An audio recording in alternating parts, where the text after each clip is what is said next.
home and imagining a life together in that home. A home that will be theirs at the start of May. Allison Bamford, CTV News, Saskatoon. Well, coming up, anxiety over the Strait of Hormuz.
For Hungary's prime minister, a key ally of U.S. President Donald Trump. Viktor Orban, who has been in power for 16 years, conceded defeat after what he called a, quote, clear and painful election result. Thousands of supporters gathered along the banks of the Danube River to celebrate the victory of the center-right opposition party. But now to the latest in the Middle East. Today, the U.S. military vowing to blockade all Iranian ports in an effort to get Iran to reopen the Strait of Hormuz, while Iran threatens ports across the Middle East.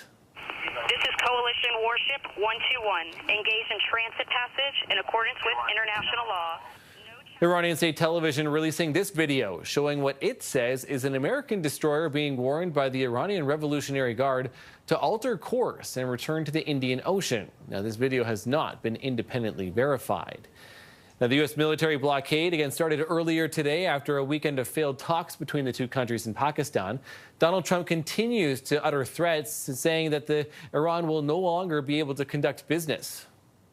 Right now we have a blockade. They're doing no business. I didn't like seeing boats come out if they were doing business with Iran, but if they weren't, no boats came out. So now Iran is doing absolutely no business, and we're going to keep it that way very easily. Don't forget, their Navy is gone, their Air Force is gone, their anti-aircraft is gone, their radar is gone, and their leaders are gone. That's a lot. Now, Trump also taking to social media today to say that 34 ships went through the strait on Sunday, saying it's the highest number since the closure began. However, the maritime data firm KPLER says that 14 vessels crossed through the strait on Sunday. Now, concern over the Strait of Hormuz behind another spike in oil prices today. Things have leveled off a little bit, but this hour, West Texas Intermediate crude up 2.5%. It's trading just above $99 US a barrel. And we've been talking about the impact that's having on gas prices, too, where prices at the pump up in most provinces today. BC, the most expensive gas, selling on average more than $1.94 a liter. It's just over $1.80 in Nova Scotia. The cheapest gas is in Alberta, selling for $1.64 a liter on average. But again, keep in mind, we could see those prices start to increase as the price of oil is also on the rise. Let's have a look at the markets too right now, where things have been a little bit volatile today. Modest gains on both sides of the border. The TSX in Toronto up 150 points right now. The Dow Jones was in the red a little bit earlier, is up 0.2%, just over 100 points as well. Again, investors still appear to be holding out a little bit of hope that there are going to be negotiations resuming between the U.S. and Iran in order to bring an end to this conflict. But we'll see, as and that volatility is expected to continue this week. Well, coming up, we'll look at how tariffs and Canada-U.S. relations are impacting tourism, in particular in the nation's capital. Details on that after the break. Love Parliament Hill. I love the drama. The stakes are so high. And Question Period is the landmark. Want to know what's truly going on in our country? Here's where you'll find out. The global economy is fundamentally changing. This is a place where real change can happen. Major players, tough conversations. We don't need more bureaucracy. Everything off the cuff with real pressure to give honest answers. These are the people who make news. What they say drives what everyone in Canada is talking about. Right now, that's more important than ever. RJ Decker, Tuesday on CTV. Stream next day on Crave. If you're paying high interest rates on your credit card, you're wasting money. Consolidated Credit can work with your creditors to reduce your total payments by up to 50% and lower your high interest rates so you can stop juggling multiple payments. Save thousands in interest charges and pay off your credit card debt fast. You don't have to be good with money, because we are. Call 800-599-1740 for a free consultation or go to debthelpnow.ca. 800-599-1740. That's 800-599-1740. Everyone told us not to make pants that would last forever. They said to make them cheap and people will just come back to buy more. We didn't listen. See, these are my personal man-made pants, and I've washed these at least 20 times. Washer and dryer, no special treatment. And look, no holes on the inner thighs, no pilling, seams perfect, drawstrings still intact. Now, let's compare them to a fresh pair of man-made pants. No fading, same color. You see, pants on the market today are made to fall apart, but ours are made to outlast. So visit manmadebrand.com and get yourself a pair today. For Canadians without health benefits at work, rising out-of-pocket health costs are hitting hard. But with personal health insurance from Green Shield, you can keep costs down and more money in your pocket. Our plans cover the things you actually need, like up to 80% coverage on dental. That should put a smile on your face. And most plans are guaranteed acceptance with no medical exams. Want over $2,500 in coverage for registered specialists? Just call this number and get the coverage you deserve. And of course, you can save really big on prescriptions, like up to 90% coverage big. Now that's peace of mind you can count on. It's easy to apply, and there's no waiting period. Visit greenshield.ca for a free quote. Or call 1-844-385-7873. That's 1-844-385-7873. Well, the Ottawa Travel and Vacation Show returned to the nation's capital this weekend, sparking curiosity on new travel destinations, as some Canadian vacationers are still avoiding travel to the U.S. CTV's Camille Wilson has more. Robert Vave spent years flying other people to their vacation destinations. I was a pilot, just private pilot, but have had opportunities to fly in a number of different countries. And after visiting 128 countries, he's at Ottawa's Travel and Vacation Show, planning a trip for himself. Always looking for new ideas, things that have changed. A lot of countries have gone through a lot of turmoil and a lot of improvements. So it's interesting to see the changes that have happened over the last 10, 20, 30 years. More than 190 travel exhibitors packed the Rogers Centre, Ottawa, representing hundreds of countries from the Caribbean to Africa and Europe to Asia, with many travel and adventure vacation destinations. I think one of the hot places will be Egypt. Asia People are thinking of going to China more than they ever have before, Vietnam, and also India. This show giving you the world under one roof and bringing you a taste of cultural experiences before stepping into the country. People are going more and more to the Caribbean rather than going south to the United States. The wake of tariffs and trade tension with the U.S., the event seeing a decrease in American booths. We had 20 U.S. booths booked here for this year, and they all pulled out, with the exception of one. It is paramount that we be here talking to Canadians, telling them that we're here. We know some of them have chosen to postpone their plans to visit the U.S. for now, and that is fine, but it's still important for us to be here and tell them that we value them, we love them, and we want them to come and visit us. But for Vave, he's got his sights set on a trip across Europe. We're planning a trip to Transylvania this fall, the Black Sea, starting in Bucharest and then heading to Budapest and then all the way to Amsterdam with Scenic on a couple of river cruises. CTV's Camille Wilson reporting in Ottawa. Well, coming up, again, voting underway today for 3 federal by-elections, 2 in Toronto, 1 in the Montreal area. We'll have more on what it could mean for the Liberals, along with your other top stories with Carolyn Jarvis after the break. We begin tonight with breaking news. Now more than ever, Canadians are choosing CTV News nationally. What is Canada's strategy moving forward? Locally. Now to a story you'll only see here. Online and on the go. Prime Minister, pleasure to host you today. Thanks for having me, Vassy. Whether you're watching, listening, or streaming, this is the place to be. Trust CTV News now more than ever.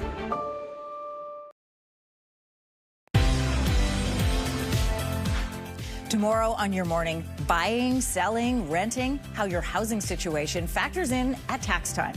Start your morning with us Tuesday on CTV and Crave. Tony can't wait.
To have a government be able to accumulate a majority in the House of Commons by way of by-election and floor crossers, this isn't something you see every day. And yet here we are, the Liberals 1 seat away from a majority government with Canadians in 3 ridings heading to the polls today in by-elections. Iran is wants to be a nuclear nation so they can exterminate the world. Not going to happen. President Trump threatens Iran as the U.S. blockade of Iranian ports comes into effect. This is such an important report because it really continues to highlight the tremendous impact that cancer has on people all across Canada. And a new study shows cancer rates and mortality are dropping, but it is still the #1 cause of death in our country. Hi there, and thanks for joining us on CTV News Channel. I'm Carolyn Jarvis. We begin with a live look at both Toronto and Montreal, where the polls are open in 3 crucial by-elections. The Toronto ridings of Scarborough Southwest and University Rosedale are Liberal strongholds previously held by cabinet ministers Bill Blair and Chrystia Freeland. The Montreal riding of Terrebonne is hotly contested after the Supreme Court invalidated last year's election results. The Liberal government could secure a majority government tonight. This after 5 MPs crossed the floor to the governing Liberals. Okay, for more on this, let's bring in CTV's Scott Hurst, who was down at a polling station in the riding of Scarborough Southwest. Nice to see you, Scott. Carolyn, good afternoon. How is it looking today in terms of turnout? Carolyn, we've been tracking this poll station ever since it opened at 8:30, and there's still lots of time for people to come vote because it's open until 8:30 tonight. But ever since 8:30 this morning, it hasn't been a steady stream. There have been voters that have come by, but it's been more of a slow trickle for most of the day. So not a steady stream of voters here at this polling station in Scarborough Southwest. Now, you mentioned the stakes. They are incredibly high when we talk about the big picture, when we talk about what this means for the balance of power in Ottawa. All Mark Carney needs is one of these ridings in order to get a majority government, which will mean a lot for the governing Liberals. But in terms of what voters are coming to the polls for, it's a bit different from focusing on that big picture, which so many of us like to talk about and which is incredibly important, the balance of power. But of course, voters are coming here focusing in on the local candidates, hoping that they can take that voice and be a champion for the people of Scarborough Southwest in Ottawa. And they're still very concerned about the issues that impact so many of us when it comes to affordability. We can talk about health care. We can talk about housing. That's mostly what we heard from voters we spoke to today who have been coming down to this polling station in Scarborough Southwest. Here's more from some of those voters talking about the issues that matter most to them. It's very important that we do vote as Canadian citizens. Doesn't matter whether it's provincial, federal, or, yeah. We have to have our say. It is important because they learn about us, what we need in that sense, right? So the things that they fight for is what they know we need, right, in that sense. So that's, to me, that's very important. A letter in my mailbox. Okay. That's asked me to support in the team. So I'm here to support the team. Carolyn, you mentioned the previous MP who held this riding, who held the seat in this riding, Bill Blair, a high-profile Liberal cabinet minister for quite some time. He has now moved on to become the High Commissioner of the United Kingdom. And we talk about this riding and the other riding that is west of us in University Rosedale, also held by Chrystia Freeland. We talk about those 2 ridings being Liberal strongholds. Of course, we'll have to wait and see what voters say today. But in terms of this riding, Bill Blair, Carolyn, won this riding by more than 60% of the vote in the last election. Scott, so interesting that you've been able to speak to local voters there this morning. I'm curious to know whether they are voting more so for Mark Carney or a Conservative leader or an NDP leader, or whether this is about voting for the local candidate that best reflects their needs. Well, Carolyn, at this point, the Liberals under Mark Carney have a 1-year track record. So on one hand, people could come here and either vote for or against a majority government. People could come here and say, I don't like what I've seen over the past year, so I want to do what I can to to ensure that Carney does not get that majority government. There was, however, one voter who came here and we asked her, why specifically are you out here today? And she said, Mark Carney. other voters we talked to said they're more focused on the local candidates because some of them have actually met these local candidates, been to forums with these local candidates, worked with these local candidates in the community, and want to ensure that that voice then goes to Ottawa, Carolyn. And polls are open until 8:30 tonight. That's right, Scott?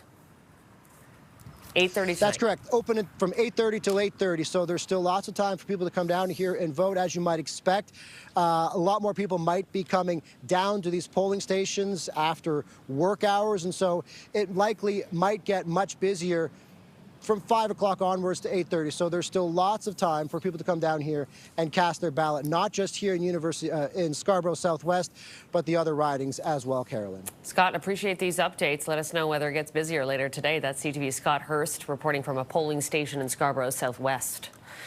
NDP leader Avi Lewis was asked recently about the possibility of a majority Liberal government by the end of today. Lewis blasted the party for gaining seats from floor crossers, something he says has disturbed Canadians. People want to elect their representatives, and they're also voting for a party. That's why we're the party that has a policy against floor crossing, and we think the government could take action and ensure that a by-election is called if someone wants to cross the floor. They need a new mandate for the party that they're switching to, and I don't think that Canadians did not elect a majority government, and if they end up with one, largely through floor crossings, it just feels wrong. And I think Canadians are disturbed by this. So will it or will it not be a majority government tonight? Well, we will have full coverage of tonight's 3 by-elections, hosted by CTV News chief anchor and senior editor Omar Sachedina and CTV News chief political correspondent Vassy Kapelos. That will begin at 7 p.m. Eastern on CTV News channel, streaming at ctvnews.ca and on Crave. Meanwhile, Quebec has a new premier designate. Members of the Coalition Avenir Québec picked up former Economy Minister Christiane Frechette as the new leader. She promises to revive a party that faces total collapse ahead of this fall's provincial election. CTV's Geneviève Beauchemin has more.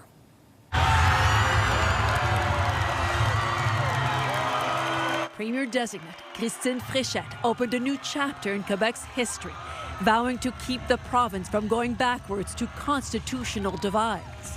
Je ne vous laisserai pas ramener le Québec 10 ans en arrière. She told party members that picked her to lead the Coalition Avenir Québec, or CAQ, that with other parties, it's always yes against no, separatist versus federalist. She pledged to focus on Quebec families, on boosting the economy, and protecting the French language. I'm really proud to have been elected premier, and I will be working hard for Quebecers. We will deliver changes quite quickly. But the former minister, once a staffer at the Souverainist Parti Québécois, faces a tough challenge. Reviving the party of the third way that sets constitutional divides aside is a tall order, say analysts. So think of the task it was to rebuild the federal Liberals 1 year ago and then go tenfold. Right now, with the numbers that we have, the CAQ would be wiped out of the electoral map. Outgoing Premier François Legault founded the CAQ and has until now been its only leader. Aujourd'hui, je vous fais mes adieux. Legault told party members that he stepped down to preserve the party's future. And members bid farewell to Legault with an emotional tribute at the leadership convention. They now hope a new face, the second woman to be premier of the province, will change the party's fortunes. With Madame Frechette, we can move forward. Moving forward, says Frechette, could include traveling to Washington or Mexico to defend Quebec's interests in the face of an unpredictable neighbor south of the border. Frechette will be sworn in as premier before Quebec's National Assembly reconvenes in May.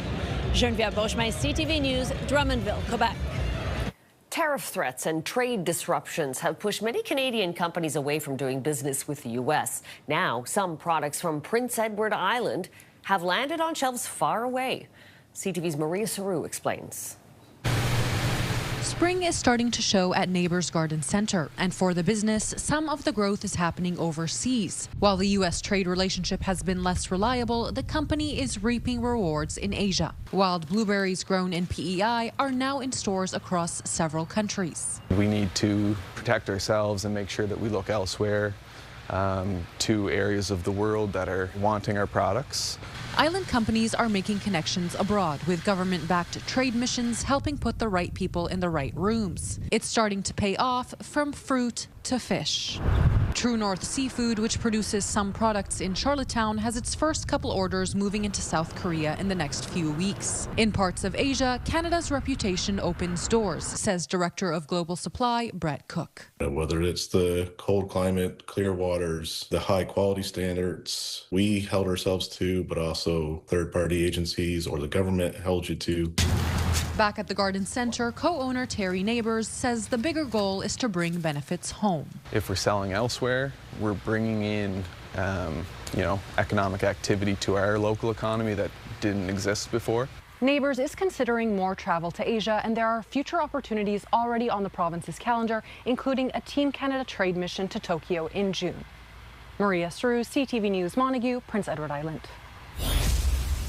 Right now we have a blockade. They're doing no business. And that blockade on Iranian ports from the U.S. has now begun. The latest on the situation in the Middle East coming up after the break. If it happens here or around the world, trust CTV News Channel to deliver live, breaking, 24 hours a day. Download the CTV News app or stream anytime at ctvnews.ca. All news.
Block all Iranian ports in an effort to get Iran to reopen the Strait of Hormuz, while Iran is threatening to strike ports across the Middle East in retaliation.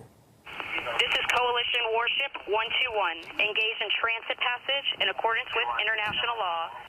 Iranian state television released this video showing what it says is an American destroyer being warned by the Iranian Revolutionary Guard to alter course and return to the Indian Ocean. This video has not been independently verified. Meantime, the U.S. military blockade, which started today at 10:30 a.m. Eastern, happened after a weekend of failed talks between the two countries in Pakistan. President Trump continues to threaten Iran and warns it will be unable to conduct business. Right now we have a blockade. They're doing no business. I didn't like seeing boats come out if they were doing business with Iran, but if they weren't, no boats came out. So now Iran is doing absolutely no business, and we're going to keep it that way very easily. Don't forget, their Navy is gone, their Air Force is gone, their anti-aircraft is gone, their radar is gone, and their leaders are gone. That's a lot. Trump also taking to social media today to say that 34 ships went through the Strait of Hormuz on Sunday, the highest number he claims since the closure began. However, the maritime data firm KPLER says 14 vessels crossed through the strait on Sunday. And today, UK Prime Minister Keir Starmer told Parliament that the United Kingdom does not support Trump's plan to block Iranian ports. We are focusing our efforts on opening in full the Strait of Hormuz because of the damage it's doing to economies around the world, including our own economy. That is why we've been working with other countries at various levels, and we'll bring them together in a summit later this week. And we, the UK, will not be joining the blockade that the President announced.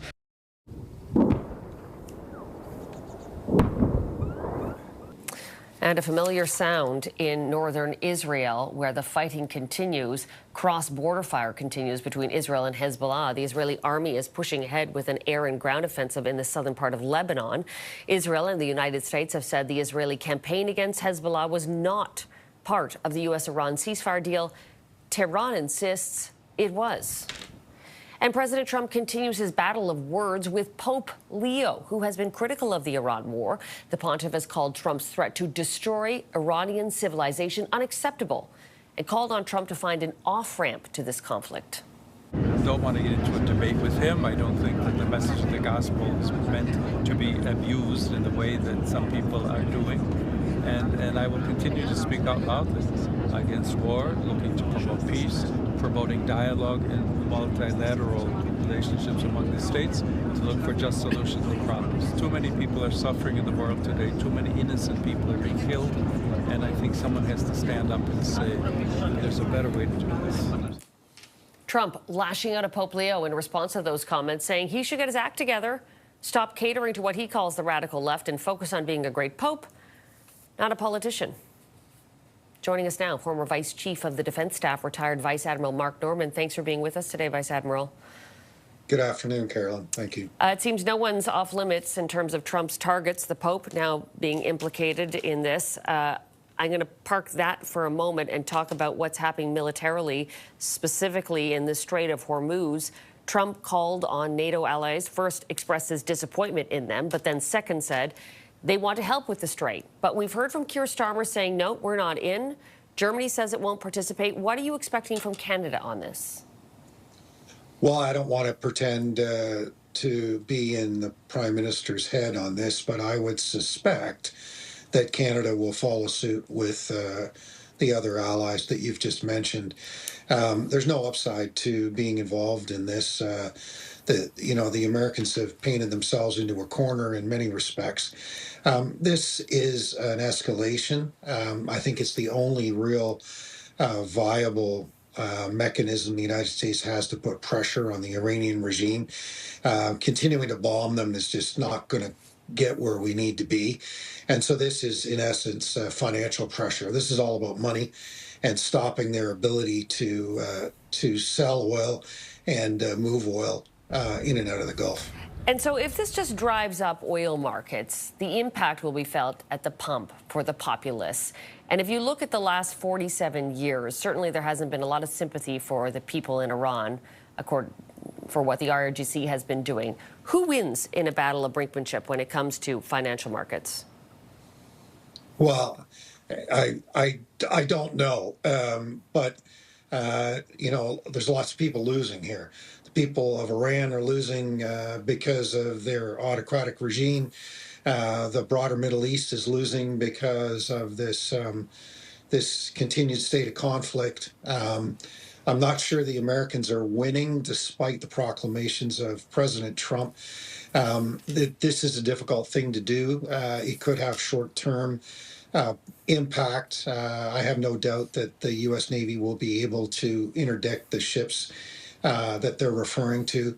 But, there's risk in all of this. I'm not sure what the end game is, Caroline, to be honest. And this is, I think, yet another temporary measure, and I think it's somewhat desperate. And the irony is not lost on me that we're imposing a blockade on a strait that was shut because the country that has shut it was attacked by the United States. So it's kind of a bizarre sequence of events. No kidding. There are reports that the Iranian Speaker Mohammad Ghalibaf came out saying that Americans will be nostalgic for $4 or $5 a gallon gasoline in short order. Do you expect Americans will be able to withstand gas if it actually becomes that expensive? Yeah, well, I mean, we're already seeing, indications, not just in the United States, here in Canada, and in many of the European capitals, that the pressure on gas prices is real. Again, notwithstanding the claims of President Trump that they have an independent source of supply, the reality is that the price of oil is set based on a global trade. And so, unless he plans to completely isolate the United States oil supply in that context, and I don't even think it's physically possible, they're gonna pay a price. And this, in many respects, but not entirely, Iran continues to have a bit of an upper hand in this specific element of the conflict. Is there any chance negotiations could resume, that there is quiet diplomacy underway right now? Yeah, I'm optimistic. I think that is really the only viable solution here. There's a lot of brinkmanship on both sides, and that's not unusual in the early days of high stakes negotiations like this. I've said all along since this began, I don't believe that this is solvable through exclusively military means. So I'm encouraged to hear that there is continued dialogue. You're never really sure, especially with both sides of this conversation, who you can depend on. Both sides are equally unreliable in that respect. But I think ultimately that's where this needs to go. And I'm going to continue to be optimistic that we can get there. But I don't think it's going to happen quickly. This isn't just going to, by Friday, everybody's going to say, oh, okay, yeah, Uncle, you win. I don't see that happening. That would imply, though, if negotiations are successful, that somebody will have to compromise, either America or Iran, on what are right now very firm red lines on Iran's nuclear capabilities. Who do you expect to compromise on that? Well, I mean, the rhetoric out of Washington is pretty clear, and if they stick to whatever version of their narrative they've been using since this began, this is all about the Iranian nuclear program. There are other mechanisms to constrain their program. Sure, they may not have been as successful as others would like, but they have got us, to a certain degree, to the point that at least there was some awareness of what they were doing. I don't think either side is going to budge on that issue. You may see some sort of renegotiation of the inspection regime that we had in place for a couple of decades. That might be a viable compromise, and President Trump could claim that as his own, as he's done with other agreements, trade agreements and otherwise, that, well, his version of it is better than everybody else's, and therefore he could claim that as a win. But I don't think you're going to see either side sticking to these red lines as they're referring to. Fascinating. Former Vice Chief of Defense Staff, retired Vice Admiral Mark Norman, thank you for being with us today. Thanks a lot. Have a good afternoon. Same to you. Coming up, a new study from the University of British Columbia finds summer is starting sooner and lasting longer. So what does that mean for you? We'll explain after the break.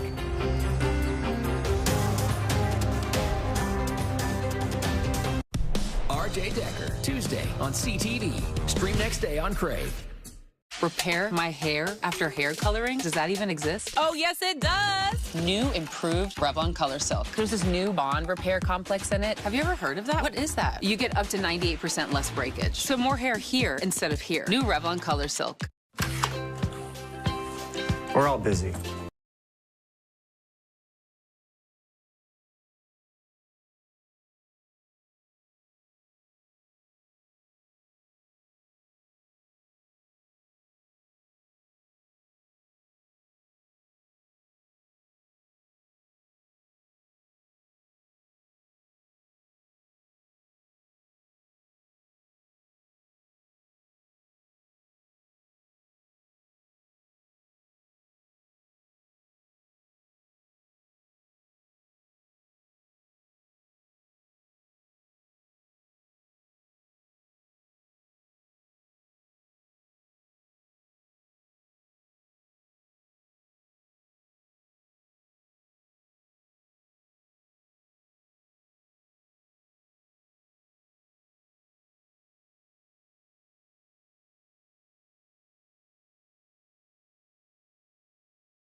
suggests summer is starting sooner and lasting longer than previously thought. CTV's BC Bureau Chief Andrew Johnson has more. A lot of people look forward to summer when it starts to look like this. I do personally because I do like the warm weather. We know summers are getting hotter, but new research led by the University of British Columbia shows they're also starting sooner and ending later. I sort of began with the sense that, summers feel different than they did when I was a kid. This is my perception. Can we actually look at the data and see if this is true? They dug into temperature data between 1990 and 2023, focusing on the number of days that reached average warmth for the hottest part of the year. The number of summer weather days are increasing in length 1.5 times faster since 1990 than before that. The study finds summer weather is lengthening fastest in Sydney, Australia, adding 15 days per decade. Toronto summers are expanding by 8 days per decade. In Bellingham, Washington, just outside Vancouver, each decade summer is growing by 6 days. If you're someone who also has a sense that summer arrives more quickly, you're not wrong about that either. We found that the shoulder seasons are shrinking. So the time from spring to summer and summer to fall is becoming much more abrupt, those transitions. He says that could throw off cyclical transitions, such as when flowers bloom and pollinators become active, the speed of snowmelt, and flood risk. More examples of a changing climate on the minds of many students on the UBC campus. I'm really concerned. It is a little bit worrying to see the kind of state that we're in if we don't take any action right now. Researchers say now is the time to adapt to the new patterns, which are contributing to everything from more wildfires to increased energy demand for cooling off. Andrew Johnson, CTV News, Vancouver. Coming up, voting is underway in 3 federal by-elections. That's happening in Toronto and Montreal. What it could mean for the Liberals. Next.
It's voting day in 3 federal by-elections where, depending on the results, the Liberal government could end up with a majority government by tonight.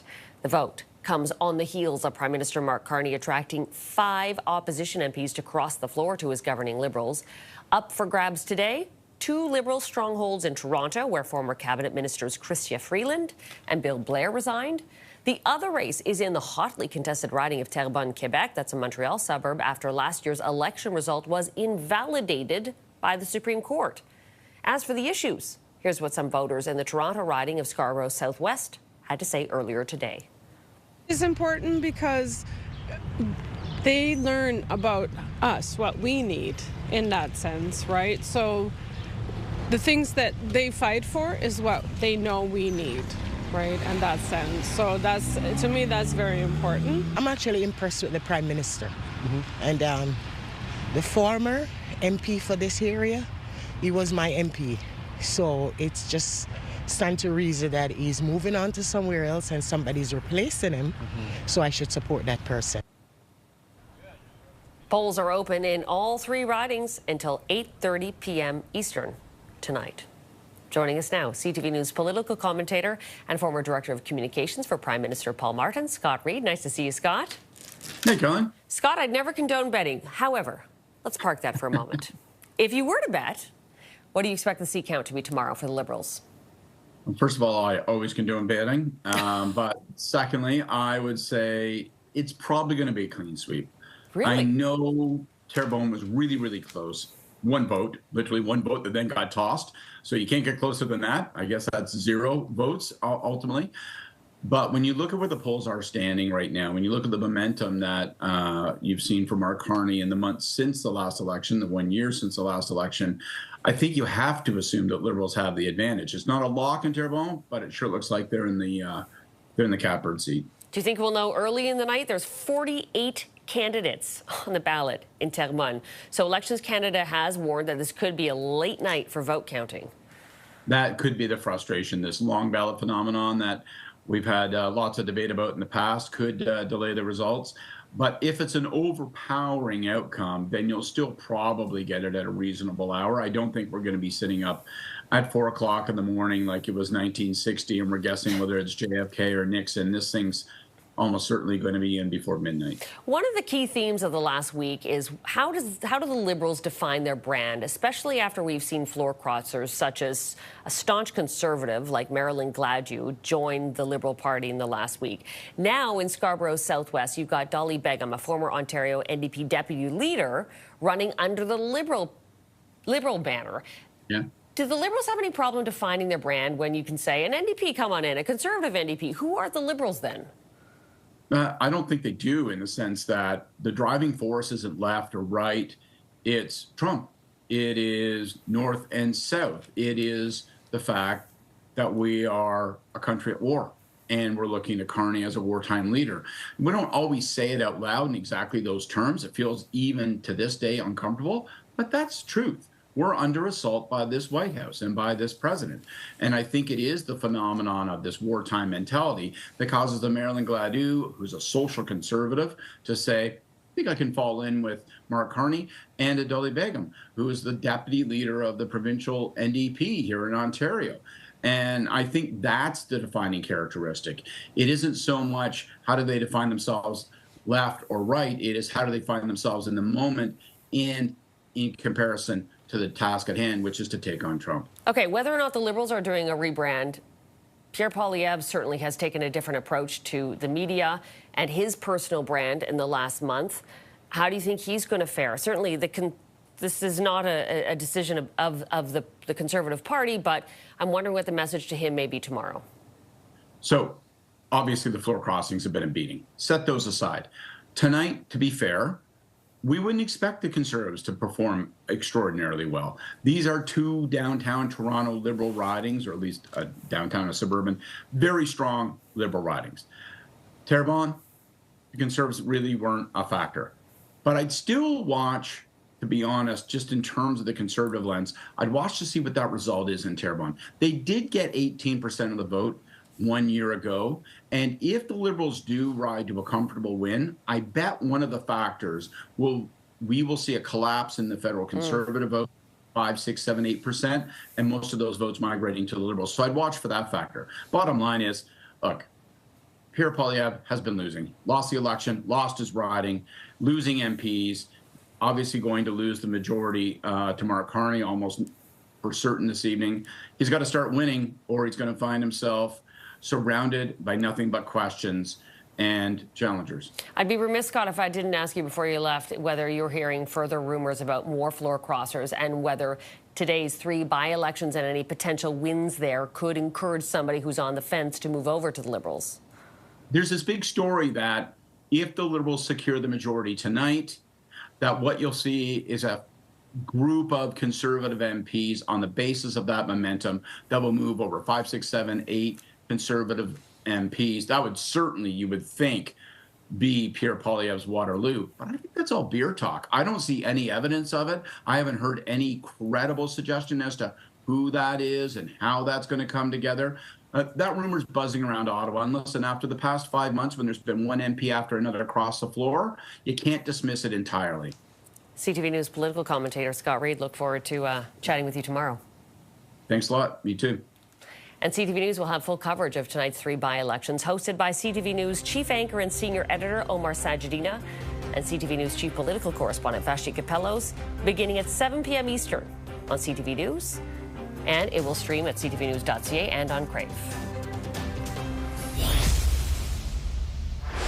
The U.S. is vowing to block all Iranian ports in an effort to get Iran to reopen the Strait of Hormuz, while Iran is threatening to strike ports across the Middle East in retaliation. This is Coalition Warship 121. Engage in transit passage in accordance with international law. Iranian state television released this video showing what it says is an American destroyer being warned by the Iranian Revolutionary Guard to alter course and return to the Indian Ocean. The video has not been independently verified. The U.S. military blockade, which started at 10 a.m. Eastern today, happened after a weekend of failed talks between the two countries. That happened in Pakistan. And the threats from President Trump continue today. Right now we have a blockade. They're doing no business.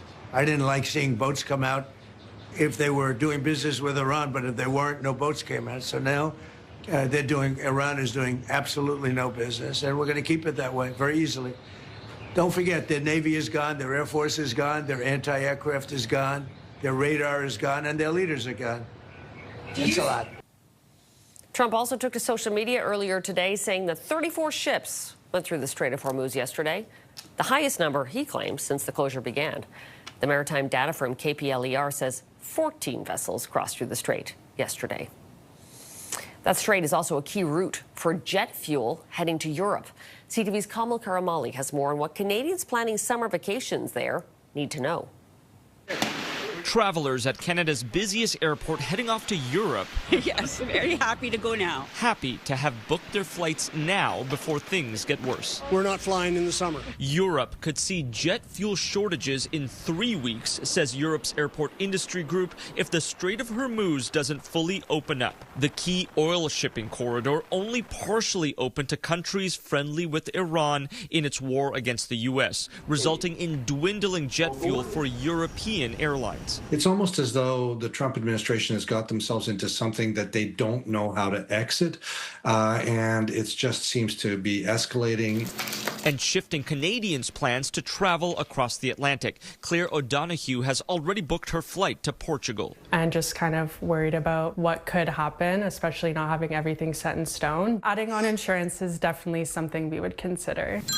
Canadian travel agents fielding phone calls on how to navigate this summer travel season. What we're seeing most of is hesitation. People, if they're still planning in the planning phase, they're just pausing. But their advice is to act now. Book early. Flights will never be less money than they are now. And pay a bit more for that travel insurance while leaving extra room for any connections. Where you're not having to catch the cruise ship the next day after you land, because if that flight does not leave that day, you're out of luck. Travel agents have noticed a major shift in Canadians boycotting the U.S. after the trade war and flying to European destinations instead. Some who are also considering exploring Canada rethinking that plan as well. Many kind of consider, oh, maybe we'll go on a road trip this year, and then they realize how much gas costs for their car as well.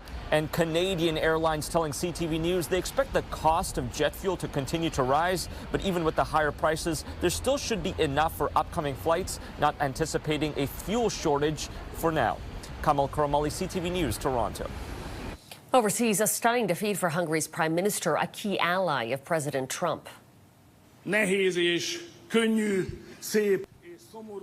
Viktor Orban, who has been in power for 16 years, conceded defeat after what he called a clear and painful election result. Thousands of supporters gathered along the banks of the Danube River to celebrate the victory of the center-right opposition party. We're actually seeing the number of new lung cancers and bladder cancer, other related smoking cancers, declining. When we return, what a new study on cancer rates is telling us. That story next.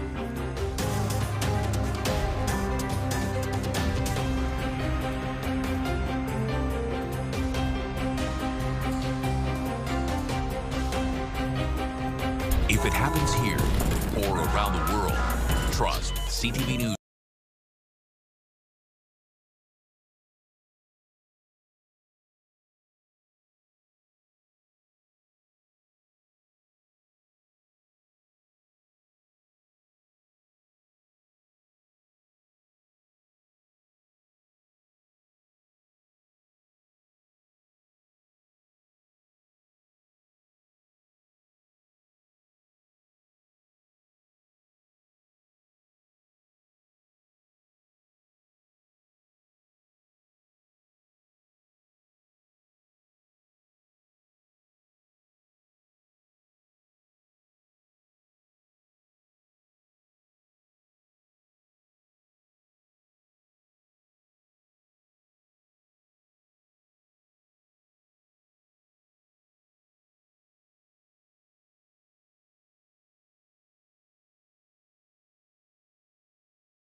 Rates as well as deaths from the disease are declining in Canada.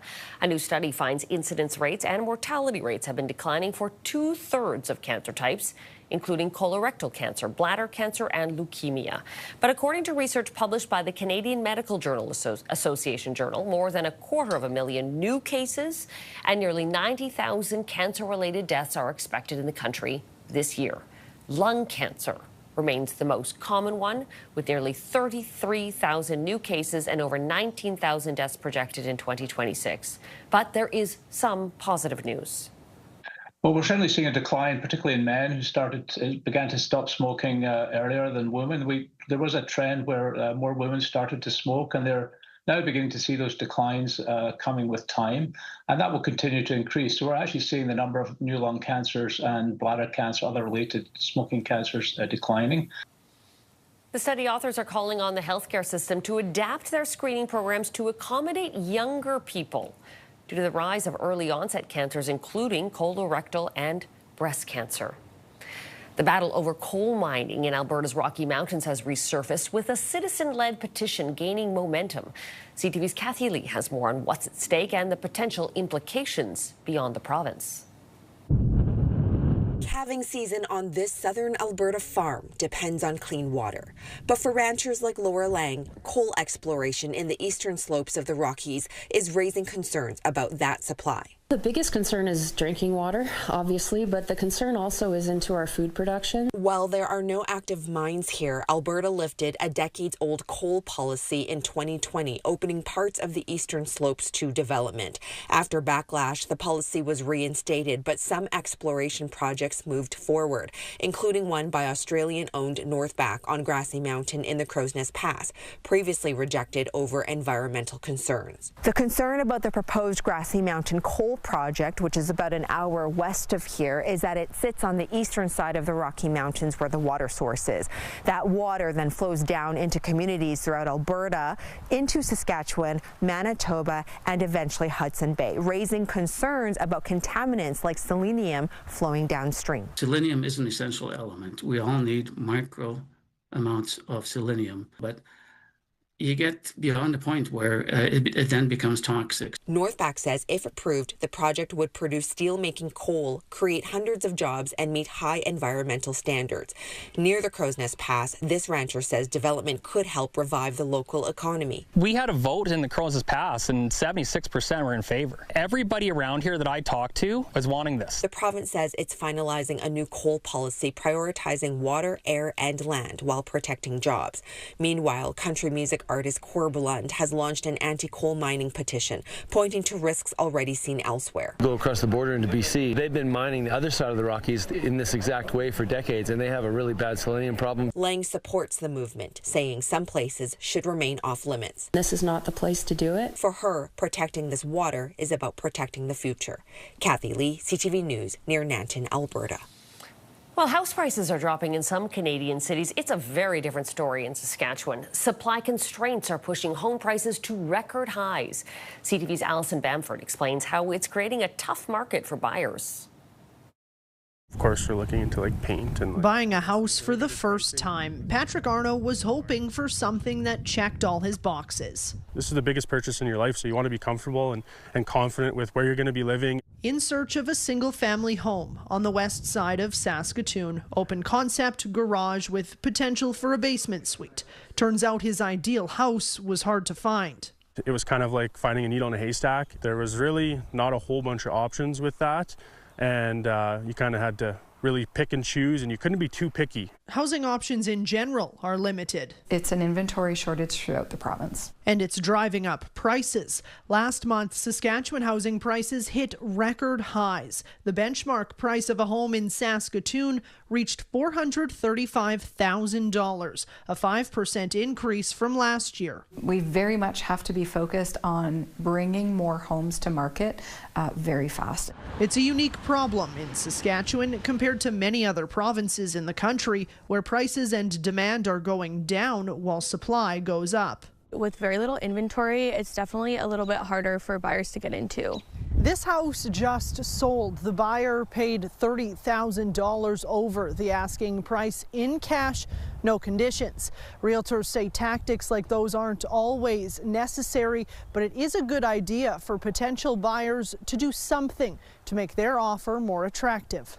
You can increase your deposit, you can submit a pre-approval letter from your financial institution, you can comply with the seller's possession date. At the end of the day, it doesn't always come down to just price. Despite the tough market, Arno managed to find his needle in a haystack below the asking price. We spent a lot of time, my wife and I, talking about it, imagining ourselves in that home and imagining a life together in that home. A home that will be theirs at the start of May.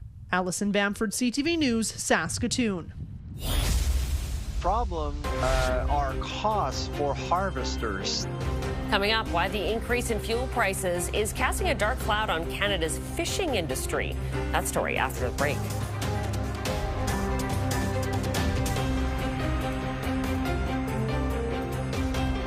We begin with a troubling new jobs report. When global shockwaves hit your bottom line, you deserve a Canadian point of view.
traps. Osborne worries the water temperature in the North Atlantic is still too low for good fishing. The catch is not very good. Everybody will tell you the same thing. A bad catch results in low supply, which usually increases the price of lobster.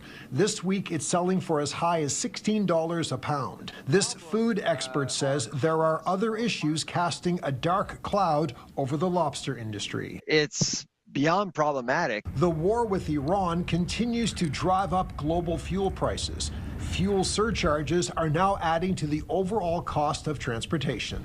An initial impact of higher freight rates by the range of 25 to 30%. The lobster industry was hoping for smooth sailing after the removal of China's 25% tariff. According to Stuart Lamont, the financial landscape is now arguably getting worse. Trucking, transportation, packaging, there's very little that hasn't been negatively impacted in the last months to 6 weeks. Those added fees may drive up prices even higher. Lobster is Nova Scotia's top seafood export. For those who work in the industry, when it comes to covering expenses, the challenge is how much to charge without charging too much and risk turning off customers. We've had prices in recent years which weren't acceptable to the harvesting sector. Sylvain Charlebois says because lobster is a specialty item, people around the world will still likely pay a lot to get it. The problem are costs for harvesters. That's the problem. He fears those who work at sea and catch lobster will take the biggest financial hit because of the high cost of fuel. Paul Hollingsworth, CTV News, Eastern Passage, Nova Scotia. A familiar face slipped on the green jacket at this year's Masters golf tournament. Rory is a rare repeat winner at Augusta. Look at that. Rory McIlroy finished one stroke ahead of Scotty Scheffler to become the first back-to-back winner at the Masters since Tiger Woods in 2002. It's the 6th major for the 36-year-old from Northern Ireland. The top Canadian was Nick Taylor, who tied for 41st place. Canada's only NBA team has qualified for the postseason. The Raptors are going to head to the playoffs for the first time since 2022. The Toronto Raptors punched their playoff ticket with a 35-point win over the Brooklyn Nets. Their first-round opponent will be the Cleveland Cavaliers. Thousands of fans packed into the California desert for the highly anticipated Coachella Festival, where Canadian superstar Justin Bieber took the stage over the weekend. Bieber made his first live appearance in the U.S. since his world tour in 2022, performing for 90 minutes. He showcased material spanning his career, including early hits from his YouTube days and songs from his latest albums. Cost of living is a big thing that I would love to go down a bit. Voters are casting their ballots in 3 federal by-elections today. We'll have a closer look at what's at stake after the break.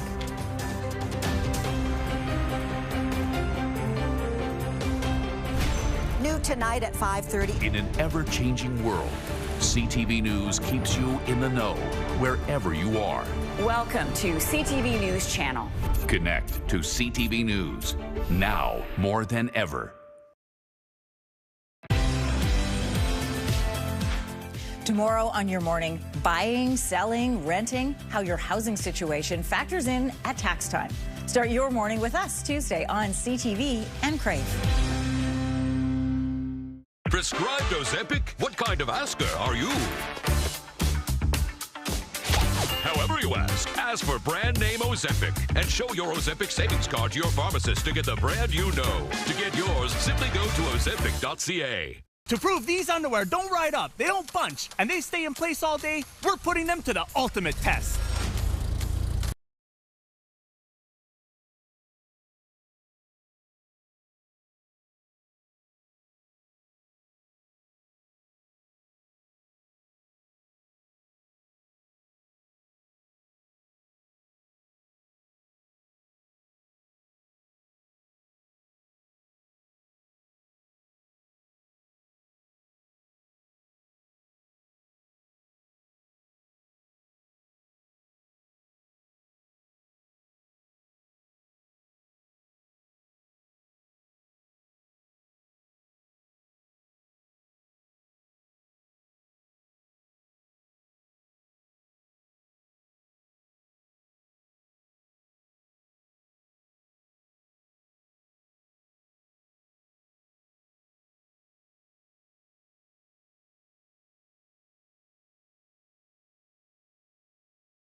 Research has come, how well we're starting to do pre-screening, all of those different screening tests.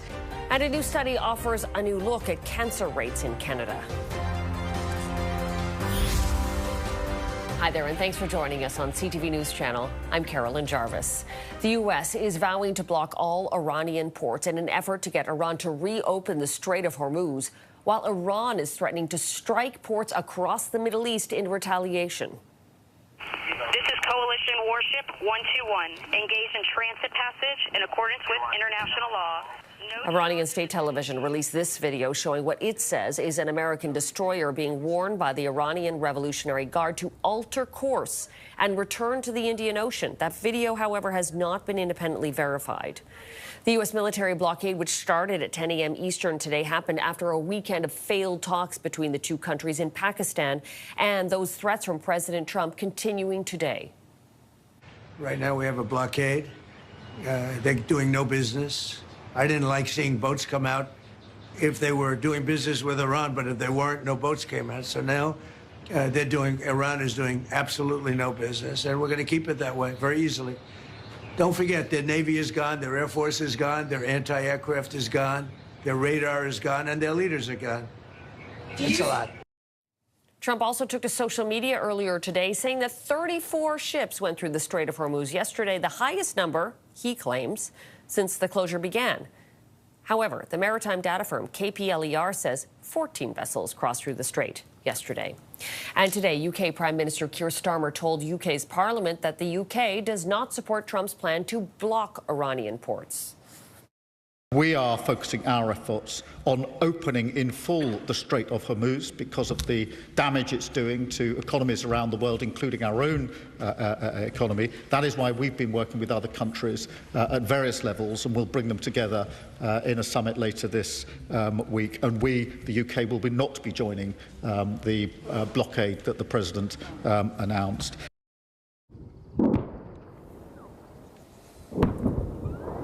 Meantime, in Israel, cross-border fire continued between Israel and Hezbollah. The Israeli army is pushing ahead with an air and ground offensive in the southern part of Lebanon. Israel and the United States have said the Israeli campaign against Hezbollah was not part of the U.S.-Iran ceasefire deal. However, Iran insists it was. And President Trump continues his battle of words with Pope Leo, who's been critical of the Iran war.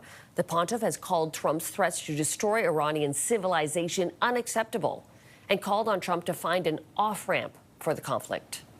I don't want to get into a debate with him. I don't think that the message of the gospel is meant to be abused in the way that some people are doing. And I will continue to speak out loudly against war, looking to promote peace, promoting dialogue and multilateral relationships among the states to look for just solutions to problems. Too many people are suffering in the world today. Too many innocent people are being killed. And I think someone has to stand up and say there's a better way to do this. And then Trump lashed out at Pope Leo in response to those comments, saying he should get his act together, stop catering to what he calls the radical left, and focus on being a great pope, not a politician, Trump said. Tariff threats and trade disruptions may have pushed many Canadian companies away from doing business with the U.S. Now, some products from Prince Edward Island have landed on shelves far away. CTV's Maria Saru explains. Spring is starting to show at Neighbours Garden Centre, and for the business, some of the growth is happening overseas. While the U.S. trade relationship has been less reliable, the company is reaping rewards in Asia. Wild blueberries grown in PEI are now in stores across several countries. We need to protect ourselves and make sure that we look elsewhere to areas of the world that are wanting our products. Island companies are making connections abroad, with government-backed trade missions helping put the right people in the right rooms. It's starting to pay off, from fruit to fish. True North Seafood, which produces some products in Charlottetown, has its first couple orders moving into South Korea in the next few weeks. In parts of Asia, Canada's reputation opens doors, says Director of Global Supply, Brett Cook. Whether it's the cold climate, clear waters, the high quality standards we held ourselves to, but also third-party agencies or the government held you to. Back at the Garden Centre, co-owner Terry Neighbours says the bigger goal is to bring benefits home. If we're selling elsewhere, we're bringing in, economic activity to our local economy that didn't exist before. Neighbours is considering more travel to Asia, and there are future opportunities already on the province's calendar, including a Team Canada trade mission to Tokyo in June. Maria Sru, CTV News, Montague, Prince Edward Island. It is voting day in 3 federal by-elections where, depending on the results, the Liberal government could end up with a majority government tonight.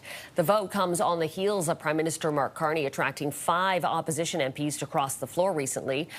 Up for grabs today, 2 Liberal strongholds in the Toronto area and the hotly contested riding of Terrebonne, Quebec, just outside of Montreal, after last year's election result was invalidated by the Supreme Court. And we have reporters in all of those locations today. Joining us, Adrian Gobriel in Scarborough Southwest, Heather Wright at a polling station at University of Rosedale, and Genevieve Beauchemin at a polling station in Quebec's Terrebonne riding. Nice to see everyone there today. Jen, I'm going to start with you. By far the tightest race of all. Lots of stumping happening over the weekend by big-name Liberals, including the Prime Minister. What's the sense you're getting from voters today? Well, it's interesting what they're saying here. It has been an election that has been full of twists and turns, plot twists in this one all along since the federal election. Of course, it was invalidated because it was so close. It was 1 vote difference last time, and then there was some issues, and it was taken to the Supreme Court. And so now what voters are saying here today, they're saying, we just want a clear winner. We want to get this over with. We want it to be clear this time around. We want to put an end to this. And as you say, so many people have been focusing on this particular race from both the Liberals and also the Bloc Québécois. Both parties have been fighting it out. This riding has long been a Bloc stronghold, and the Liberals were able to flip it last time around. But this time, you know, it was just by 1 vote, and so it's still very much up for grabs. 25 ministers, MPs came during the race here to this particular riding. They visited. We did have the Prime Minister as well. It was really a hotly contested race. There's been a little bit of the gas off the pedal now that perhaps there have been floor crossers, and it doesn't all depend on this riding in Terrebonne. There's not as much focus on this riding, but certainly it is something that both the Liberals and the Bloc Québécois really want. And just before we let you go, it could be a late night for vote counters in that riding with 48 candidates on the ballot. Is that right?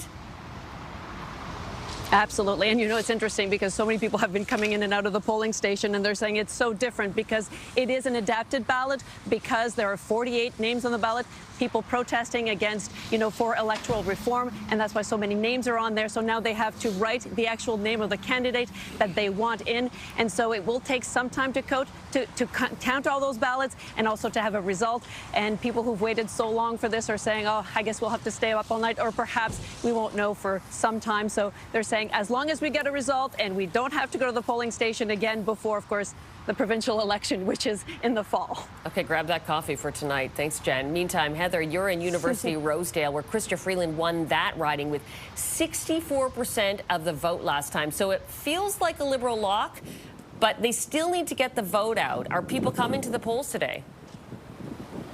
Well, and that is what many of these by-elections are going to come down to. What we're being told by insiders is how well can the vote be mobilized. We are here at a polling station that is actually also at the University of Toronto. So we are seeing a mix of students going into the student building as well as voters coming here. But as you mentioned, this has been a Liberal seat since 2015. That is when Chrystia Freeland won that seat in this relatively new riding. That was the first election for this riding. It's made up of parts of Trinity Spadina, which has elected MPs from the NDP as well as the Liberals, as well as Toronto Centre. And that riding is about as ruby red as it gets. They have sent a Liberal MP to Ottawa every election since 1993. And so, again, it is going to come down to voter turnout. We've heard from Elections Canada that about 9,400 ballots were cast in pre-election early balloting. And so that represents about 10% of voter turnout. Of course, we're here outside this polling station. A trickle going in for now. Things likely to pick up as we get closer to the end of the business day, with this, of course, being one of the key ridings here in Toronto that the Liberals are hoping to hang on to. All right, thanks for that, Heather. And Adrian, you're in Scarborough Southwest, where a familiar face is on the ballot for the Liberals, But not a familiar Liberal. Dolly Begum is the former NDP deputy leader. We've been talking a lot in the last week or so about how big the Liberal tent is getting. I'm wondering if people are talking about that.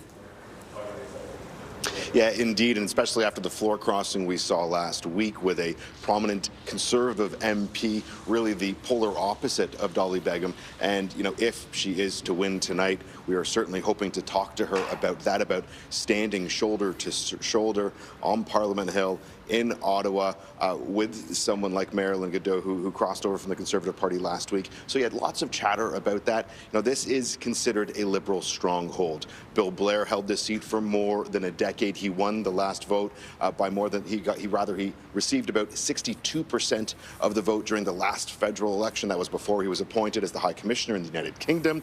And Dolly, as you mentioned, you know, she was an MPP with the NDP party here in Ontario. She was the deputy leader behind Merritt Stiles, raising lots of eyebrows when she came across. But this is her backyard. She is very familiar to the people in this riding, in this community. More than 60% of the individuals who call Scarborough Southwest home, they are minorities. They say that they're from South Asia predominantly, Black and Filipino. She is a really, really well known here in this area. Of course, we have Fatima Shaban from the NDP who's trying to run. Diana Filipova from the Conservatives. Pooja Malhotra is running for the Green Party. But again, this is a Liberal stronghold, and many are expecting a celebration right here on the stage behind me tonight. Yeah, Bill Blair winning that with nearly 62% of the vote last time around and solid majorities in the two prior elections at that. Polls close at 8:30 tonight. Thank you to all three of you for being with us today, and we will have continuing coverage through the evening. Thank you.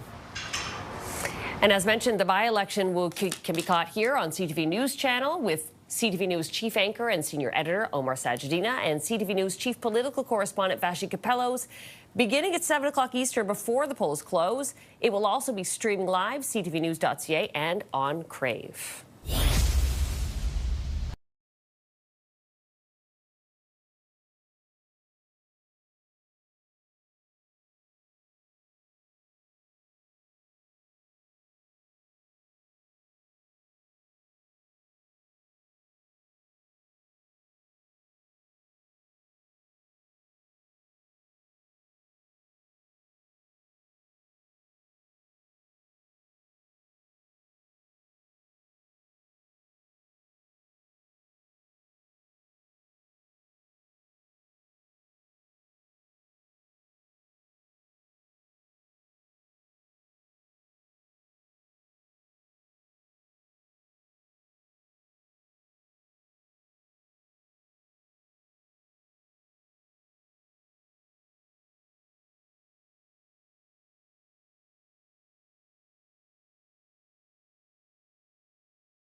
why are some people claiming advanced voting is risky? Okay, joining us now to make sense of all of this, the head of digital investigations for North America with AFP News Agency, Marisha Goldhammer. Welcome, Marisha. Hi, great to be here. So some posts are telling voters to bring a pen, not a pencil. To kick this off, have a look. My friends, do me a huge favor. When you go in to vote, it doesn't matter where it is, bring a pen with you. Bring a pen with you. Do not allow anyone to take your ballot. You put it in the ballot box and take a pen, please. Okay, Marisha, over to you. Is this legit? Well, by law, Elections Canada is going to provide everyone a pencil. Now, you are more than welcome to bring a pen if that would make you feel more comfortable. There is nothing against you being able to vote in pen. But this implication or this perception that by voting with the pencil that has been provided, you've left your ballot vulnerable, that is not supported by evidence. I've spoken to many elections observers and officials who study elections, and they say Canada has a very strong chain of custody rule in place for their ballots, and you really don't need to be concerned about voting in the provided pen. So, Marisha, what are they implying here? That if you vote in a pencil, that it can be erased? Is that it? But once you've put that ballot into the box, it is not going to come out of the box until tonight when the polls have closed and they start to count ballots. And that is done in front of observers from all of the political parties. So really, your ballot is not alone. Poll workers work in pairs. Again, they have these very strict chain of custody rules in place. And the experts have told me that they have never seen widespread fraud as a result of Canada providing pencils for voting. Okay, so if you see any of the posts like we were just showing on the screen a moment ago, ignore is the message. I think so. I mean, again, you are welcome to bring a pen, but there is nothing nefarious going on because Canada is providing you a pencil to vote. Okay, number 2 on the misinformation line. We're also seeing posts pop up warning about the supposed risks of advance voting. To be clear, these have been debunked, but what are you seeing online here? Well, as advance voting has become increasingly popular, right? We saw a record number of people voting early in the 2025 federal election. We saw about 38,000 people cast ballots already before this election today. So whenever something like that becomes more popular, we're also going to see people questioning the security. But again, what we need to know is that Elections Canada says at the end of every day of advance voting, the ballot boxes are sealed. Those are signed by the poll workers and signed by observers from the political parties. If that ballot box for any reason needed to be transported from the location where advance voting took place to the location where the ballots are going to be counted, that's going to be put in another bag. And that's going to have another tamper-proof seal put on it that is signed. Really, anytime election materials are being moved or being handled, there's a chain of custody and there's also a record, right? So Elections Canada is keeping record of who has handled those materials and where they are going and why. Advance votes are going to start to be counted about 2 hours before polls close tonight. But again, that's going to be done in front of observers from political parties. Okay, Marisha, your team has written about this in prior elections where people have insinuated that advance voting ballots are stolen. You saw those posts on Twitter and X and the like suggesting that people take those boxes and they're stolen. Not true. There's just no evidence that this has led to any kind of fraud, right? There are instances where, as in this video that you're seeing here, poll workers need to move materials, either from a central location to set up the polling place, or again, because the place that was being used for advance voting perhaps is not a facility that Elections Canada controls, right? And so then those boxes need to go to where the ballots are going to be counted. But again, that is recorded. This person who is putting, this is actually an empty ballot box into their car in order to take it to set up the polling place that day. You know, that has been recorded. He's gone to the central office. He's checked out those materials. He's taking it to set up the polling place. Okay, something you've seen in elections past as well is people seizing on delays in ballot counting, suggesting the delay is because something nefarious at play. But to pre-bunk, you taught me that word today, thank you for that, you're flagging that it's possible that the ballot counting could be really late, especially in the riding of Terrebonne, Quebec, where there's 48 people on the ballot. Tell us about that. Yes. So because of this large number of candidates, right, we're seeing what they call the adapted ballot, or we might think of it as the all write-in ballot. And that may just take longer to count. What we need to know is that, you know, you're allowed to misspell the name. There's other ways that they're going to be trying to interpret your intent. And so when they're doing this vote and they're showing your ballot to all the scrutineers who are in the room, it may just take longer to determine what you wrote if you have, you know, doctor's handwriting, for say. Additionally, but it's exactly as you're seeing in this clip here. They're going to show the ballot to everyone. They're going to read the name. They're going to record. And this is all done in front of observers from the various political parties. Okay, so before you start seizing on tweets or posts online that say the delays are because something sinister is happening, no, it's just happening because there's 48 candidates on the ballot tonight. Marisha, we appreciate you as always. Thank you. Have a good one. Marisha Goldhammer from AFP for us. And you can learn more about our contributors and watch our Deception Decoded segments at ctvnews.ca/decode. Time for a short break. We'll be right back. RJ Decker, Tuesday on CTV. Stream next day on Crave.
Declining for 2/3 of cancer types, including colorectal cancer, bladder cancer, and leukemia.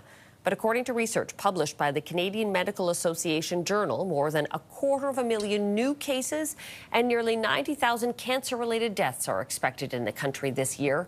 Lung cancer remains the most common cancer, with nearly 33,000 new cases and over 19,000 deaths projected in 2026. But there is some positive news.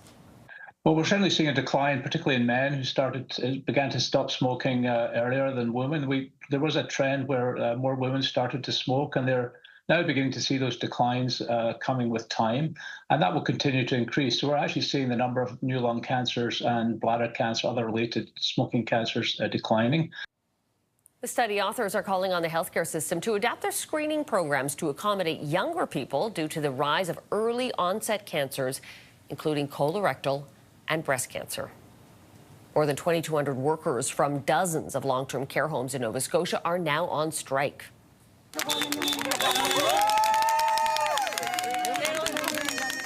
The Canadian Union of Public Employees submitted a 48-hour strike notice on Friday, and this morning at 7 o'clock local time, workers from 24 facilities across the province hit the picket lines. The president of CUPE Nova Scotia says workers are struggling with wages and the high cost of living. Picket lines started happening around the province of Nova Scotia to show our government exactly how the workers feel in our long-term care sector. The energy has been absolutely amazing. Our locals are mobilized around this province to get a fair and living wage for the sector. Nova Scotia's long-term care minister says the Labour action will cause challenges, but adds that agreements are in place to ensure essential care continues. She's also urging CUPE leadership to reconsider the province's offer. British Columbia is experiencing a shifting seasonal clock. New research suggests summer is starting sooner and lasting longer than previously thought. CTV's BC Bureau Chief Andrew Johnson has more. A lot of people look forward to summer when it starts to look like this. I do personally because I do like the warm weather. We know summers are getting hotter, but new research led by the University of British Columbia shows they're also starting sooner and ending later. I sort of began with the sense that, summers feel different than they did when I was a kid. This is my perception. Can we actually look at the data and see if this is true? They dug into temperature data between 1990 and 2023, focusing on the number of days that reached average warmth for the hottest part of the year. The number of summer weather days are increasing in length 1.5 times faster since 1990 than before that. The study finds summer weather is lengthening fastest in Sydney, Australia, adding 15 days per decade. Toronto summers are expanding by 8 days per decade. In Bellingham, Washington, just outside Vancouver, each decade summer is growing by 6 days. If you're someone who also has a sense that summer arrives more quickly, you're not wrong about that either. We found that the shoulder seasons are shrinking. So the time from spring to summer and summer to fall is becoming much more abrupt, those transitions. He says that could throw off cyclical transitions, such as when flowers bloom and pollinators become active, the speed of snowmelt, and flood risk. More examples of a changing climate on the minds of many students on the UBC campus. I'm really concerned. It is a little bit worrying to see the kind of state that we're in if we don't take any action right now. Researchers say now is the time to adapt to the new patterns, which are contributing to everything from more wildfires to increased energy demand for cooling off. Andrew Johnson, CTV News, Vancouver. A family-run butcher shop in Edmonton is hoping surveillance video and the promise of a meaty reward will help lead police to a pair of thieves. Two people smashed through the front of Stanici's Mundare sausage last week, tore the cash register out, and took off. The store's owner is now offering 100 rings of their famous sausage to anyone who can link the masked culprits to the crime. Sounds tasty. I'm Carolyn Jarvis. Thanks for joining us. CTV National News with Sandy Ronaldo is coming up next.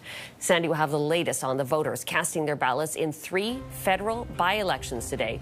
2 in Toronto and Scarborough, and the 3rd, a very close race just outside of Montreal. Polls close tonight at 8:30 p.m. Sandy and the team will have the very latest coming up on CTV National News right now.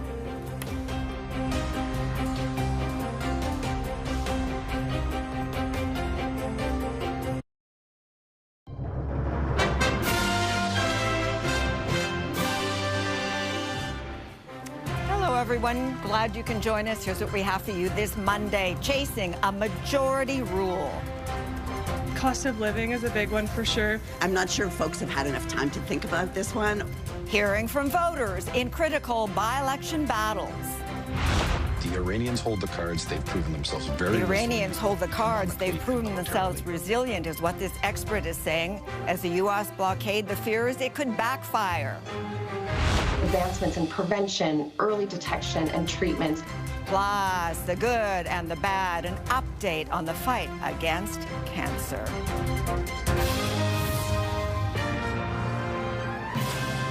CTV CTV National News with Sandy Ronaldo. All right, this is a big day for Mark Carney as Canadians go to the polls in 3 federal by-elections, 2 in Toronto, University Rosedale, and Scarborough Southwest, and 1 in Quebec, Terrebonne. At the end of the day, the federal Liberals need just one of those races to get a majority government with at least 172 seats. CTV's Adrian Gobriel is in Scarborough Southwest, which is a long-time Liberal stronghold. Okay, Adrian, talk to us about the race in that riding. Yeah, indeed, Sandy. This is a Liberal stronghold. Now, for those who call Scarborough Southwest, which is actually in the east end of Toronto for our national viewers, Dolly Begman is a household name. She is the Liberal candidate here, and that's because she was the deputy leader of the provincial NDP at Queen's Park. That was until she jumped ship to join the Liberals. Now, for more than the last 10 years, Bill Blair has held this seat in Scarborough Southwest. That was until he was appointed as to the High Commission in the United Kingdom. Now, as I mentioned, this is Dolly's backyard. She has campaigned here for a number of years, and this is a riding where more than half the population actually identifies as visible minorities, mostly South Asian, Black, and Filipino, according to the last census. Now, there's multiple other individuals on this ballot tonight: Fatima Shaban of the NDP, Diana Filipova of the Conservatives, and Pooja Malhotra of the Greens.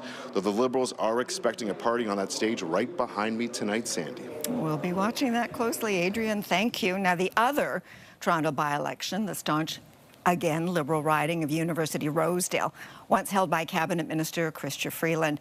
CTV's Heather Wright is in that riding, and Heather set the scene for us in this very key riding. Another key riding, and yes, another what is considered a Liberal stronghold, Sandy. Now, this is a relatively new riding. It was created in 2015, but it was created with parts of 2 storied ridings really here in downtown Toronto. Trinity Spadina, that is a riding that has sent Liberals and NDP members of Parliament to Ottawa in recent memory. And, of course, Toronto Centre, as ruby red really as it gets, the Liberals having held that riding since 1993. So this riding encompasses one of the wealthiest neighborhoods in all of Canada, as well as long and big swaths of downtown Toronto.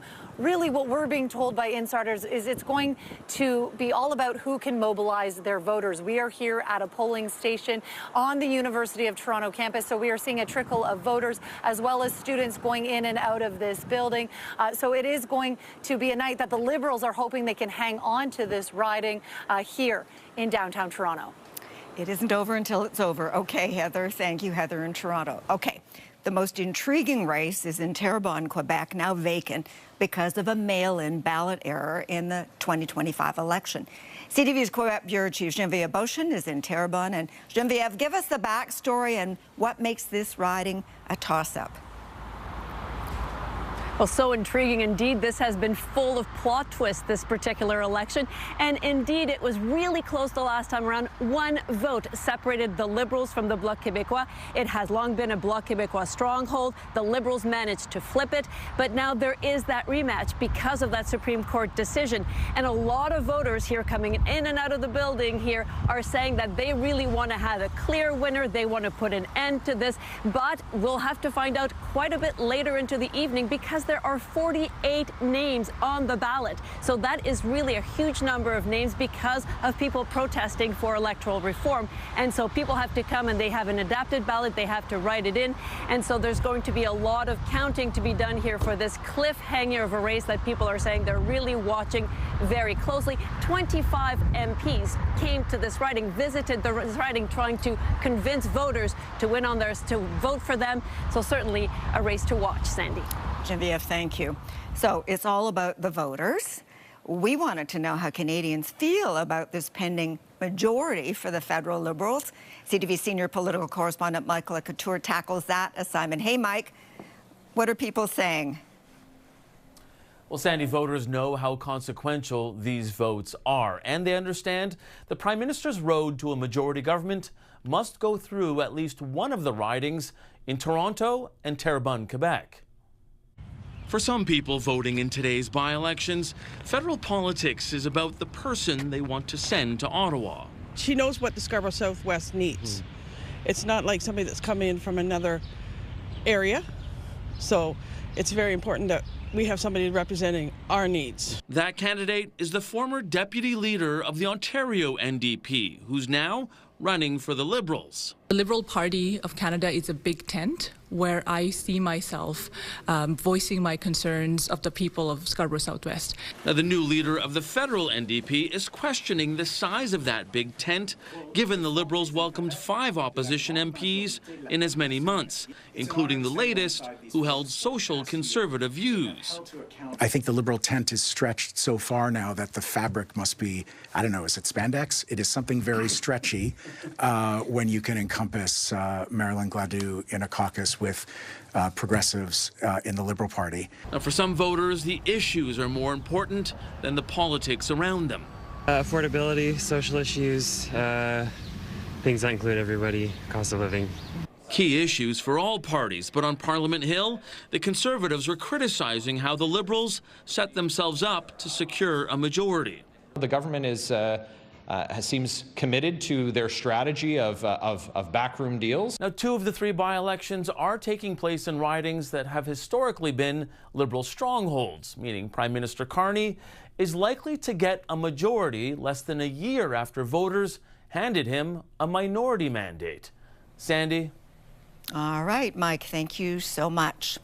Now, CTV's chief political correspondent, Vassy Kapelos, is with us in studio. It's a rare sighting to have you with us today, but Vassy's preparing for a special later this evening with Omar Sachedina. So let's pick up on what Mike was saying about this majority. Whether it's 172, 173, if he gets Terrebonne, 174, and then there's all those potential crossovers, floor crossers later on down the game. What does a majority mean? It's a great question. And I think one Canadians will be asking. In general, it means you will be able to move forward with your agenda with more ease than you would have if you had to consult and gain the support of the opposition. Now, Canadians like minority governments. We elect them a lot insofar as we like to see a little push and pull, and the government have to reflect the wants and needs of Canadians who voted perhaps for other parties. But we also have majority governments who can implement an agenda, it would appear, a little easier. The question is, though, I think from a political perspective, what does this government do should they secure a majority? Because the Prime Minister has set expectations extremely high. He has set out, in his own words, the most ambitious agenda, in generations. Well, a lot of Canadians stop me on the street and say, we have a lot of faith in him, we trust him, we'd like to give him the benefit of the doubt. When is that stuff going to happen? You can no longer criticize the opposition or blame them if you don't advance the stuff or do the stuff that you've promised Canadians that you'll do with a majority government. All right, so within that scenario of a majority government, what happens to the opposition, the Conservatives, the NDP? Well, I got to tell you, Sandy, none of them are crying at the prospect of this, right? On the face of it, they will say exactly what they did in Mike's piece. But both the NDP and the Conservatives need time to be on their side, right? They are looking, in the case of the NDP, at a total rebuild. In the case of the Conservatives, they need some of the shine to wear off the Liberals in order to become as competitive as they were a year or a year and a half ago. And so both of those parties behind the scenes are telling me that they're okay with the possibility of a majority government, and that will give them more time to build their case against the Liberals. Fascinating. Vassy, thank you so much. Now, let's remind the audience that Vassy is co-hosting CTV News coverage of tonight's 3 by-elections, along with chief anchor and senior news editor Omar. That special begins at 7 p.m. Eastern on CTV News Channel, and it will stream at ctvnews.ca and on Crave. Okay, there is a lot of other news happening today. While tensions remain high in the Middle East, a battle of words is escalating between U.S. President Donald Trump and Pope Leo, who has been a vocal critic of the Iran war. The pontiff has called Trump's threat to destroy Iranian civilization unacceptable, and he called on the U.S. president to end the conflict. Don't want to get into a debate with him. I don't think that the message of the gospel is meant to be abused in the way that some people are doing. And I will continue to speak out loudly. Too many people are suffering in the world today. Too many innocent people are being killed. And I think someone has to stand up and say, there's a better way to do this. The Pope also says he has no fear of the Trump administration or speaking out loudly about the message of the gospel. Now, the comments prompted Donald Trump to lash out in reply. We don't like a pope that's going to say that it's okay to have a nuclear weapon. We don't want a pope that says crime is okay in our cities. I don't like it. I'm not a big fan of Pope Leo. The president followed up those words, posting that Leo should get his act together and stop catering to what he calls the radical left and focus on being a great pope, not a politician. The American military began an all-out blockade of ports that stretch all the way down Iran's coastline. And now there's mounting international concern over the impact. CTV's Annie Bergeron-Oliver tackles this phase of the war and the ongoing threats. Annie. Sandy, negotiations around a peace deal failed this weekend after 21 hours of talks. Now the war enters a new phase. Oil prices surged Monday above $100 a barrel as U.S. Navy ships began blocking the Strait of Hormuz, stopping all vessels from entering or exiting Iranian ports. We can't let a country blackmail or extort the world, because that's what they're doing. Since the war began, Iran has heavily restricted access to the Strait of Hormuz, a key waterway through which 20% of traded oil normally passes. President Donald Trump says the U.S. doesn't need the strait and that his latest move in the region will get Iran back to the negotiating table after talks broke down this weekend over Iran's refusal to end its nuclear program. Iran will not have a nuclear weapon. And we agreed to a lot of things, but they didn't agree to that. And I think they will agree to it. I'm almost sure of it. In fact, I am sure of it. If they don't agree, there's no deal. The new U.S. blockade seeks to starve Iran of an estimated $200 million a day in oil reserves, a form of economic pressure experts say could backfire.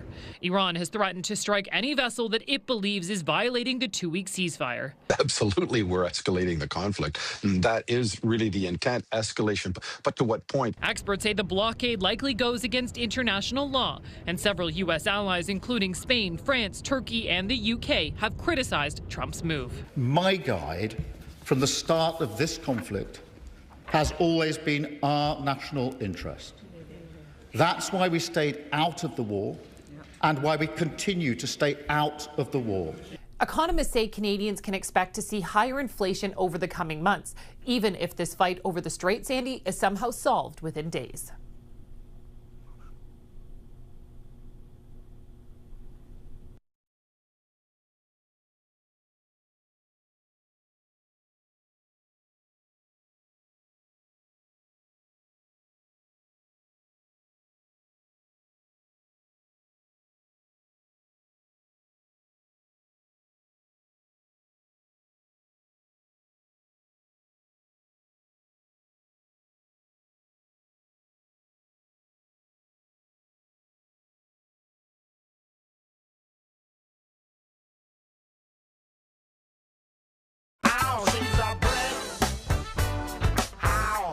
This weekend at the Brick, for 4 days, save over $1,100 on this modular 5-piece chenille sectional.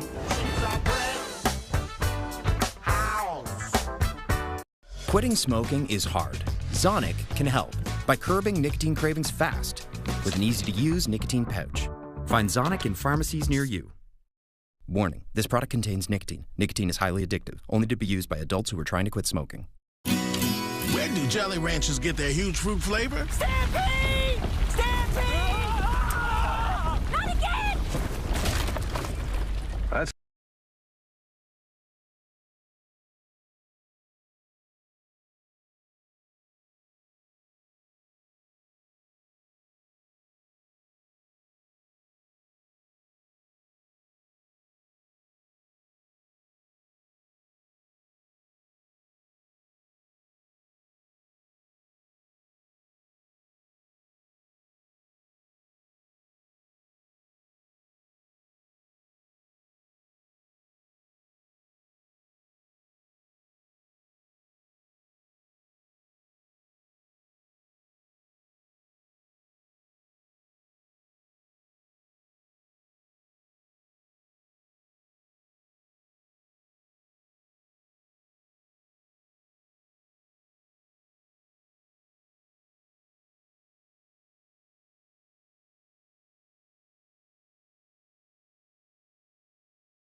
So let's go back to that, the fact that oil prices are surging and up quite high, and it just doesn't affect people at the pump. CTV's Laura Brown takes a look at how the skyrocketing price of oil is hitting in areas that are already hurting. Okay, Laura, share. Sandy, people were lining up outside this food bank before it even opened this morning. Fuel prices driving more and more people to have to access this type of help, but it's also having a massive impact on the food bank itself. It's the two things this food bank relies on: food and fuel. And both are seeing tremendous increases. Alex Boyd says it feels like being hit from all sides. Not only did the price per unit go up when the fuel costs increase, but the number of clients go up. So it's like a double whammy. This was the price of gas in New Brunswick before Christmas. On April 9th, a litre was over 50 cents more. The cost of living, housing, food, and grocery prices, and now this comes, and it's self-inflicted. This was completely unnecessary. Feed NB's executive director is not holding back. The organization trucks food across the province, and having to spend more on fuel means less on food. If some families were coming twice a month, in some areas now it's only once a month that they can get food assistance. They stopped buying beef. It became just too expensive. Grains like cereal could be next. Anything susceptible to the supply chain. Here at this food bank, they're already seeing a bit of an increase of people needing their help, but they say the real increase they'll see in the next 2 to 3 months. In a world where so little is in their control, those on the ground admit they're worried. The thing that offsets my worry is the confidence I have in the community and the people who care about others and say, we're not going to let people in our community go without supper tonight. And so, Sandy, right now they're trying to make it work, but at this point they say something's got to give. Sandy.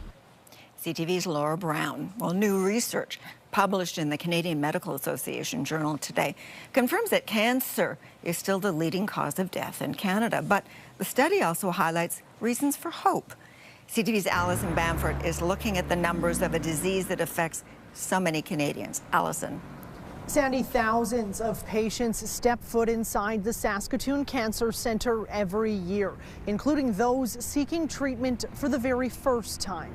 A new study estimates there will be more than 250,000 new cancer diagnoses and nearly 90,000 cancer-related deaths in Canada this year, while a staggering 42% of Canadians are expected to be diagnosed with the disease at some point in their life.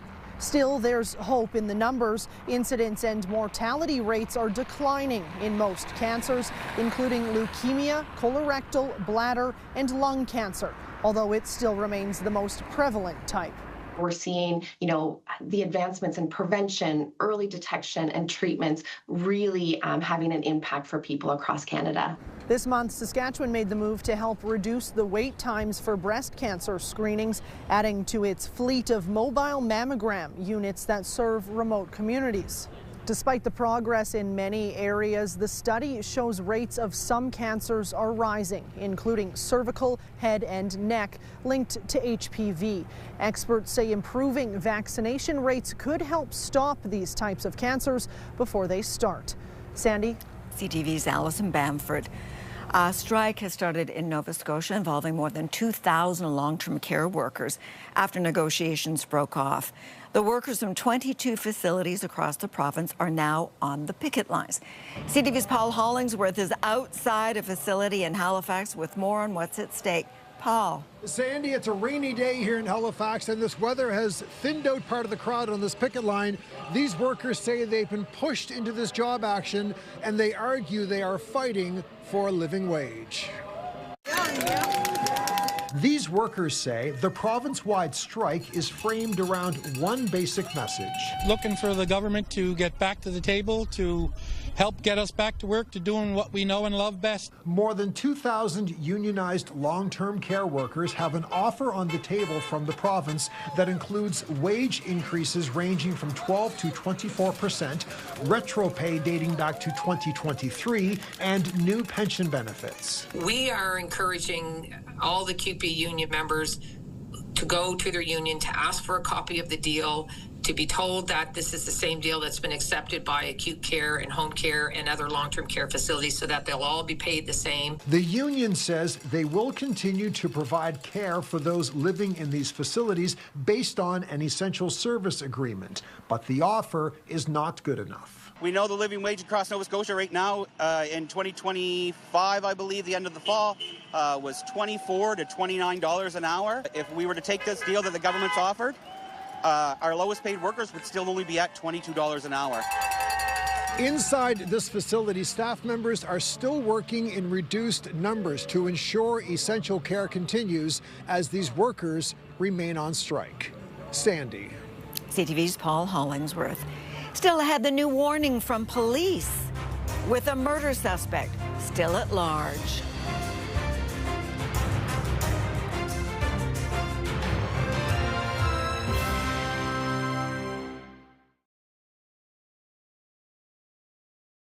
I can't even. When your result really matters, choose Clear Blue Digital Ultra Early with SmartGuard technology, an exclusive combination of features, and over 99% accurate. Clear Blue for clear digital results.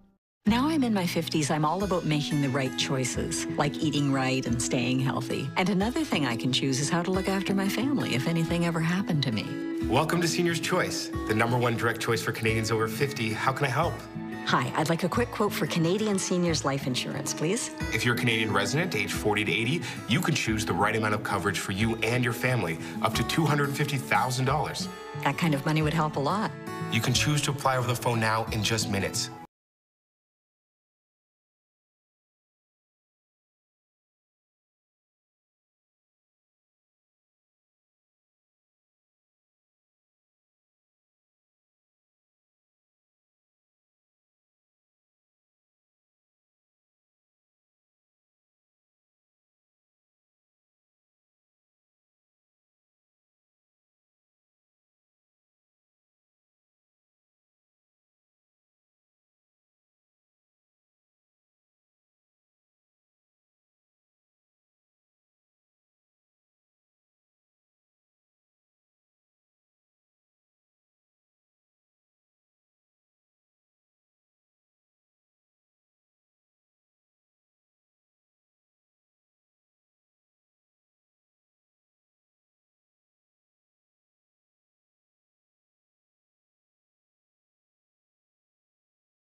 In southwestern Ontario, and today they had a warning. To Mr. Doe directly, I say that every time you go to sleep, know that there is a real possibility of being awakened to the light of a tactical team. You will be arrested. The suspect is wanted on a number of charges, including second-degree murder and attempted murder. Sarnia police, they found a gun over the weekend believed to have been used in the murder that killed a 20-year-old at a student-run event.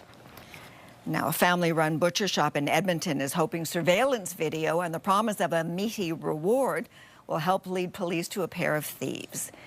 Two people smashed through the front of this iconic business last week, tore out the cash register, and took off. The store's owner is now offering 100 rings of their famous sausage as a reward. And Britney Spears has entered rehab a month after she was arrested, suspected of driving under the influence of drugs or alcohol. According to a representative, the singer voluntarily checked into a treatment facility. The 44-year-old is expected to appear in court to face the DUI charge in 3 weeks.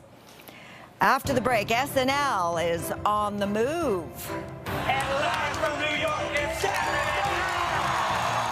Saturday night gets a new home in Canada.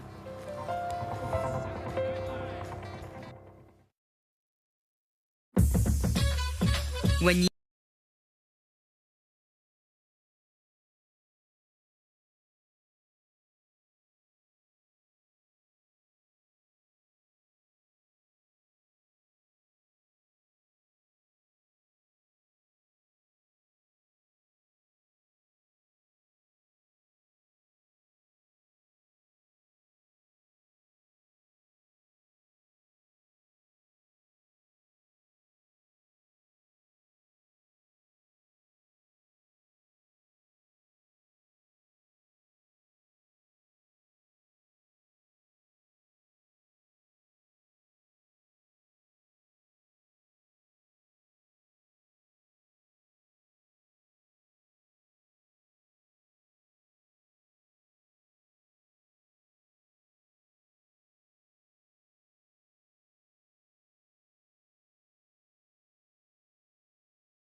News to this day by Canadian Lorne Michaels has set the standard for sketch comedy for more than 5 decades. Best haircut, Ted Koppel. It looks natural. Not! The show has skyrocketed multiple Canadians to fame, including Mike Myers, you see there, Dan Aykroyd, and the late Norm Macdonald.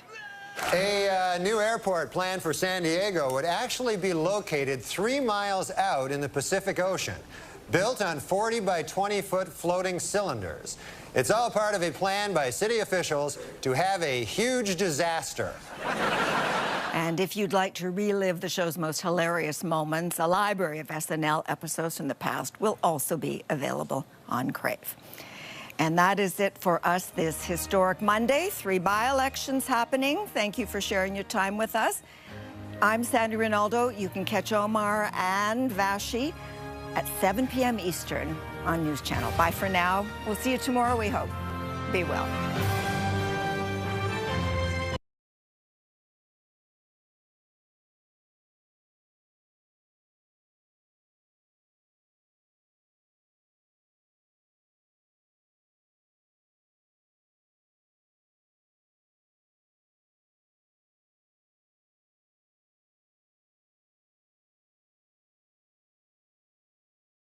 Seems committed to their strategy of backroom deals. Regardless of the outcome of the elections today, it'll be important that we work together.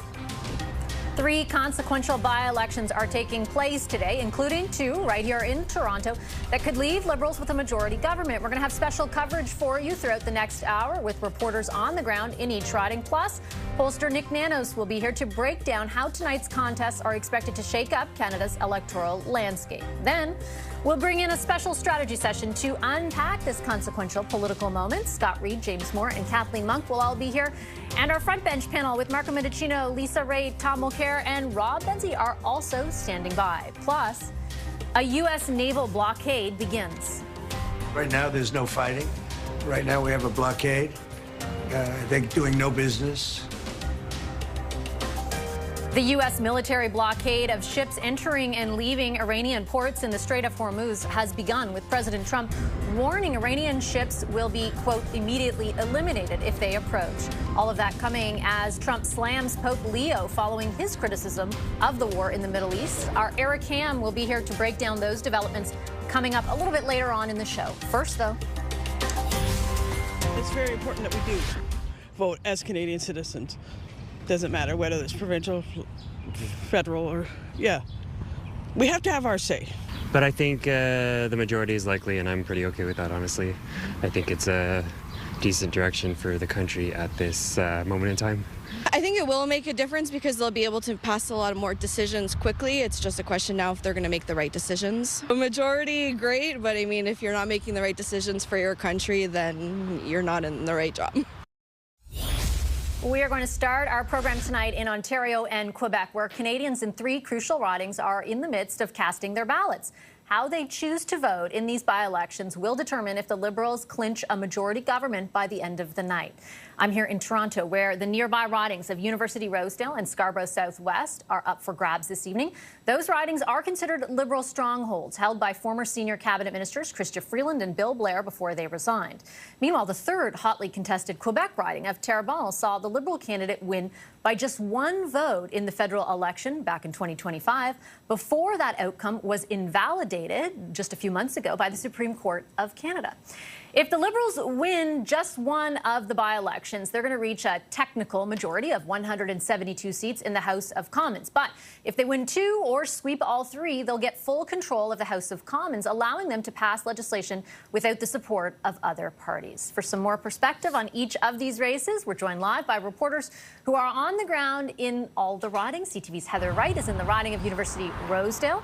Adrian Gabriel is standing by in Scarborough Southwest, and Quebec Bureau Chief Geneviève Beauchemin is in Terrebonne. Heather, we'll start with you in University Rosedale, I think it was. Tell us a bit about what's going on there and what you're hearing from people on the ground who are casting their ballots.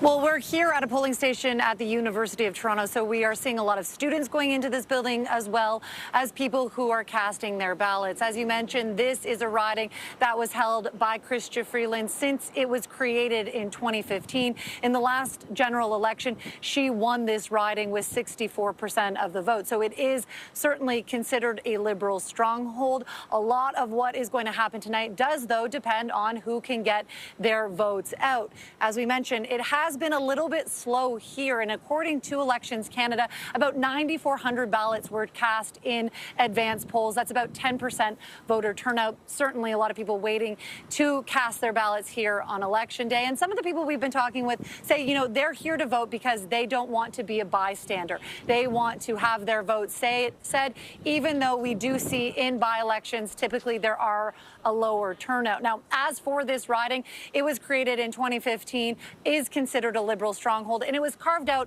with basically parts of other strongholds for the Liberal Party, one of those being Toronto Centre. That has been held by the Liberals since 1993, and the former riding of Trinity Spadina, which has been held by both members of the NDP and the Liberals as well in recent memory. So voters starting to pick up a little bit now as the end of the workday has happened. So we're going to be standing by here talking to people as they come and go, casting their ballots in this by-election. All right, thanks so much. That's our Heather Wright standing by in the riding of University Rosedale. We'll head east towards Scarborough Southwest, to be specific, where Adrian Gabriel is reporting for us tonight. You're already set up there in headquarters. A very unique candidate for the Liberals here was previously, just until a number of weeks ago, the deputy leader of the provincial New Democratic Party. Right, Adrian?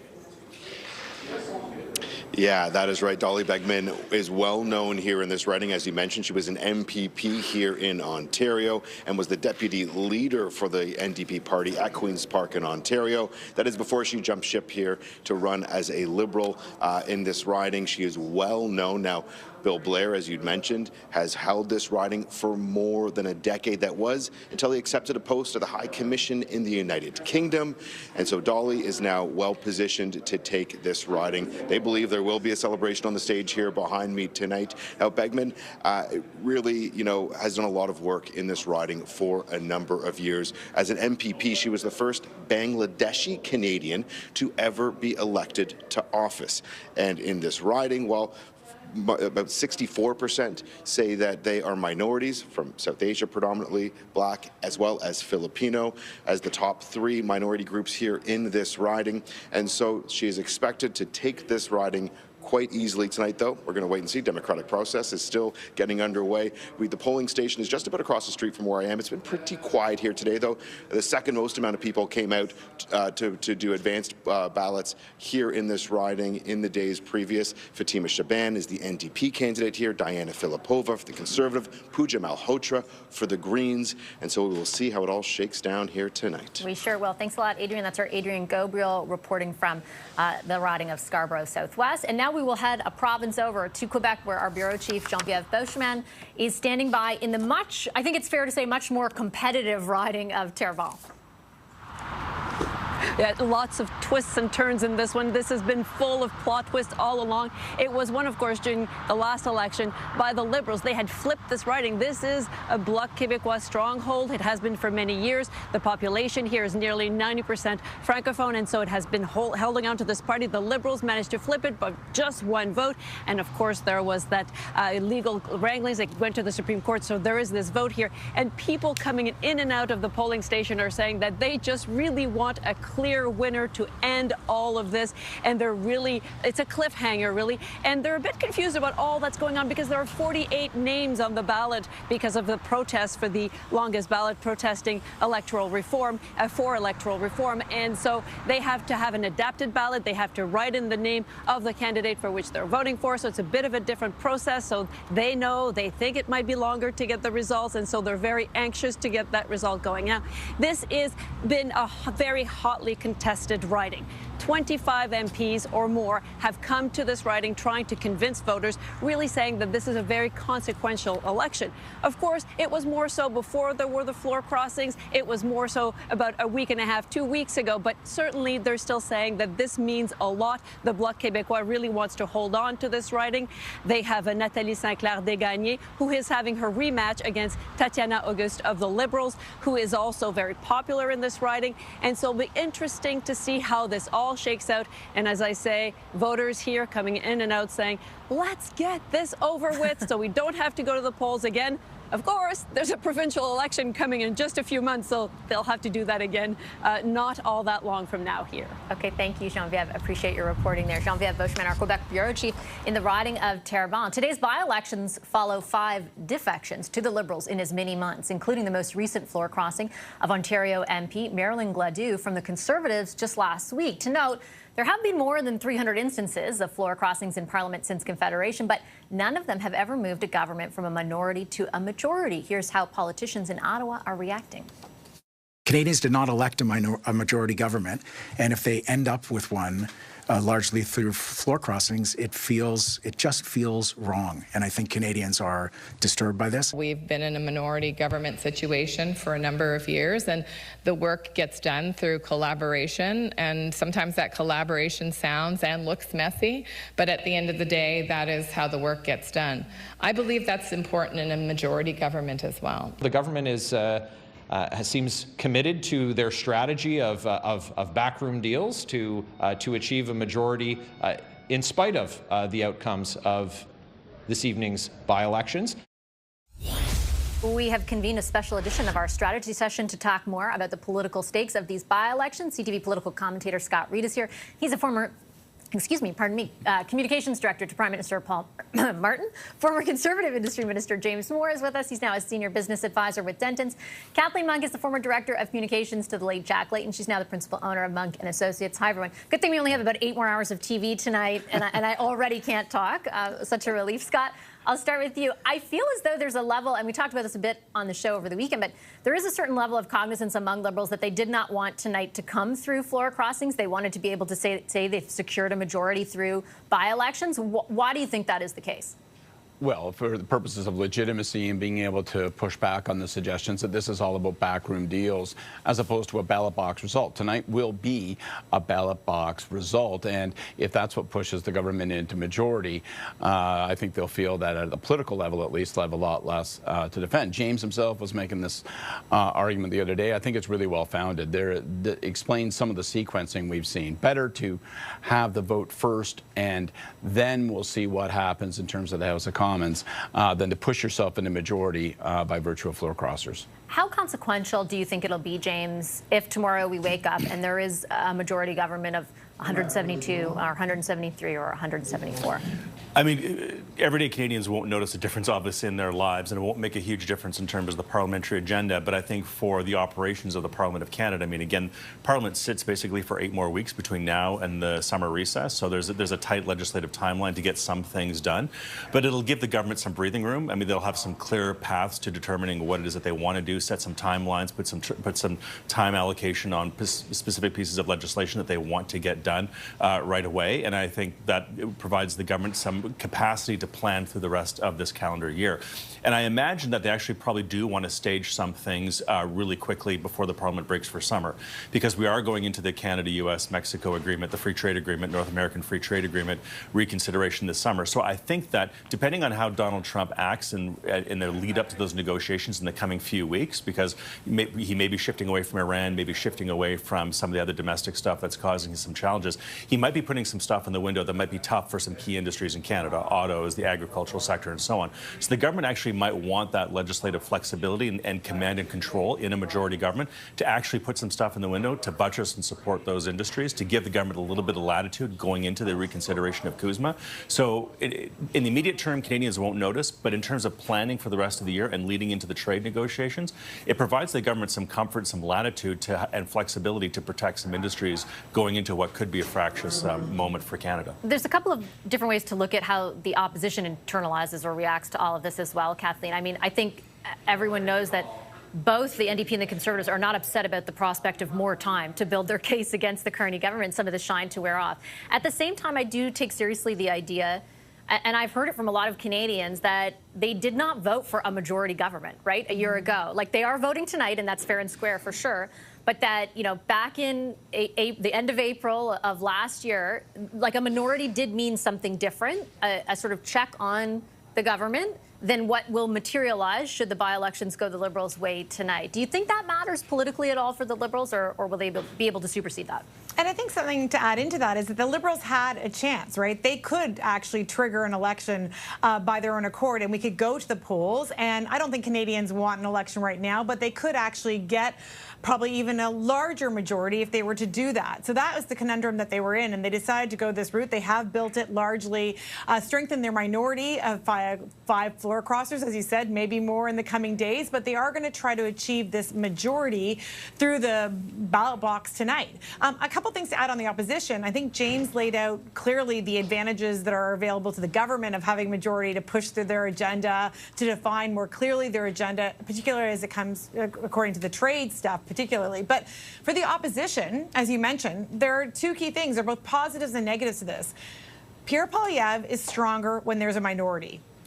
With a threat of an election coming any day, he has more strength and more caucus discipline, even with him bleeding on all sides for these floor crossers. As soon as it trips over into majority territory, where it looks like it will tonight, he immediately becomes weaker because the party has the time to find that new leader. But there's also positives. There's positives for parties like the New Democrats, who need the time to rebuild and need to take that time too. I also think one of the key things I'm watching tonight is what is the result, as we all are, in Terrebonne, because that really will have impacts on Blanchet's future and what that says about the Bloc Québécois and their strength in their province. What do you think this means for the opposition? And Scott, what do the Liberals do with the majority?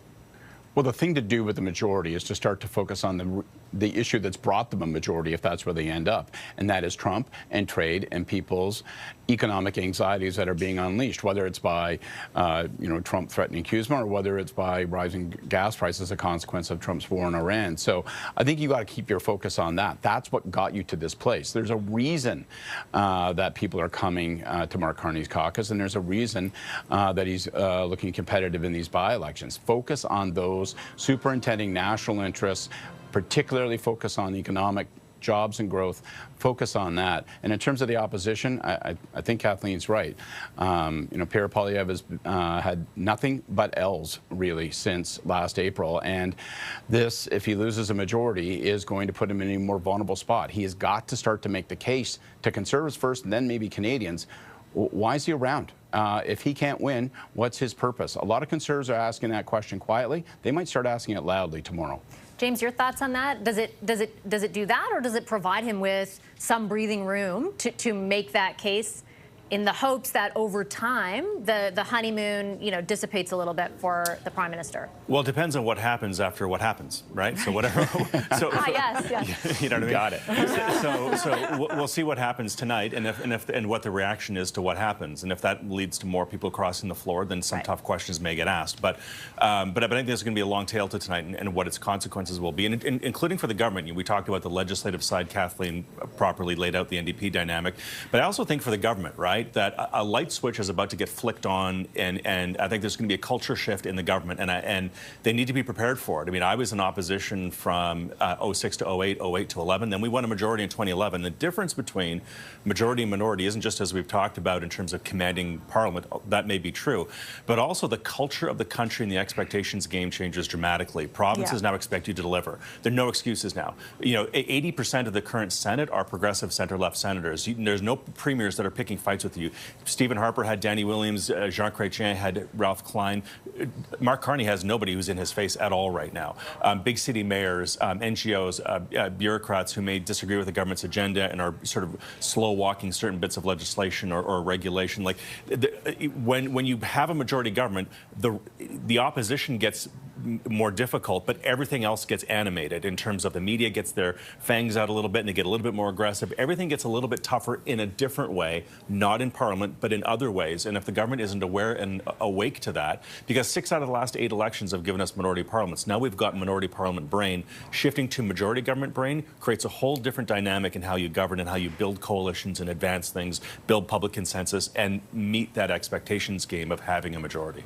Not to mention, Kathleen, the fun task awaits of managing a caucus where after tonight you might have the former deputy leader of the provincial New Democrats alongside Marilyn Gladu from the Conservatives, all becoming part of your party in just the last week. Yeah, I truly believe that really we're just shifting the management problem. One, which is now in a minority government, of shifting the challenge of counting votes and making sure people are in their seats and they can move their agenda forward, to now it's more of an internal management problem where they're going to have to start managing some of those caucus dynamics. And I know Scott's take on this is that we are a brokerage party, but the problem is, and Carney said this over the weekend at the convention, that we are drawing people towards our values. But you also wonder, if there actually are liberal values and what they stand for, if you can have a caucus that contains such disparate views, from Marilyn Gladu to Laurie Liddell to, as you mentioned, possibly tonight, Dolly Begum and others, right? And how we can actually keep that caucus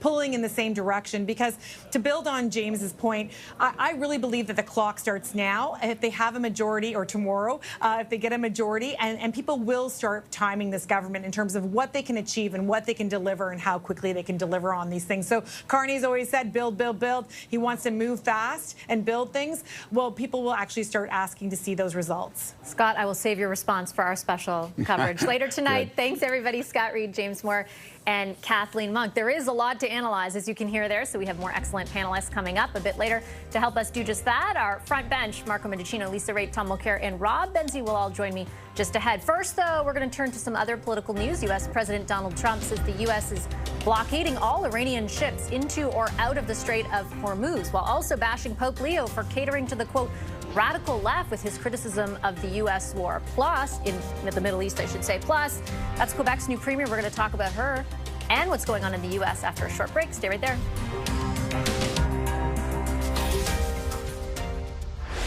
Hi-ho, Ontario! DraftKings has everything you've been hunting for in one casino app. Take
political group are Latinos, Hispanics, and they went for Donald Trump in the largest numbers that we have seen in GOP history.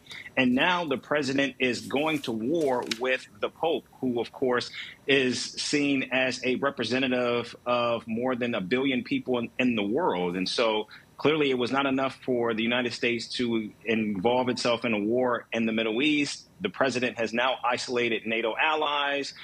most countries in the Western Hemisphere, and now he's going in a tit for tat with the Pope. So I think the pressure is getting to the president right now, but clearly what we're seeing here is this is a man who believes that allies and friends simply are not the way to go. And now you just wonder who is next on the president's hit list. The blockade, I do want to talk about that and sort of the political implications as well, because what we did see as a consequence of the president following through on that threat, unlike some of the other ones that he's made, is that the price of oil swung back up after the possibility of, negotiations looked like they could go somewhere, then of course they didn't, and now this. Like, what is your assessment of sort of the political standing of the president in the middle of all this at the moment? Well, the president is struggling right now. In fact, here in the United States, the Cook Political Report, which actually looks at where the nation stands as it looks ahead to the midterm elections, they've already now moved 4 Senate seats in the Democratic category, believing that if Democrats actually swing 4 seats, that they will be the majority in the Senate. Already the House looks like it's also gone. And the reason for all of this is because President Donald Trump's approval ratings are continuing to fall. And more importantly, he's losing with many of those young voters who swung to Donald Trump in the 2024 election. So we are already seeing that now he's launched this fight with the Pope. That will certainly turn off a lot of Latinos. Young men are leaving. And of course, his MAGA base is also beginning to crack as well. What are you looking for over the next few days on this?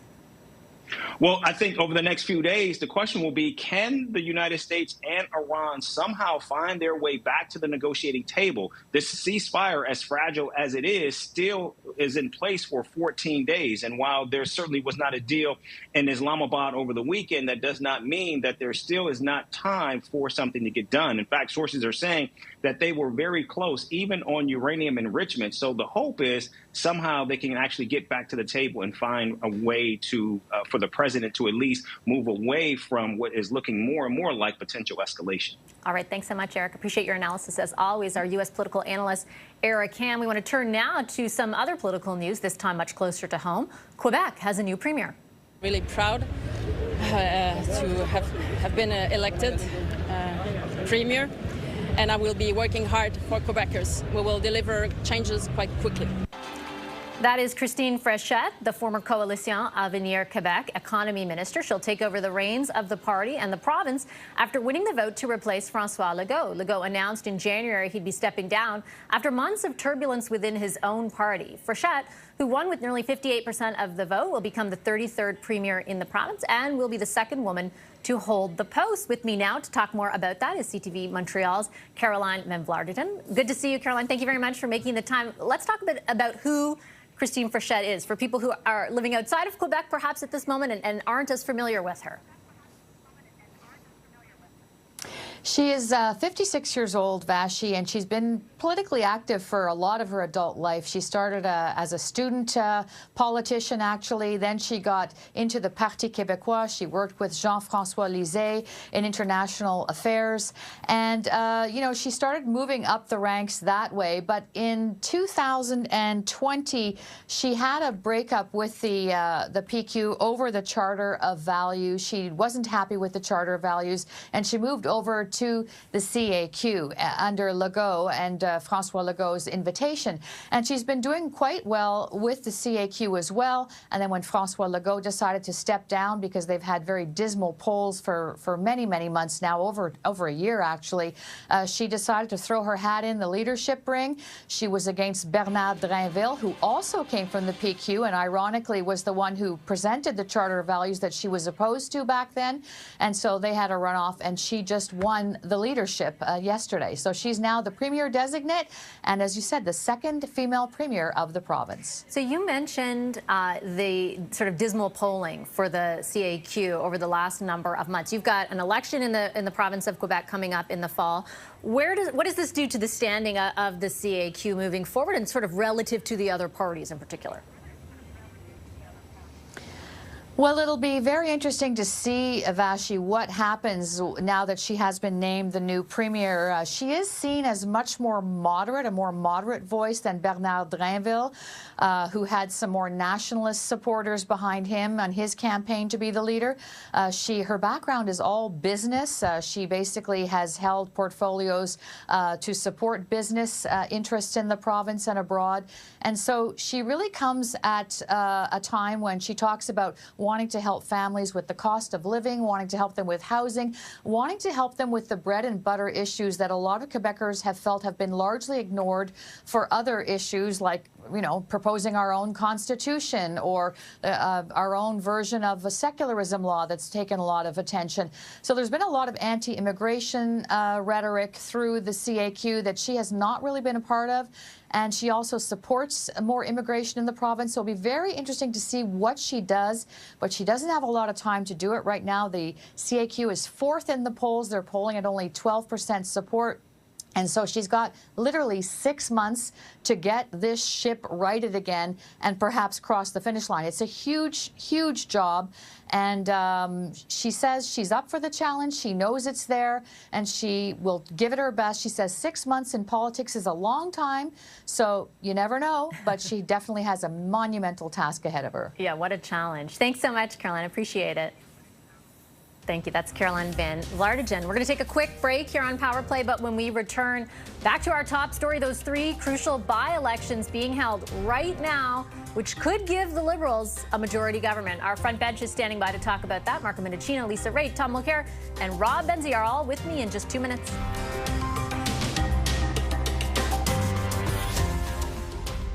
If you're paying high interest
of Parliament have to have the ability to make those choices, and they will be held accountable. The only poll that matters to me is that on Election Day. Is it time to get a new Conservative leader?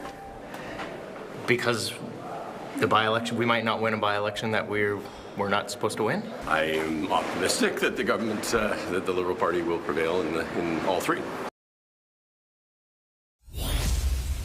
Reaction there today from politicians of all stripes as the Liberals are mere hours away from potentially securing a majority government. There are 3 key by-elections taking place as we speak, 2 in Toronto area ridings and 1 in a Montreal area riding. The Liberals currently sit at 171 seats, as you can see there, in the House of Commons, which leaves them 1 seat shy of a majority. If the Liberals win just 1 of the by-elections, therefore, they will be able to form a technical majority. If they can clinch 2, they'll be able to win votes without a tie-breaking one cast by the Speaker. And it all comes following 5 floor crossings since November. Over 300 MPs have crossed the floor since Confederation, but they have not moved a minority government to a majority, and tonight that could all change. Let's bring in our front bench. With me this evening, Marco Mendicino is former Chief of Staff to Prime Minister Mark Carney and former Liberal Cabinet Minister. He's now a Senior Counsel and Strategic Advisor for Castles. Former Conservative Deputy Leader Lisa Raitt is here. She's the Vice Chair and Managing Director of Global Investment Banking at CIBC. And the Toronto Star's Queen's Park Bureau Chief, Rob Benzie, is with us as well. Benzie, I'll start with you because we were communicating throughout this entire by-election period because you live in one of the ridings and you were getting lots of mail, sort of like things dropped off at the door, but from mostly, I think it was 90% or 95% from the Liberals. Yeah, Vassy, I mean, as I live in University of Rosedale. There was a sign on my door today, put on my door by the Liberals, urging me to vote for Danielle Martin. They know that I don't vote, like you know that, Vassy, but they still keep coming. And anyway, it speaks to an organized push. Certainly, I have had, I think, 7 pieces of mail to my house from the Liberals, and I have had 1 from the Greens and 0 from the NDP and 0 from the Tories. The NDP actually surprised me because this riding is held provincially at Queen's Park by the New Democrats, and the city councillor is a New Democrat. This is there's a lot of orange signs traditionally in this riding, although far fewer this time. A lot more red signs, frankly, including, as I think I told you before, Vassy, on the house of a New Democrat friend of mine who also has fundraisers for Olivia Chow at his home, and he has a Liberal sign out. So it's not going to be a fun night, I think, for the NDP this evening. Lisa, does a majority of 172, 173, 174, does it change things in a salient way in your view? Well, it gives the government an opportunity to reconstitute those committees if that's something they want to do. And if you have control of the committees, you have control of the legislative calendar, and I think that's really important. By the way, Benzie, obviously the Conservatives have better data if they know not to send you on anything, right? Since you don't vote. Exactly. I'm just saying, we're winning on that one. I'll take that as a win. But I also do believe that, getting back to the by-elections, I do believe that he being the Prime Minister, he needs to have a much bigger majority in order to account for possible differences of opinion within his own caucus. Yeah. Like, let's say you've got Marilyn Gladu on one extreme end and you've got perhaps Dolly Burton on the other. I'm sorry, I didn't get her last name right, but Dolly on the other end of the spectrum. There are going to be some issues that they will not agree on, and perhaps they'll be able to not vote with the government on those things. So he's going to need a lot more of a buffer than 1, 2, or 3 when you're trying to knit together such a disparate group of MPs. Do you agree, Marco, that the size of the majority matters? I do. I think that the greater the margin, the more durability it gives to Mr. Carney and the Liberal Party's ability to govern going forward. Just parenthetically, I'm imagining some poor volunteer on Danielle Martin's campaign furiously taking down, "Do not knock on Benzie's door. Go to the next door." And I look at having lived that life through 3 general elections and then obviously last year's election as the Chief of Staff to Mark Carney, I will tell you that all the campaigns are extremely focused on getting out the vote. So you do have a real laser-like discipline on capturing the data, making sure that everybody and those volunteers are out there pulling vote, because you don't want to take it for granted. I think the 2 seats in Toronto, University of Rosedale and Scarborough Southwest, I think the party's very confident and very focused on pulling vote there. The one to watch will be at Terrebonne and in Quebec. And I would say that will be a real proof point to see how the national polling and Mr. Carney's personal numbers stacks up against our ground game. But I will tell you, the party takes nothing for granted and is very much focused on GOTV. It's a little bit of a litmus test, and I always hesitate, in the same way I know everyone else does on this panel, to read everything into by-elections. But in this case, the riding of Terrebonne will be interesting to see to what degree the national polling does translate. And in particular, for example, Nick Nanos was telling me earlier, and we'll have more on this later, like a lot of the bump that the Prime Minister got following Davos was particularly pronounced in Quebec. So does that translate? Is it a litmus test even for Mr. Poilievre, whose candidate was able to capture 18% of the vote in the last federal election in that riding? Does that change at all, given what's going on at a national or even provincial level? It will be interesting. Like, this is the real competitive race to watch. Yeah, is that one for me, Vassy? Oh, sorry, it's for Benzie, yeah. Oh, for Benzie. Yeah. Well, I won't be as smart as Marco on this one, Vassy, but I would say, yeah, I think I'm going to be looking at those numbers. I actually think because of the floor crossing, it might be easier for the Liberals to win Terrebonne because the Terrebonne doesn't have as much clout as it might have done. If it was the seat that was putting them over the top, then there would be much more pressure there. But I think if there are probably residents of that riding who think, well, maybe we want to go with the party that's going to have a majority and for the next few years, and it doesn't hurt either that the Liberals had their convention, an hour drive away from that riding on the weekend. So there were a lot of volunteers going in canvassing and dozens of cabinet ministers hitting the doorsteps. So I think I'm going to be interested to see what the polls are like for all three parties. I mean, the NDP has a new leader. Avi Lewis is high profile. Do they get some kind of a bump in particularly in the Toronto ridings? And what do Pierre Poilievre's numbers look like in this riding in University of Rosedale? The Tories finished second last time with 23% of the vote behind Chrystia Freeland's 64%. I'm going to be interested to see if that number is higher or lower. I mean, their candidate has been invisible throughout this the RIP period, and so I'll be interested to see if they still finish a strong, a relatively respectable second. Lisa, more generally, I know the Conservatives obviously are not thrilled at all these floor crossers. They've expressed opposition to the idea that the floor crossers help form a majority. Is there anything to the idea, though, that a majority government will give the party more time to, recapture some of what they have lost over the last number of months in terms of popular support? Well, they would be foolish if they didn't think about it that way, Vassy. I mean, with every downside, there has to be an upside, and the upside is that seize the moment and make sure that you're doing whatever you can to get the caucus rowing in the same direction, feeling good about what they're doing, and figuring out how we're going to make sure that the Conservatives look different from the Liberals in the next election. By the way, I'm very suspicious that Tom Mulcair is not on the panel tonight, and I'm convinced he's in Terrebonne right now. Until I see any other evidence to the contrary, that's where I think that he is at the moment. But, the write-in candidate. On top of it, I'm also very curious on the Terrebonne issue, Vassy. I think I saw some movement on social media about whether or not there is going to be strategic voting, that if you were considering voting for Conservative, maybe you want to hold your nose and vote for the Bloc. And we'll see whether or not any of that transpired. I find it hard to find it. I don't know how many Conservatives are going to vote for the Bloc. I mean, we both wear blue, but it's a very different shade. Tom is away tonight, and we just didn't know it. So there's nothing suspicious, I promise. Marco, last word goes to you. And I'm curious, as someone who was involved so closely to the operation of government, a number of months ago, if they were to ask you what your best advice is for what to do with this majority, if they should secure it tonight, tomorrow, do you change your posture? Do you change the way you present things? Does anything tangibly change from where you sit?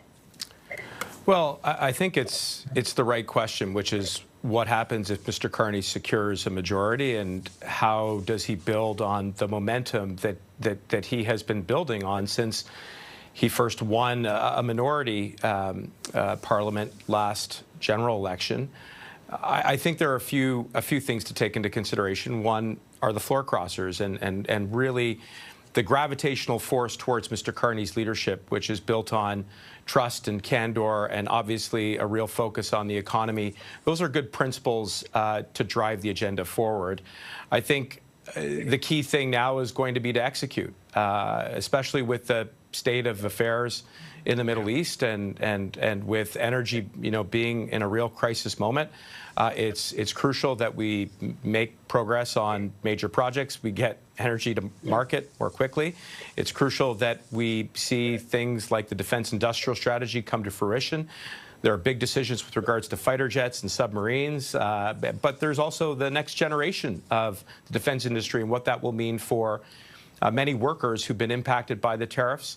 And then there's the housing file. So I think, once the majority hopefully will be secured tonight, it will then be up to Mr. Carney and his team and a very big and growing tent of MPs from both sides of the political continuum to then focus on delivering on the results and the platform commitments that were made last year. Okay, I'm going to leave it there. Thanks, everyone. Appreciate the discussion. Our front bench, Mark Mendicino, Lisa Ray, and Rob Benzie. Coming up tonight, how exactly can this evening's by-elections reshape Canada's political landscape?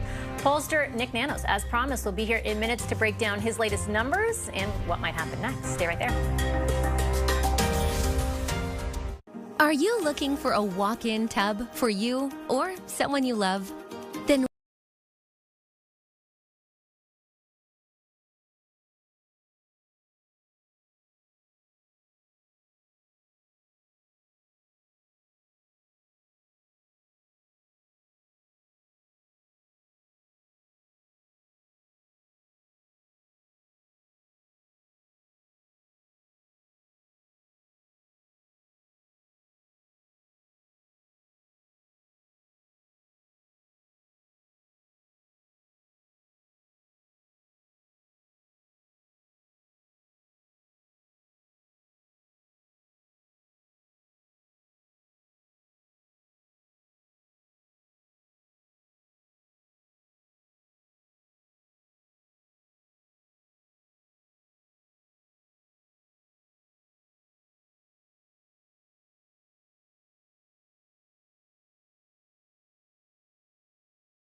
landscape here in this country. Nobody knows that political landscape and where we sit right now better than our next guest. Nick Nanis is, of course, CTV's pollster of record, and he's with me now. Nick, good to see you, as always. Let's talk a little bit about these by-elections, and we've got to start with Terrebonne because it's the most competitive one. Oh, absolutely. And, you know, the thing is this is the riding that was just won by one vote in the last federal election. The stakes are very high for both of the parties, the Bloc Québécois and the Liberals, and they're going to be fighting it to the very end in order to grab this seat. And what do you see when it comes to Quebec more largely? Because Quebec is a unique province often that really reflects momentum, political momentum, in a way that some other provinces don't always. Well, in the province of Quebec, we've seen numbers improve for the Liberals over the last few weeks, and it's going to be interesting to see whether that converts into a good night for the Liberals in Terrebonne. It's still too early to tell for that. Yeah, very much so. Okay, what about the two Toronto area ridings, starting off with the one in the Greater Toronto area, Scarborough? Well, you can see, Vassy, from the big map at least, you know, Greater Toronto area generally very good for the Liberals. And, you know, when we look at Scarborough Southwest, it's probably going to favor the Liberals in this particular case. But, you know, the thing is, it's still going to come down to the ground game. But it'd be a big surprise if the Liberals don't do well in this riding. And the candidate there, Dolly Begum, of course, stolen from the provincial NDP, the deputy leader of that party. So interesting to see if she does win, what a caucus with her and Marilyn Gladu and some of the others will entail. Certainly a political story to look ahead to. The other Toronto area, this one more centrally located in Toronto. Yeah, absolutely. This is Chrystia Freeland's riding. And, you know, the thing is, she has big coattails nationally, big coattails in the riding. And for the Liberals, it's going to be interesting to see, can they maintain the same level of support that they did under Chrystia Freeland? How important was their personal brand to their electoral success? It's still too early to tell. We won't know until the election results come in as to what's the case is. And you've certainly seen in all three of these ridings a ton of Liberal cabinet ministers making themselves, you know, known in the riding, doing a lot of the campaigning. It's obviously important to the party. Let's talk about where these parties all sit. Also, from a national perspective, headline numbers heading into these by-elections. Yeah, you know, the thing is remember in the last election, it was actually a pretty tight race between the Liberals and the Conservatives, only a little bit more than 2 percentage points between the two. But when we look at the trajectory of public opinion, we see some really interesting things. And, you know, the thing is that close race widened by June, and, you know, the Liberals have basically been in the driver's seat for most of the last year. And when we look at where they are in the last Nanos tracking that was just done just before the closing weekend, you can see the Liberals having a 13-point advantage, double digits right now. And when you look at this graph, like, what are some of the key, and we're going to delve into this even further when we look at the preferred prime minister numbers, but what are some of the key moments that you think provided impetus for the momentum? Well, a lot of those key moments have to do with meetings with President Donald Trump. Other ones, especially for the Conservatives, have to do with defections from the caucus. And when we roll all those things up, we can see what was a tight race back in April 28th, 2015, is now a significant double-digit advantage for the Liberals. Yes, such a tight race by election day a year ago, less 2 weeks ago, and a different story today for sure. Let's look at how this translates to preferred prime minister, because that's been another big story since the last election. Let's go through as we see the various inflection points that you just referenced and what they mean for how Canadians are viewing the leadership of these parties, and in particular the top two, right? Prime Minister Mark Carney and Pierre Poilievre. Yeah, 100%. You know, Vassy, you know, when we look at the numbers, the ballot numbers, the Liberals only had so much of an advantage. But when we look at the trajectory when it comes to leadership, that advantage for all intents and purposes almost doubles. And you can see kind of, you know, a significant improvement in Liberal fortunes coming into the first part of their mandate. And, you know, largely as a result, coming off of the meeting with Donald Trump and how Canadians perceived how he managed that meeting with the President of the United States. I thought something was also interesting as let's keep moving through the trajectory, but just the relationship with the United States and its impact on domestic politics. Right now, your numbers are showing actually Canadians are less worried about Trump than they are about jobs and inflation. Yeah, I think a lot of that has to do is, you know, they're worried about everything, Vassy, but, you know, when they think about the price of gas and stuff like that, that's like today, and Donald Trump hasn't been in the news in terms of Canada very much. But, you know, the interesting thing is that when we look at the numbers, and, you know, this is Mark Carney coming out of the World Economic Forum, you see a bit of an uptick. That is mostly in the province of Quebec. It looks like that resonated quite well with Quebecers on that front. Yeah, and just finally, let's look at where things do go after Davos, because in recent weeks we've seen Pierre Poilievre also makes some international speeches, as well as a number of high-profile podcast appearances. But like, this is pretty clear. Yeah, the Liberals going up, or Mark Carney going up, and you can see the trajectory for Pierre Poilievre going down. A little bit of an uptick at his convention where he had his leadership vote, but coming out of that, the defections have dogged him, have basically undermined his ability in order to connect with Canadians and get his message out. Okay, I'm going to leave it on that note. Nick, thanks so much. Look forward to your analysis tonight on our special coverage. We will be back here on Power Play after a very short commercial break. Stay tuned. Tony can't wait for a real camping trip, but for now, he needs to financially protect his family if anything happens to him.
Coverage of the 3 by-elections that are taking place tonight. Of course, there's a lot of potential political consequence to them if the Liberals are able to secure a majority government through them.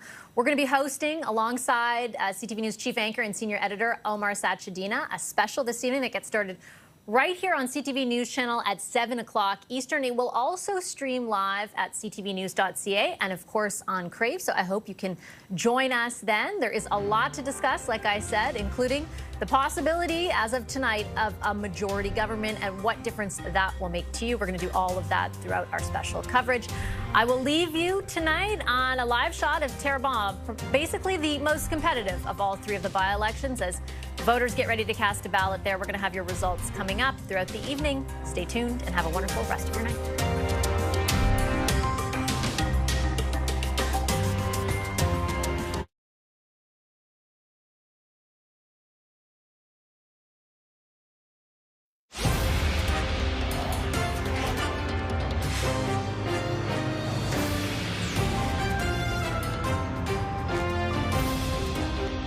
There's a real sense that the Liberals have just got that forward momentum. And if you look at the polls, it seems like no matter what poll you look at, they're out ahead quite significantly.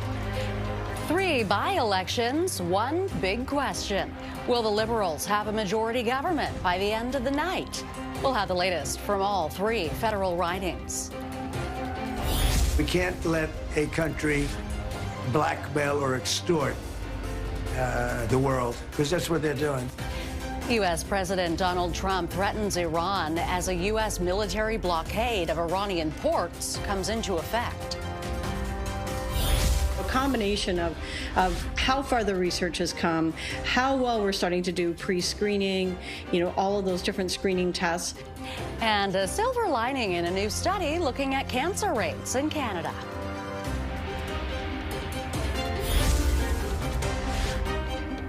Thanks for joining us here on CTV News Channel. I'm Renee Rogers.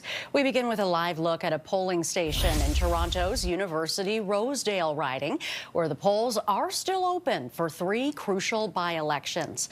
The Toronto ridings of Scarborough Southwest and University Rosedale are Liberal strongholds, previously held by cabinet ministers Bill Blair and Chrystia Freeland.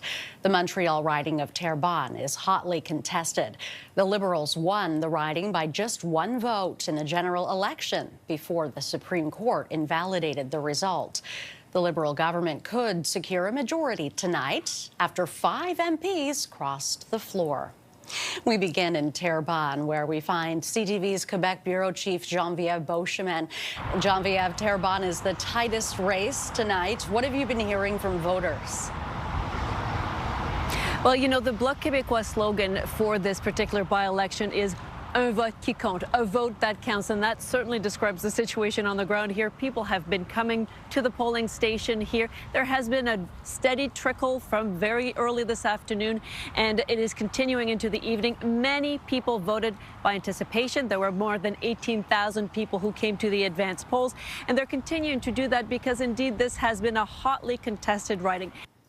Won by the Liberals by 1 single vote last time, and then there was that challenge that went to the Supreme Court because there was a clerical error on the mail-in ballot voting. So certainly it has been a lot of plots, twists in this particular story. And many people in the riding have been paying close attention to this race, especially since there have been a lot of visitors to this area over the past few weeks. More than 25 MPs came. There were people from the Liberal Party. There's also Bloc Québécois MPs that came, and other parties as well, because they believe that this is going to be a tight one. The rematch between the Liberal candidate, Tatiana Auguste, and the Bloc Québécois candidate, Nathalie Sinclair-Desgagnés, is expected to be tight, and it may take some time before we have the results because there's so many names on the ballot. There are more 48 names on the ballot because of that protest that has people signing up to protest for electoral reform. And so it is an adapted ballot. People actually have to write out the name of the candidate they choose. And so that has to be counted slightly differently. It could take longer, but many people here in this riding say they'll be glued to the results because they want to see a clear winner emerge from this one. Geneviève, the 2 Toronto area ridings are seen as safe seats for the Liberals, but really the big question mark is over the riding of Terrebonne, which way it's going to go. Were you able to get any sort of sense from voters coming in or leaving about who they are casting their vote for? Yeah, that's really the intrigue of this race, because of course we know this has been Bloc Québécois' stronghold for many years. I mean, there were redesigns of the riding that changed things a little bit. It was once the NDP during the Orange Wave here in this area, but mostly it's been held by the Bloc Québécois. It's a very francophone population. This is outside the island of Montreal. It's a suburb of Montreal, and it has been in the past really held by the Bloc Québécois. When I talked to people here on the ground, many of them didn't really want to say exactly who they were voting for, but they were giving hints, and people talking about the fact that some people saying that they believe that it will be a good thing, that there's going to be a majority government if indeed people vote not just in this riding, in other ridings as well. It doesn't hinge just on this riding, of course, but for the Liberals. There are other people who are talking about the fact that they want to have a strong voice for Quebec in Ottawa, and they believe that the Bloc Québécois could be that particular voice. Now, there are all sorts of issues that people are looking at, a lot of them on the federal level, but also they're looking at the high-speed train issue here. There are a lot of people, though, talking about the economy, and they say they really want a steady hand on the economy, and so they're looking to see exactly who that will be. And this is what they're saying they're looking most closely at when they look at all the candidates here. Thanks for this, Geneviève. That is CTV's Quebec Bureau Chief Geneviève Beauchemin for us in Terrebonne. Let's turn now to the riding of University Rosedale, where we find CTV's Heather Wright. Heather, the riding was last won by Chrystia Freeland with 64% of the vote. So many people looking at this as a pretty safe Liberal riding. What are you hearing today? Yes, certainly this riding has been held by Chrystia Freeland in every election since it was created in 2015. Most recently, as you mentioned, Renee, winning 64% of the vote in the last federal election. We've been here outside of this polling station at the University of Toronto for several hours now. We've had an opportunity to speak with a number of people coming and going after casting their ballots. You know, not a lot of people sharing who they are voting for, but as Geneviève mentioned, you do get the sense of some hints being dropped. We've heard from people who are voting because they're worried about the cost of living. We've heard people voting because of the trade war, voting based on, you know, Canada's stance in the world. And so a lot of different drivers behind the votes that are being cast here tonight. But certainly there has been a steadier stream of people starting to arrive. Keep in mind, though, in advance polling, about 9,400 people cast their ballots in advance polls. That's according to Elections Canada. That's about 10% of registered voters. Certainly a lot of people waiting perhaps to today to cast those ballots, but that is a low number when it comes to advance polls. But as we see in most by-elections, typically voter turnout is a little bit lower. And what we're hearing from experts is a lot of tonight is going to determine, or is going to be based on who and what party is able to get their voters out. And that's happening here at this polling station here at the University of Toronto. And Heather, what are the biggest issues facing voters in the riding of University Rosedale?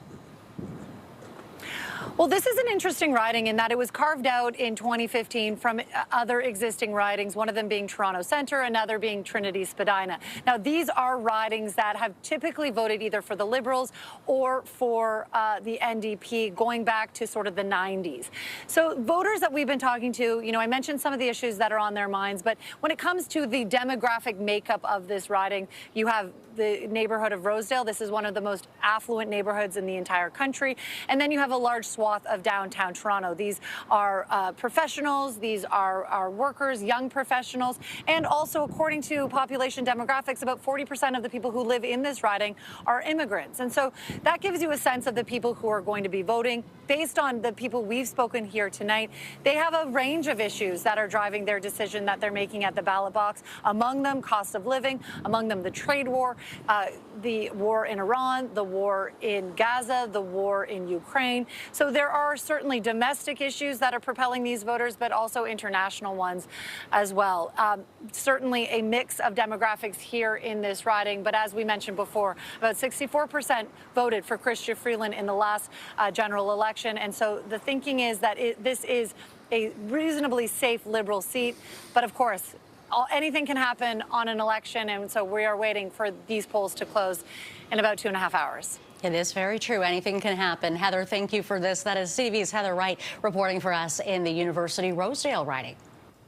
And finally, let's go to Scarborough Southwest, where we find CTV's Adrian Gobriel. And Adrian, former Ontario Deputy NDP leader Dolly Begum is running for the Liberals in a riding that's been a stronghold previously held by Bill Blair. What's the feeling there in that riding today?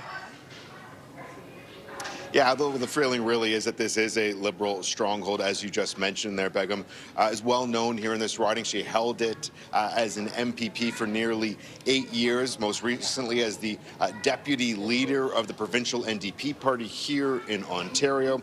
Now, we've been speaking with some voters as they're slowly making their way in here today. Speaking with some seniors earlier, they telling me that, yes, they came out to vote, but that generally speaking, they're happy with how things have been going in their riding over the last number of years. For more than a decade, this federal riding was held by Bill Blair. He won with about 62% of the vote. The Conservatives had just over 30% of the vote during the last federal election. Bill Blair, of course, has now departed, accepting a role as a High Commissioner in the UK.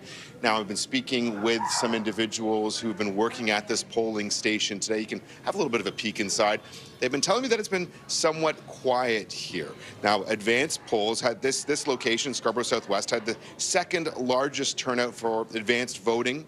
That took place on Easter Monday. Staff here tell me that it was actually busier on Easter Monday than it's been so far here today. Though again, work is just wrapping up for lots of people. They're just starting to show up. This is really a working class neighborhood, a blue collar neighborhood. It's also an area that has a very high, very large population of immigrants. About 64% registered as minorities. The majority of them South Asian, Black, and Filipino. And again, Dolly Begum has a long-standing history here. She's been working this community for a long time, knocking on doors in this community. Interestingly enough, as a former member of the NDP, she had former Toronto Mayor John Tory throwing his support behind her over the weekend, also joining the campaign trail. And so we're going to see how this rolls out tonight. As we can see, democracy very much at work and at play here this evening as the votes begin to slowly come in and people cast their ballots. All right, Adrian, thank you very much for this. That is CTV's Adrian Gobriel in the riding of Scarborough Southwest. Right now we have a blockade. They're doing no business.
Iranian ports and coastal areas in an effort to get Iran to reopen the Strait of Hormuz.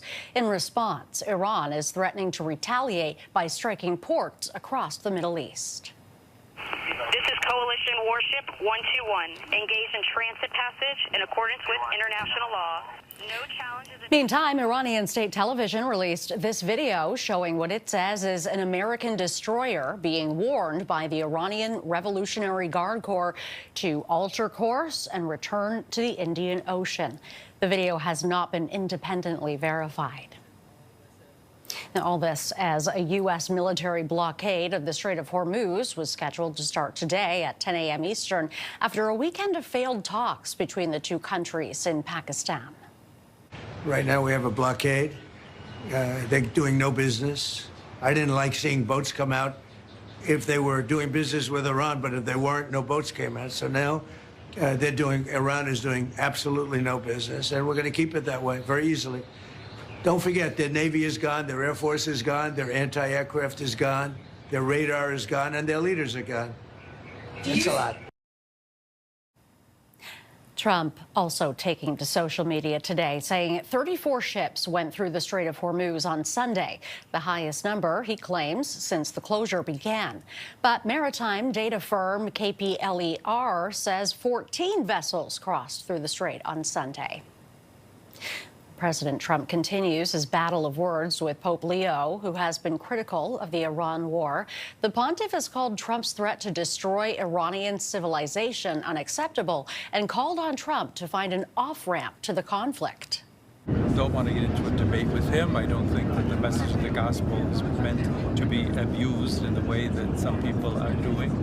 And I will continue to speak out loudly against war, looking to promote peace, promoting dialogue and multilateral relationships among the states to look for just solutions to problems. Too many people are suffering in the world today. Too many innocent people are being killed.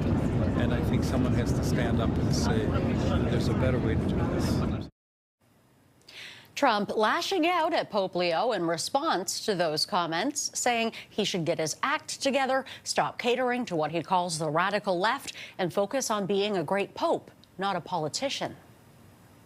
We don't like a pope that's going to say that it's okay to have a nuclear weapon. We don't want a pope that says crime is okay in our cities. I don't like it. I'm not a big fan of Pope Leo. He's a very liberal person. And he's a man that doesn't believe in stopping crime. He's a man that doesn't think that we should be toying with a country that wants a nuclear weapon so they can blow up the world. I'm not a fan of Pope Leo. Joining me now is retired Army aviator and international military strategist, Lieutenant Colonel Darren Gobb. Colonel, welcome and thank you for being here. What does a U.S. naval blockade of Iranian ports mean in military terms? Well, in military terms, this is actually a strategy and a tactic that the Navy is fully trained and capable of doing. It's not something we've never done before. It's just been a long time since we've done it. History takes us back to like the 1812 war, the Civil War. But ultimately, it does mean that they are able to interdict any kind of ship that attempts to transit the strait who is trying to do business with Iran in general. And if they seek to try to break the blockade, then they will respond accordingly. And if Iran threatens our ships that are enforcing the blockade, of course, they will respond against whatever threat may arise against them as well, whether it be fast boats from Iran or even surface-based fires that may be left over still, like some drones and some missiles from shore-based fires.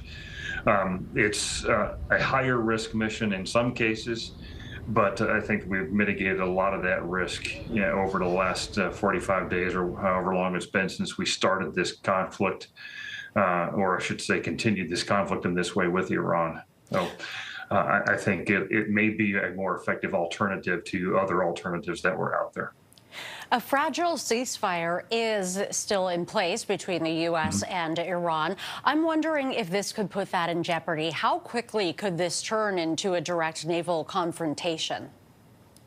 It could turn into a confrontation very quickly. It depends on primarily what the fast attack ships that are left from the Iranian Navy do if they attempt to try to come after our vessels who are already there, or if something else attempts to attack our vessels. I would say if the movement from a fragile ceasefire to ongoing hostilities, the triggering event for something like that could happen within minutes. It wouldn't be hard to do. The question is it something that is worth escalating the conflict back to what it was before on either side? That's a question that others will have to weigh. So we'll see. Now that this blockade of Iranian ports is in place, is there an easy off-ramp? Well, I mean, the easy off-ramp would be for Iran to accept the conditions that have been placed before them, primarily the no nuclear one, and seek to actually try to do something that could improve the conditions of their people, both economically and otherwise. If their focus was on their population and their people doing what's best for them, it should be an easy decision for them. That's the hard part, though, is that these dictators don't want to be seen as surrendering or capitulating to either Israel or America, because we're the top two enemies that they've adopted. That's going to be the hard part. But I think that's the only way to come off I guess, to seek the greater peace here would be to adopt the conditions that are in front of them, because they really don't have any leverage points left. Lieutenant Colonel, thank you very much for your time. Thank you. That's retired Army aviator and international military strategist, Lieutenant Colonel Darren Gobb. We're actually seeing the number of new lung cancers and bladder cancer, other related smoking cancers declining. Cancer still casts a dark cloud in Canada, but a new study has found a silver lining. More on that when we return.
Where CTV's Jean-Pierre Beauchemin caught up with her moments ago. Let's listen in.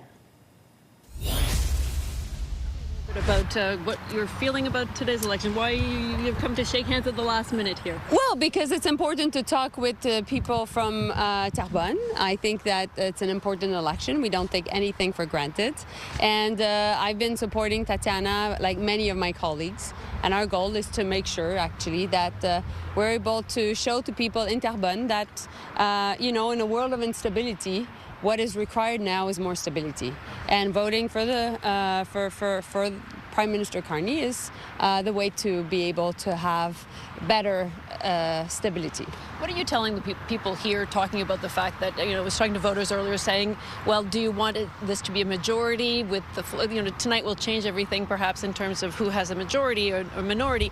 What do you tell voters about what that may change and why that's important? Well, I think that voters in Terrebonne are following very closely what's going on. I think that we've canvassed a lot the riding, and I think that we have a great candidate. I think also Terrebonne has changed over the years. I think that it's in line with the population of Quebec changing. But at the same time, we don't take anything for granted. The Supreme Court took their decision at the time to, you know, relaunch an election, and we're following the rules. Because it was just one vote last time, but it's still a highly francophone riding. What would be the message if the Liberals were to win tonight? Well, it's because in the world of that is way more chaotic, in a world that is way more divided, Quebecers and Canadians are seeking the fact that they can have a Prime Minister that is reassuring, that is able to show that we can be in control of things at home, and at the same time that we're able to have access to a form of stability in a world of instability. So that's the ballot question. That being said, we also know that this is a historically very bloc riding and very at a time where there's a lot more, how can I say, tensions right now, and that the national unity issue is a real one. And so that's why you will be seeing that tonight, and we will see what is the result. Oui. In French? Why is it important for the people of Terrebonne to vote Liberal? Well, I think Quebecers and Canadians, the people of Terrebonne, are looking for stability in an unstable world. That's the question. Who is the candidate, the party, the Prime Minister who can give us that? Everybody is following what's happening south of the border. People are feeling more national, and in these circumstances, for us to offer a government that's focused on protecting jobs, creating jobs, taking care of our economy is an argument. That's a major argument. I would add, too, that Terrebonne is a riding that is just outside Montreal, but it's very important. It's industrial. There's a lot of steel processing here and highly affected by the tariffs. So the message is resonating because hundreds, even thousands of families here, workers that are affected. A little bit about why it's important for you to be at a polling station today, and what a bit of the difficulty is. The riding of Terrebonne, Quebec, on the day of a very key by-election happening in that riding. She was there to give a little bit of extra support to the Liberal candidate there. You heard her say it is historically a riding that votes for the Bloc. And in fact, in the last federal election, the Liberals only won in that riding by one vote. So it is an extremely close race in the riding of Terrebonne tonight. We will find out the results there. And in the other two Toronto area ridings for tonight, the results of these three key by-elections could be very significant for the Liberals because it could mean a majority for the Liberal government. We're going to take a quick break. Stay with us. We'll be right back. Hi-ho, Ontario! DraftKings has everything you've been hunting for in one casino app. Take your pick from thousands of games. Play casino classics or find new favorites. Get the app and get in on the fun with DraftKings Casino. The crown is yours. Most men will develop symptoms of BPH. To reduce these symptoms, try Super Beta Prostate. Finally, less urges to urinate. Super Beta Prostate. Find it at these fine retailers.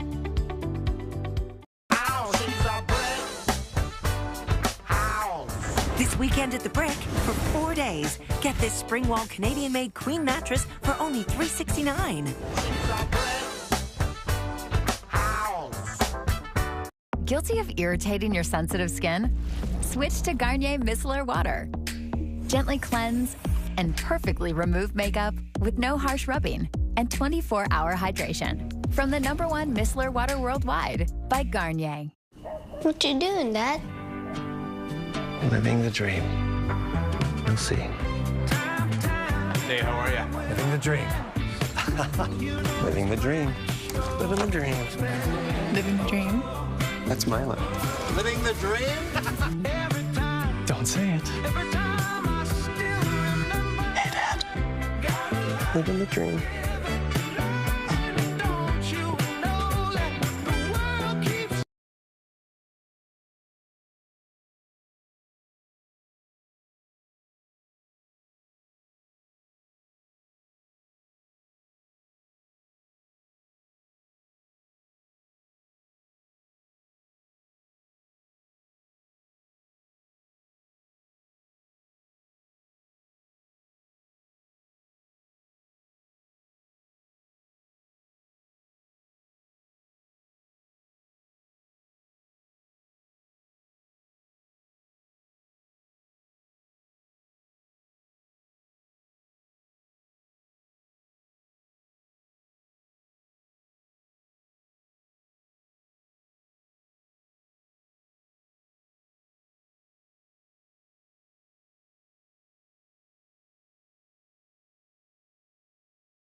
It's voting day in 3 federal by-elections, and depending on the results, the Liberal government could end up with a majority government tonight. The vote comes on the heels of Prime Minister Mark Carney attracting 5 opposition MPs to cross the floor.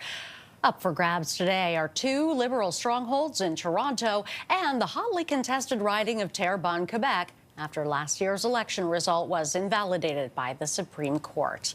And we have our reporters on location in each of those ridings today. Let's bring them in now. CTV's Geneviève Beauchemin in Quebec's Terrebonne riding, Adrian Gabriel in Scarborough Southwest, and Heather Wright is in University Rosedale. We'll begin in Terrebonne with Geneviève. Now, Geneviève, Terrebonne is the tightest race. What have you been hearing from voters today?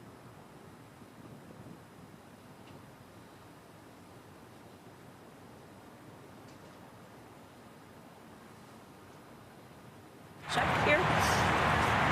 Okay, I'm okay. Okay, great, it's back. Sorry about that. Yes, so we had a visitor earlier today. It speaks to just how hotly contested this riding is. And Industry Minister Mélanie Joly just dropped by here to shake a few hands at the polling station, just to tell you just how tight this riding is, how much the Liberals are trying to convince every voter until the very last moment. Because indeed, this was won by 1 vote by the Liberals during the last election, flipping this traditional Bloc Québécois riding here. And then, of course, it was invalidated, went to the Supreme Court. And the Bloc Québécois candidate, they're both the same candidates, the Liberal and the Bloc Québécois. And the Bloc Québécois candidate slogan is chaque vote compte, un vote qui compte, a vote that counts. So telling people exactly the story of what is happening here in this riding. It is a close one. People are expected to be up late tonight, that it is possible that there could be a very long counting, because indeed, as of this evening, there are 48 people on the ballot. So that will mean there is a protest here going on for the longest ballot vote to protest again for electoral reform. So many people have added their name to that ballot, and so it will take some time to count all this late into the night, or perhaps even until tomorrow morning. All right, thank you for this, Geneviève. CTV's Geneviève Beauchemin. Let's now go to Adrian Gabriel in Scarborough Southwest for us. Adrian, have you had a chance to talk to many voters there? I have spoken to a few. I'll be honest with you, it's been quite quiet here so far this evening here at this polling station at a community center in Scarborough Southwest, which is actually in the east end of Toronto for our national viewers. Speaking with some senior citizens who tell us that they're generally happy with how things have been going, how this riding has been governed over the last number of years. This is a Liberal stronghold. Previously, for more than a decade, Bill Blair, the former chief of police here in Toronto, he held this riding as an MP, as a minister. He's since departed, taking on a senior leadership role in the United Kingdom.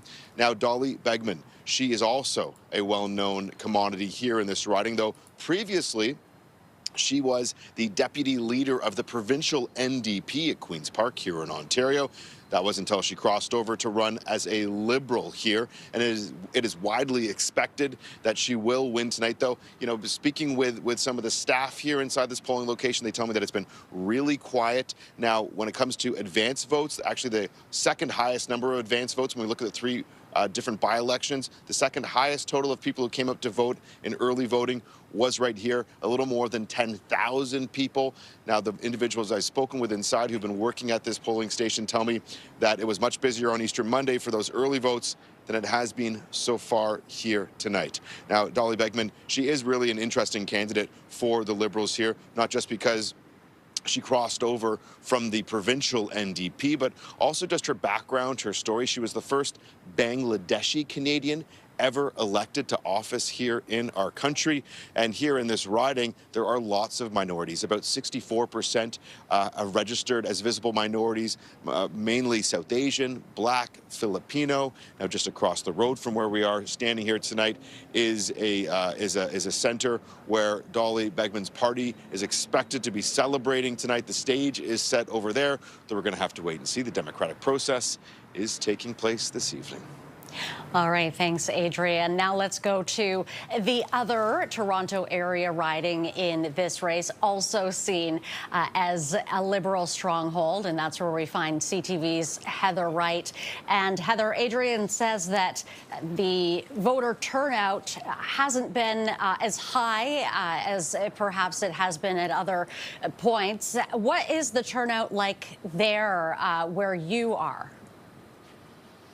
Well, to give you a sense of the advance polls, we know from Elections Canada that 9,400 ballots were cast in this riding. That's about 10% of eligible voters. Certainly more people coming here on election night. We've been here for several hours watching a trickle at times, a bit steadier at other times of people coming to cast their ballots.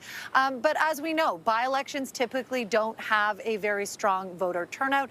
This one could be different in some respects, as there is a great deal of attention to these three races, because as we know, all the Liberals need is one seat in order to get that majority, 2 seats in order to have a more governable majority. And so these three by-elections have certainly garnered more attention than they might typically. And we've been speaking with voters here who, you know, they understand that by-elections don't always bring out, you know, people voting in droves, but the people that we've spoken to have said that this is very important to them. This is part of the democratic process, and it's vital, they say, to have their voices heard. As one man told me earlier, he doesn't want to be a bystander. All right, Heather, thank you for this. That is CTV's Geneviève Beauchemin, CTV's Adrian Gabriel, and CTV's Heather Wright, all reporting for us on this day of what could be a very significant by-election in 3 different ridings in Canada. Thank you once again. Well, in other news, we're following mounting international concern over the impact of the American military blockade of the Strait of Hormuz. It took effect today and stretches all the way down Iran's coastline, with access in and out of Iranian ports restricted. CTV's Annie Bergeron-Oliver with the ongoing threats and the new phase of the war.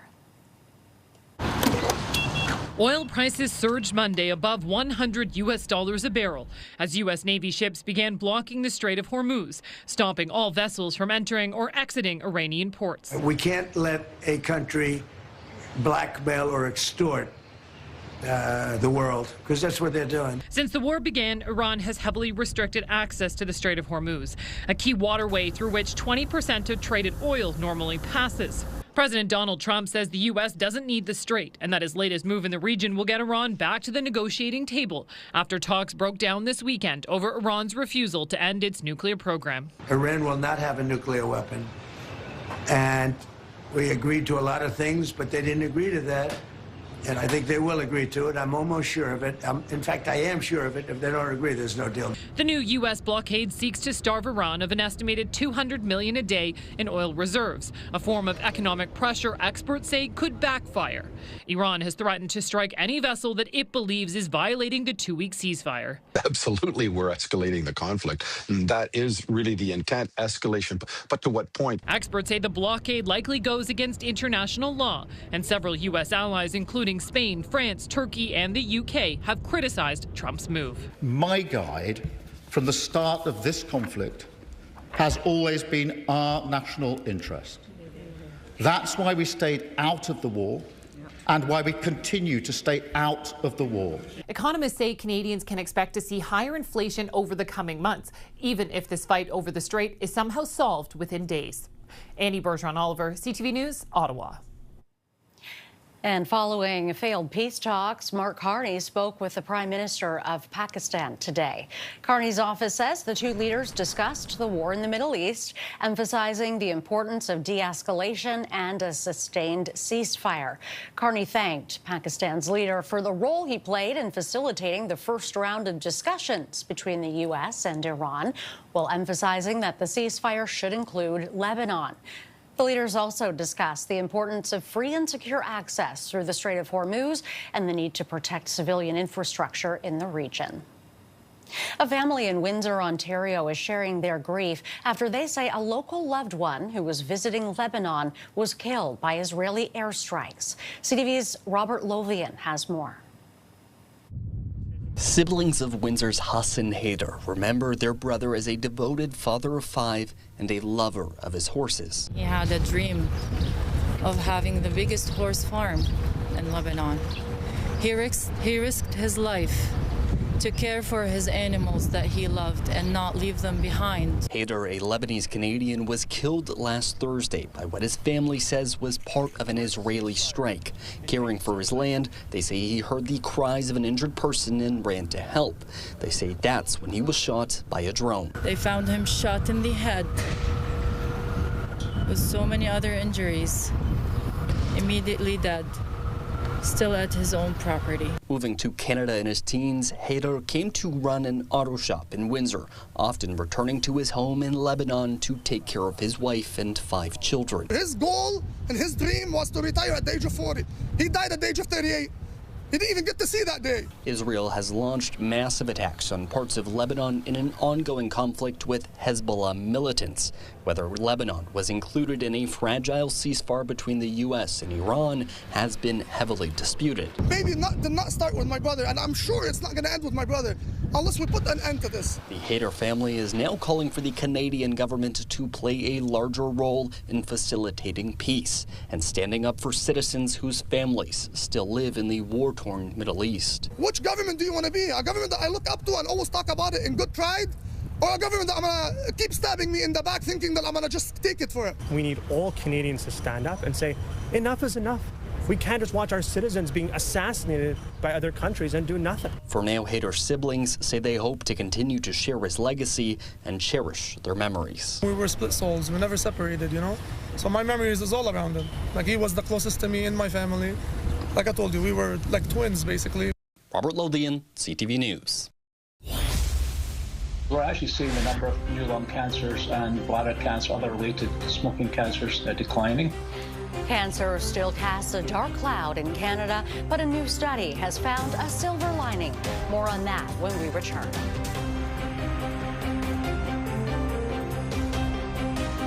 We begin with breaking news tonight. Now more than ever, Canadians need to know where our leaders stand. Prime Minister, pleasure to host you today. Thanks for having me, Vassy. On the issues that hit home. You're asking the right questions. Trust CTV News, now more than ever. All new Scrubs, Wednesday, 7:30, 10 Central on CTV. Stream next day on Crave. From the #1 rated brand in cordless outdoor power, the Ego 22-inch aluminum deck mower. The most powerful mower in its class, producing the perfect razor-sharp cut. Find an Ego retailer near you. At Amazon, we offer free skills training programs for hourly employees. So you can show her anything is possible. She's electric. Pizza Hut cheeseburger meal just dropped. Tastes like a cheeseburger. Eats like a pizza. Grab a bite for a mouth-watering price. And don't worry, your secret's safe with us. Are you ready to sleep?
The study also highlights a path of hope that cancer rates are declining across the country. CTV's Allison Bamford has been looking into the report.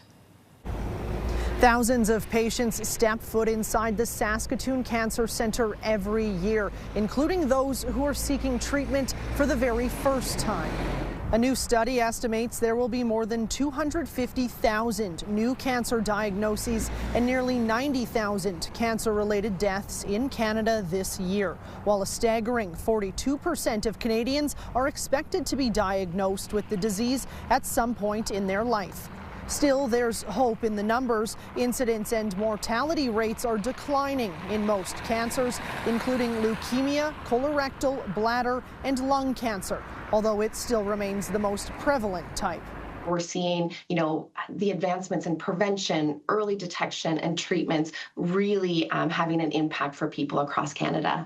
This month, Saskatchewan made the move to help reduce the wait times for breast cancer screenings, adding to its fleet of mobile mammogram units that serve remote communities. Despite the progress in many areas, the study shows rates of some cancers are rising, including cervical, head, and neck, linked to HPV.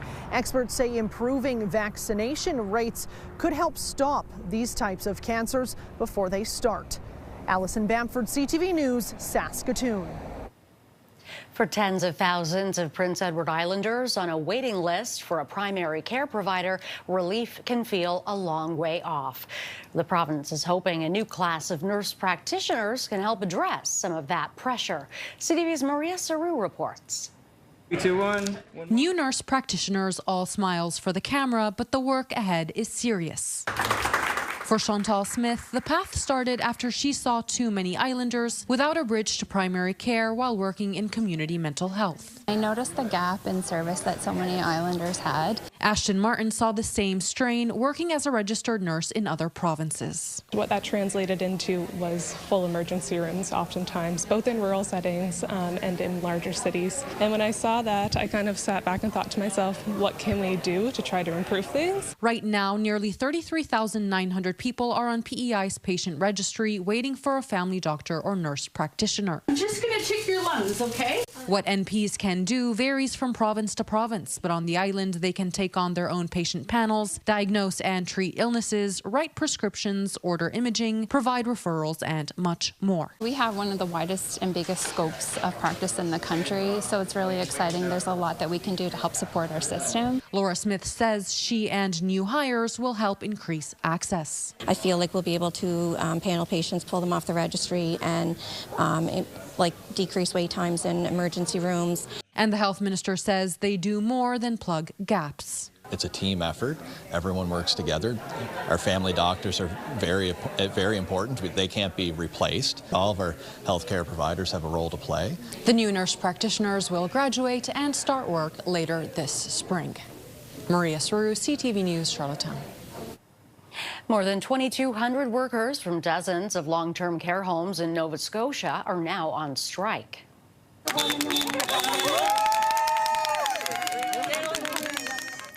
The Canadian Union of Public Employees submitted 48-hour strike notice on Friday, and this morning at 7 o'clock local time, workers from 24 facilities across the province hit the picket lines. The president of CUPE Nova Scotia says workers are struggling with wages and the high cost of living. Picket lines started happening around the province of Nova Scotia to show our government exactly how the workers feel in our long-term care sector. The energy has been absolutely amazing. Our locals are mobilized around this province to get a fair and living wage for the sector. Nova Scotia's long-term care minister, Barbara Adams, says the labor action will cause challenges, but adds that agreements are in place to ensure essential care continues. She's also urging CUPE leadership to reconsider the province's offer.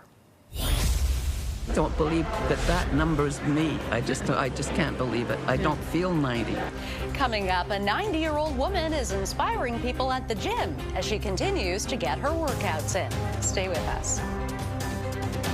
Love Parliament Hill. I love the drama. The stakes are so high. And Question Period is the landmark. Want to know what's truly going on in our country? Here's where you'll find out. The global economy is fundamentally changing. This is a place where real change can happen. Major players, tough conversations. We don't need more bureaucracy. Everything off the cuff with real pressure to give honest answers. These are the people who make news. What they say drives what everyone in Canada is talking about. Right now, that's more important than ever. RJ Decker, Tuesday on CTV. Stream next day on Crave. Now I'm in my 50s, I'm all about making the right choices, like eating right and staying healthy. And another thing I can choose is how to look after my family if anything ever happened to me. Welcome to Senior's Choice, the #1 direct choice for Canadians over 50. How can I help? Hi, I'd like a quick quote for Canadian Seniors Life Insurance, please. If you're a Canadian resident, age 40 to 80, you can choose the right amount of coverage for you and your family, up to $250,000. That kind of money would help a lot. You can choose to apply over the phone now in just minutes, with no medicals or blood tests. Just a few health and lifestyle questions. Wow, that easy.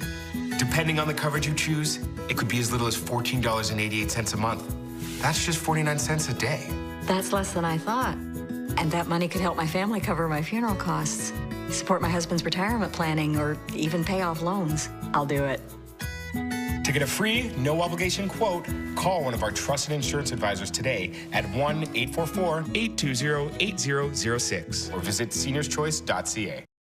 Manufacturers of asbestos products were sued for hiding the dangers of asbestos cancers. Trust funds were set up to compensate people with mesothelioma. Niskin Law helps Canadians access these funds. And we're committed to getting justice for victims of mesothelioma. What do you get when you combine classic muscle with modern engineering? A winner. Assembled by Canadians, recognized everywhere. The 2026 Dodge Charger is the 2026 North American Car of the Year. Balderson aged cheddar's unforgettable taste and sharp flavor takes time. Some call it art. We agree. It's a true masterpiece of patience and the finest craftsmanship. Balderson, great things take time. Canada's only NBA team has qualified for the postseason. The Raptors are going to head to the playoffs for the first time since 2022. The Toronto Raptors punched their playoff ticket with a 35-point win over the Brooklyn Nets. Their first-round opponent will be the Cleveland Cavaliers. Game 1 is Saturday afternoon in Cleveland. We all know those fitness buffs who get all the attention at the gym. Rock-hard muscles, lifting heavy weights. We'll meet one CrossFit expert, envied by colleagues who want to be just like her when they grow up. CTV's Camille Wilson reports. In a CrossFit center full of super fit people, it's not the strongest or fastest, even the youngest who stands out. Avril's an inspiration to every single person that walks into the gym, myself included. All the buzz at this place is about Avril Legault, 90 years old and working out with the best of them. I don't believe that number's me. I just can't believe it. I don't feel 90. And that's because of CrossFit. Legault's husband passed away 9 years ago. After being married for 60 years, I didn't know what to do with myself. So this is a friend of my daughter's. She got me into CrossFit, and that was the beginning. It's too wimpy. Her goals were modest: how to get up if she falls down. I remember when she first joined the gym, she walked up those stairs with a walker. And after coming to the gym for about 3 weeks, she sold her walker because she didn't need it anymore. It's a reminder that we can all move our bodies at any age. Legault's daughter says CrossFit is her mom's lifeline. I'm super proud of her. I have so much respect. Like, so many people just can't get out the door. She's really proud of herself, and we're happy for her. She's still living on her own, and she is stubborn. She's going to make it to 100 for sure. Class members say it's about always thinking, what would Avril do? She's not afraid of anything, and it's such an inspiration. I hope that I can be even like half of her when I'm her age. My song. Proud to be the oldest in her class, her favorite song, fittingly, is Staying Alive. All you have to do is get off the couch and join CrossFit, and you'll feel a lot better.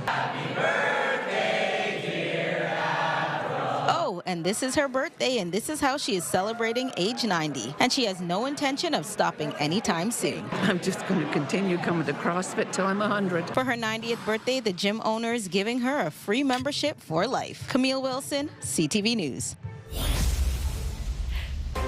Coming up, with roughly 90 minutes left until polls close, we have special coverage of tonight's 3 by-elections, hosted by CTV News chief anchor and senior editor Omar Sachedina and CTV News chief political correspondent Vassy Kapelos, as well as a number of our national reporters on the ground. That's at the top of the hour right here on CTV News Channel. Stay with us. This is the top secret project you've been working on? Oh no, Linda. This is my tiny little life now? You will be restored to regular size. Are you really close? Trust me. False bomb threats targeted Shen Yun in Toronto. Police found no credible danger. Still, the remaining shows were cancelled by Toronto Four Seasons Centre. After 150 fake bomb threats worldwide, this was the first time a theatre bowed to the pressure. That should never happen in Canada. Foreign intimidation should never decide what Canadians are allowed to see. Canada must not bow. Go to letshenyunperform.ca. Stop transnational repression on Canadian soil. Genesis believes in a vehicle purchase and ownership experience that's centered around you. With the option to customize and purchase at home or in store. And have confidence in the journey ahead with 5 years of complimentary scheduled maintenance and service that comes seamlessly to your doorstep. This is what makes us different. This is Genesis. Oh, for pain I can't ignore, I found Salon Paws Roll-On and Cream to be effective. 2 unscented pain fighters start to work on contact, numbing my pain away. Salon Paws, it's good medicine.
Good evening and welcome to the CTV News Special, Federal Byelections 2026. I'm Omar Sachedina. And I'm Vassy Kapelos. It is decision day in 3 key ridings, 2 in Ontario and 1 in Quebec. And Prime Minister Mark Carney and the Liberals need just 1 seat to form a majority government. Voters in 2 Toronto ridings and the Montreal area riding of Terrebonne have just under 90 minutes to cast their ballots before polls close. And our reporters have got you covered tonight. CTV's Heather Wright and Adrian Gabriel are in the Toronto ridings of University Rosedale and Scarborough Southwest. And CTV's Quebec Bureau Chief Geneviève Beauchemin is in Terrebonne.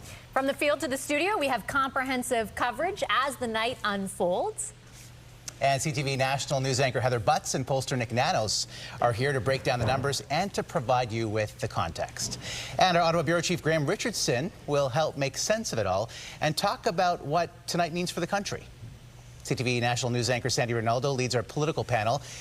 That includes former Liberal MP and Chief of Staff to the Prime Minister Marco Mendicino, former Conservative Cabinet Minister and CTV News political analyst James Moore, and former NDP MP and Provincial Minister Nathan Cullen. We have also convened a special edition of our strategy panel with former Liberal senior advisor and CTV political analyst Scott Reed, Conservative strategist Shakira Chambers, and Monk & Associates Kathleen Monk, who served as communications director for the late NDP leader Jack Layton. We're going to bring everyone into the conversation in just a moment.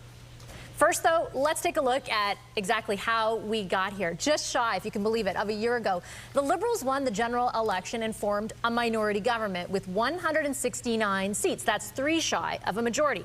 The Conservatives landed at 144 seats, the Bloc at 22, the NDP at 7, and the Greens at 1. But a whole lot has happened since then, and those numbers have changed, with 5 MPs crossing the floor to join the Liberals in the same number of months since November.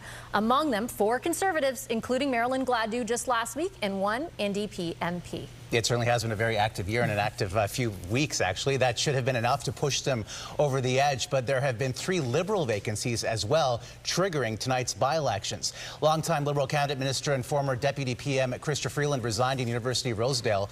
Former Cabinet Minister Bill Blair stepped down in the riding of Scarborough Southwest to become Canada's High Commissioner to the UK. And in Quebec, Liberal Tatiana Auguste won the riding of Terrebonne in last year's federal election by just 1 vote over her Bloc Québécois opponent. But the country's top court later nullified the result.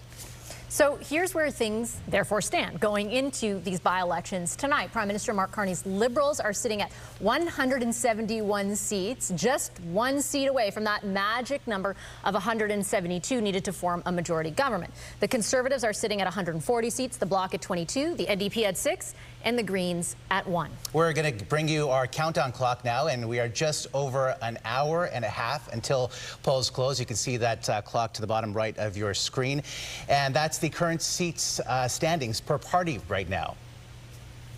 Let's head out to the polling stations where voting is underway, starting with the downtown Toronto riding of University Rosedale, where we find CTV's Heather Wright. Heather, describe the atmosphere for us. Well, Omar, we're here at a polling station at the University of Toronto. We've been here for several hours now, sort of seeing some peaks and valleys when it comes to turnout. We are seeing a lot of students coming in and also people, obviously, who live nearby. And those that we've spoken with, you know, they say the important part about coming out to vote in a by-election is having their voices heard. The issues that are important to them really vary depending on who we are talking to. Cost of living is up there, Canada's position in the world, and of course the trade war with the United States. Now, as you mentioned in the intro, this is a riding that is considered to be a Liberal stronghold.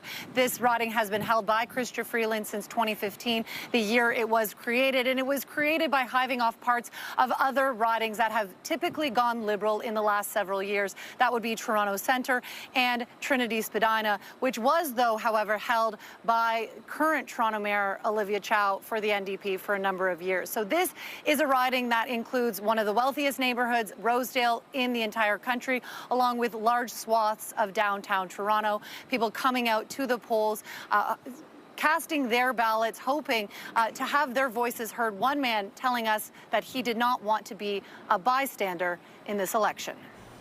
All right, Heather, we'll check in with you throughout the evening. And now another riding that's considered a Liberal stronghold is the riding of Scarborough Southwest, and that is where we find CTV's Adrian Gabriel. Adrian, what can you tell us?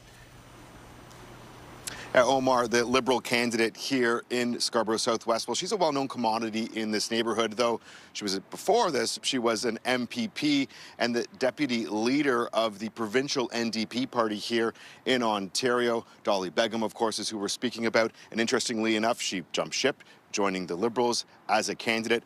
She is expecting to win here tonight. Now, here at this polling station, it's been a little bit quiet today. We've seen this evening as a few more people starting to come in, speaking with some voters who are saying that they're here tonight. They want to support Mark Carney. Others saying they want to come out here and exercise their democratic right. Though speaking with some of the staff inside, they say it's been a little quieter today at this polling station than it was when people came on Easter Monday for early voting. About 10,000 people, a little more than 10,000 people came out at that time to cast their ballots. Now, this is an interesting riding for multiple reasons. It's also one of the most multicultural in the city of Toronto. About 64% have registered as visible minorities, South Asian, Black, Filipino being the top three.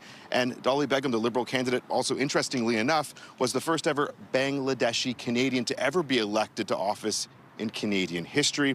She's well placed here tonight. There is a banquet hall across the street from where we are tonight where she hopes to celebrate a little later on, though we're going to have to wait and see. All right, Adrian, thank you. And again, bottom right of your screen, polls closing in about an hour and 20 minutes. Let's head over to CTV's Quebec Bureau Chief Geneviève Beauchemin in the Montreal area riding of Terrebonne. And this is where, Geneviève, all the political drama seems to be centered tonight. Certainly appears to be a motivated electorate. We know that about 18,200 people have cast their ballots in advance voting, which represents about 20% of that voter pool. So people certainly appears that they want to be made heard tonight. Oh, absolutely, Omar. It hasn't been really entirely busy. There haven't been lineups here, but it has been a steady trickle of people coming in and out of the polling station wanting to make their voices heard. Many of them telling me they want a clear winner tonight. The Bloc Québécois slogan for this by-election is un vote qui compte, a vote that counts. And that is certainly something that people are taking to heart here. They know that this riding was won by just one vote last time around, and so they certainly believe that what they're putting in the polling station today is going to matter at the end when the votes are counted.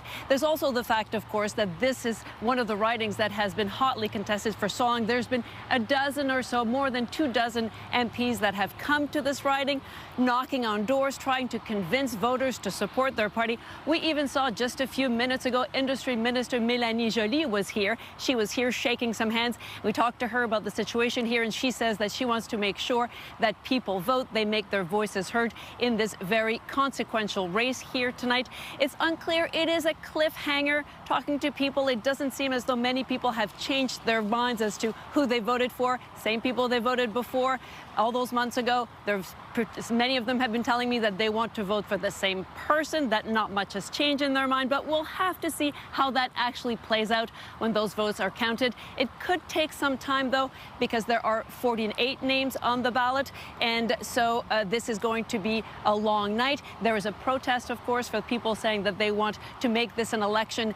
They're against for electoral reform, and so certainly a lot of those names. So there's an adapted ballot. People have to actually write the name of the candidates there. So it could take some time, but people are going to be glued to the results tonight, Omar.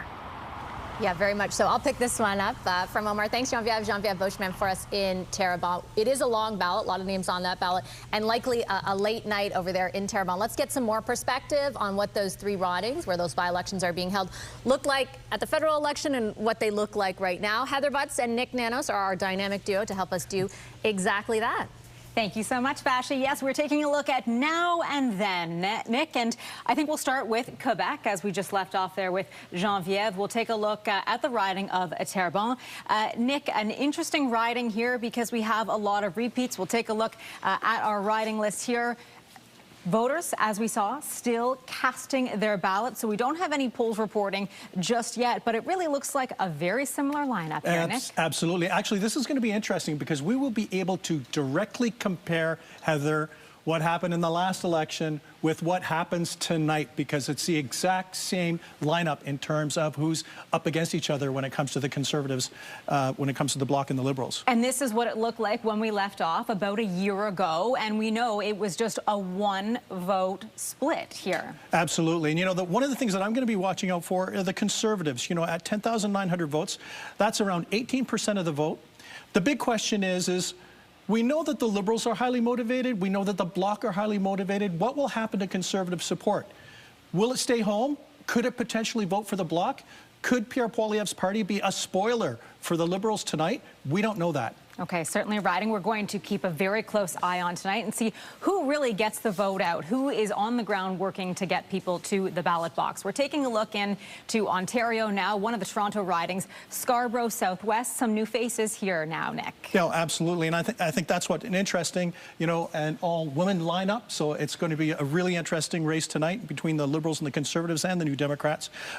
And it'll be interesting to see how the NDP do now that they have a new leader. Absolutely, and that is because the riding of Scarborough Southwest was, of course, the riding of Bill Blair, a former cabinet minister, resigning from the post, but very well liked and a Liberal stronghold here. Yeah, and this is not just a Liberal stronghold. Toronto and the GTA generally are quite good for the Liberals. It would be a big surprise if the Liberals didn't do well tonight, especially in Scarborough Southwest. Okay, now not far from that riding is the riding of University Rosedale. And of course, again, we have new faces here because of Chrystia Freeland resigned. Yeah, exactly. So no incumbency in effect. There's party incumbency for sure for the Liberals, but no incumbent to kind of challenge on this front. So it'll be interesting to see what happens, especially since this is a top priority riding for the Liberals. We'll take a look at where we left off here. Chrystia Freeland took the lead by 25,000 votes. So she was well liked in this riding, a very secure post for them. It could change tonight. You never know, Nick. You never know. Well, it might change, but the fact of the matter is, Chrystia Freeland's brand within the Liberal movement, within the Liberal government was quite strong. Can the Liberals maintain that type of advantage? It might be difficult. Winning, not as difficult, but the thing is that she really racked up big wins. Okay.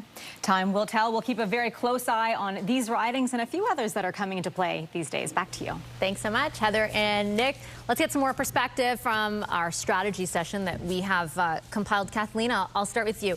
Look, by-elections we often don't cover with this much fanfare. I think it's helpful to explain this is not just 3 by-elections. Tonight could cinch a majority government. We asked the Library of Parliament today, our team did, has that ever happened before? Have by-elections ever turned a minority government into a majority? They said no. Never. It hasn't. This could be a truly historical night. Yeah, for sure. And it clinches Carney his majority, something he's always wanted. He didn't get a year ago, and he's going to likely, in all likelihood, get tonight. But what does that mean? He means he's basically moved from deal-making, backroom deal-making, luring over these 5 floor crossers to some kind of democratic legitimacy, because that's what will happen tonight.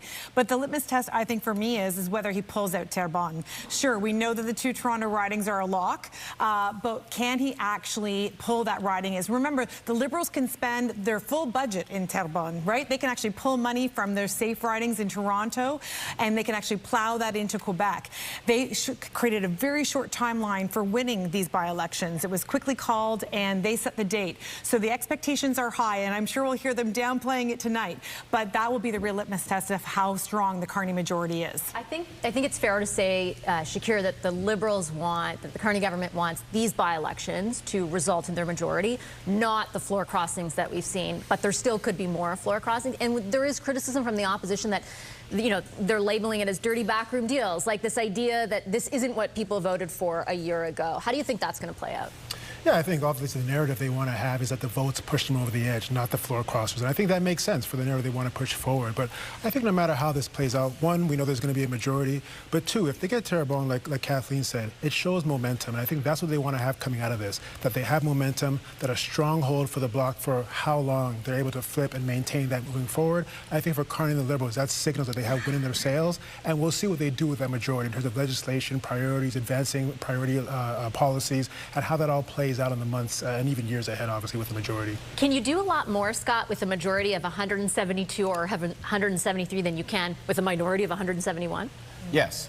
You want to be able to control the committees. At the end of the day, that's really what you want. So once you can control committees, you can control the passage of legislation through the House of Commons. You can bring in time limitations on debate. You can execute against your agenda. Now, that also means you're obligated to execute your agenda. No excuses necessary anymore, right?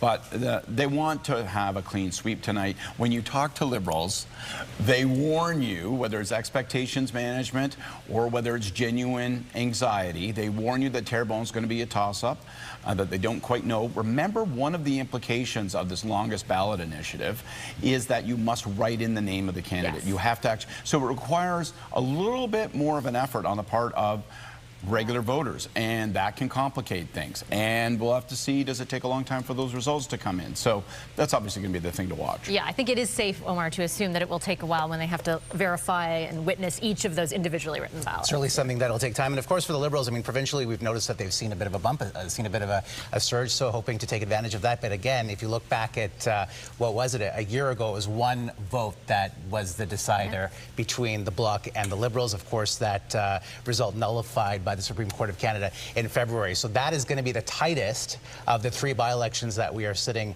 and looking at tonight. Let's head over to Sandy Ronaldo and the political panel. Sandy, and 3 individuals who certainly know and understand the mechanics and the machine of government intimately. Oh, for sure. Decades of political experience between them, among them. But we're going to be nonpartisan today, very objective in our response to my questions. Yes? Very much. Yes. Oh, yes. Okay. Marco Mendocino, as Chief of Staff with Mark Carney, you were there the night that he won the election in 2025. It was a minority government, so one can imagine that there was a little bit of disappointment, but he came from the ashes of the previous government where there was the anticipation that the Conservatives would win. So that night, did you think, did the two of you talk and say, let's go out and get that majority? Well, I think, to begin, it is a stunning turnaround from where the Liberal Party was a year ago, really on the precipice, the edge of the abyss. And I think a big, if not the majority of the reason for that turnaround is because of Mark Carney's leadership. His qualities as an individual, obviously his credentials as an economist, his candor in his approach, all of that, I think, has contributed to both the turnaround that we saw, so coming within a hair width of a majority. But since then, the floor crossers from both sides of the political continuum. And the charm offensive that went into that, right? Well, that, and even though the Prime Minister has said he's the last one to know when these things happen. Well, I would say 2 things. One, the charm offensive comes in a variety of forms. One is the way he's carried himself on the world stage. And the Davos speech, I think, was a real turning point. But the way he has handled President Trump with seriousness and composure and not being rattled by the noise, I mean, those are all qualities that resonate with Canadians. And the last thing I would just say as an overarching observation is that what Canadians want right now is less partisanship. They want what you've asked us to be, which is to be cooperative and civil, to drive results in a very, very difficult moment right now, in the rupture moment, as the Prime Minister has described it. James Moore, you spent a lot of time with the Conservatives. You have a lot of experience as a politician. Are you upset by what happened with all those 4 members of the Conservative Party who've gone over to the Liberals, turned their backs on the Conservatives? And what does it say about Pierre Poilievre and his leadership? Big questions with lots of parts there. I suppose I'm not surprised in some ways. I think Marco is right that we're living in a unique time in the sweep of Canadian history in the sense of the threats against Canada. And it's not just the Canada-US-Mexico agreement on free trade, but it's also the belligerence of President Trump and the anger that has been emoted out of Canadians, rightfully so, by the sort of dismissal of Canadians' sacrifice in Afghanistan, the threats to NATO, all of it taken together, that this is a unique moment where Canadians do have a sense of an aspiration for solidarity. Mark Carney is an individual because of his resume and what he's done previously in public life, but in a different way. And then in the year now that he's been Prime Minister, I think he's presented himself substantively and in his daily presentation in a way that has provided a lot of comfort to a lot of Canadians who ordinarily wouldn't have voted Liberal. There was a version of this, by the way, in the past where a lot of people voted for Jean Chrétien coming after the 1995 referendum, going into 97 and even in 2000, because they saw in him a person who knew a lot of Canada's history as a person who'd be uniter. In 2008 and 2011, coming out of the worst recession since the Second World War, people found a lot of comfort in Stephen Harper because of who he was, his background as an economist to get us through the Great Recession. And Mark Carney, because of his presentation, He's clearly not Justin Trudeau. He's clearly not Pierre Poilievre. He's clearly not Donald Trump. And so he has a unique offering to the political marketplace that has found a lot of attraction. So we conceivably, by the end of tonight, will have former deputy leader of the NDP sitting next to a former center-right member of the Federal Conservative Caucus sharing a desk in Parliament as new Mark Carney Liberals. That's a pretty impressive accomplishment that I think we have to recognize. I see a conciliatory attitude happening here. Is what the Prime Minister has wanted all along, is a sense of unity among all three parties. Well, we're on every week, so it certainly helps. Okay, Nathan Cullen, NDP. What are your thoughts on all of this? Well, I'm not on every week with these guys, so I'm not going to be conciliatory. This is a interesting moment. I actually agree with just what everything my colleagues said, former colleagues. Oh, no. I thought I was going to get some push and pull here. Yeah. I think Mr. Carney, if he is able to achieve a majority, I think there's more coming, is my sense in talking to some of my Conservative friends. James would know better in terms of floor crossing. Yeah. I got to say, as we do all these machinations and the number count and everything else, I've never been a huge fan of floor crossing. I think it speaks to a hubris and egotism from the politicians involved. That very little of why we got elected to the House of Commons, despite our obvious intelligence and good looks, had to do with us. It was the party, it was the leader, it was the platform, it was the moment at the time.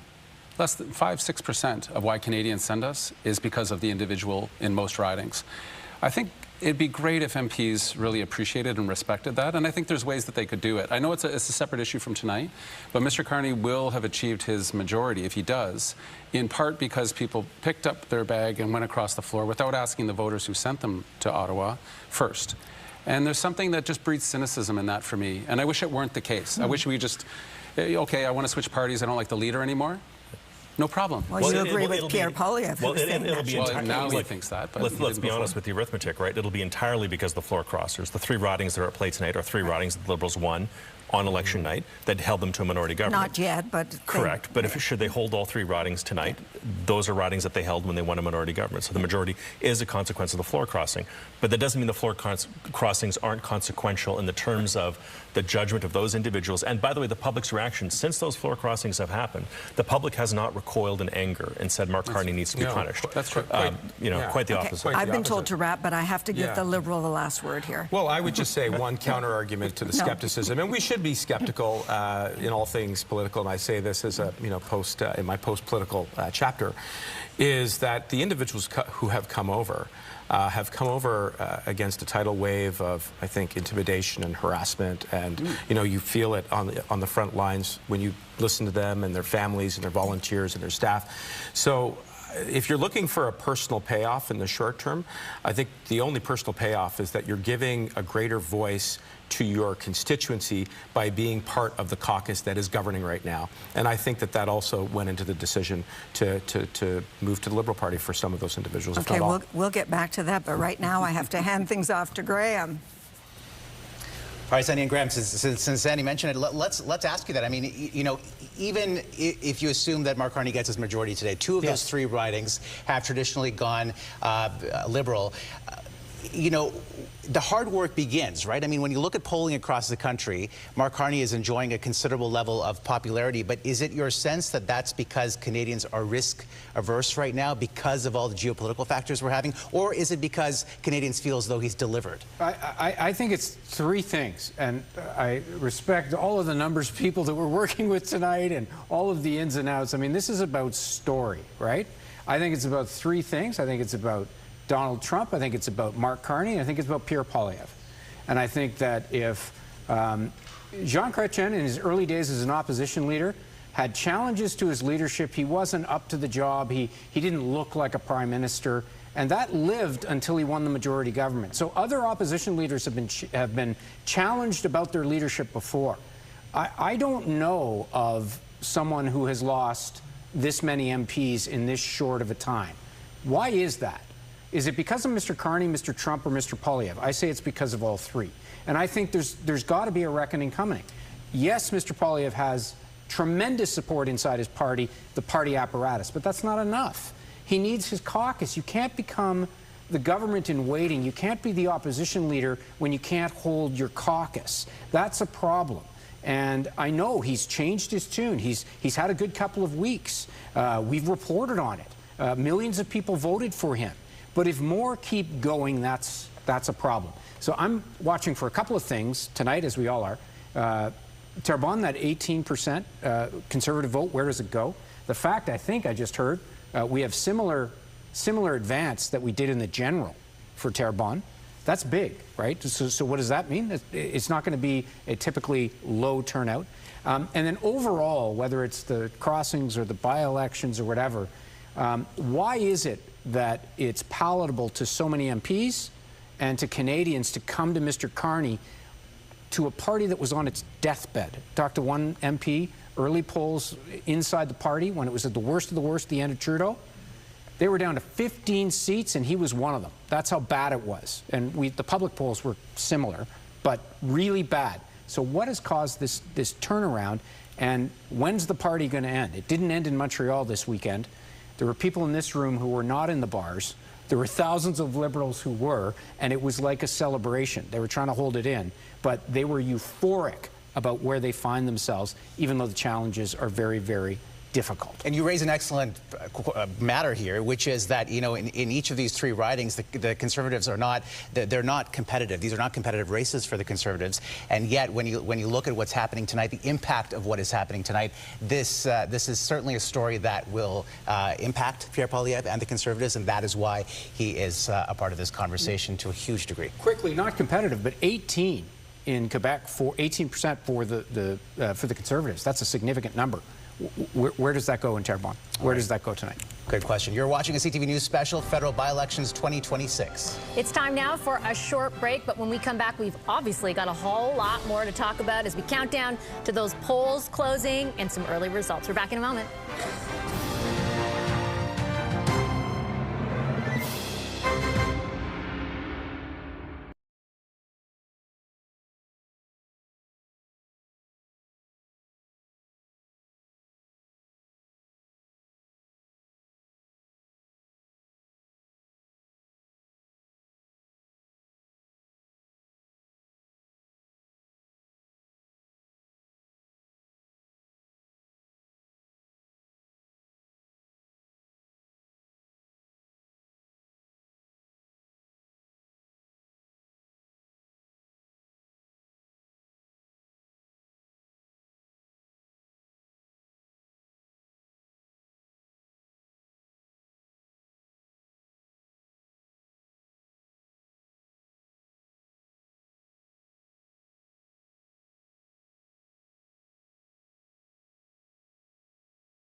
Federal By-Elections 2026. We are just over an hour away from polls closing in 3 ridings. You can see shortly, actually, there we go, that the countdown clock will be on the bottom right of your screen. We have our reporters fanned out in all 3 of the ridings that are up for grabs tonight. Let's take a look at this riding.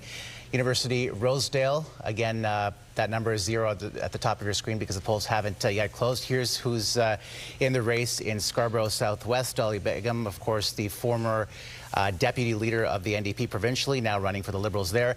And the riding that we've been talking a lot about tonight, which is the riding of Terrebonne, which the Liberals won by a single seat last year. That, of course, is back in the game tonight.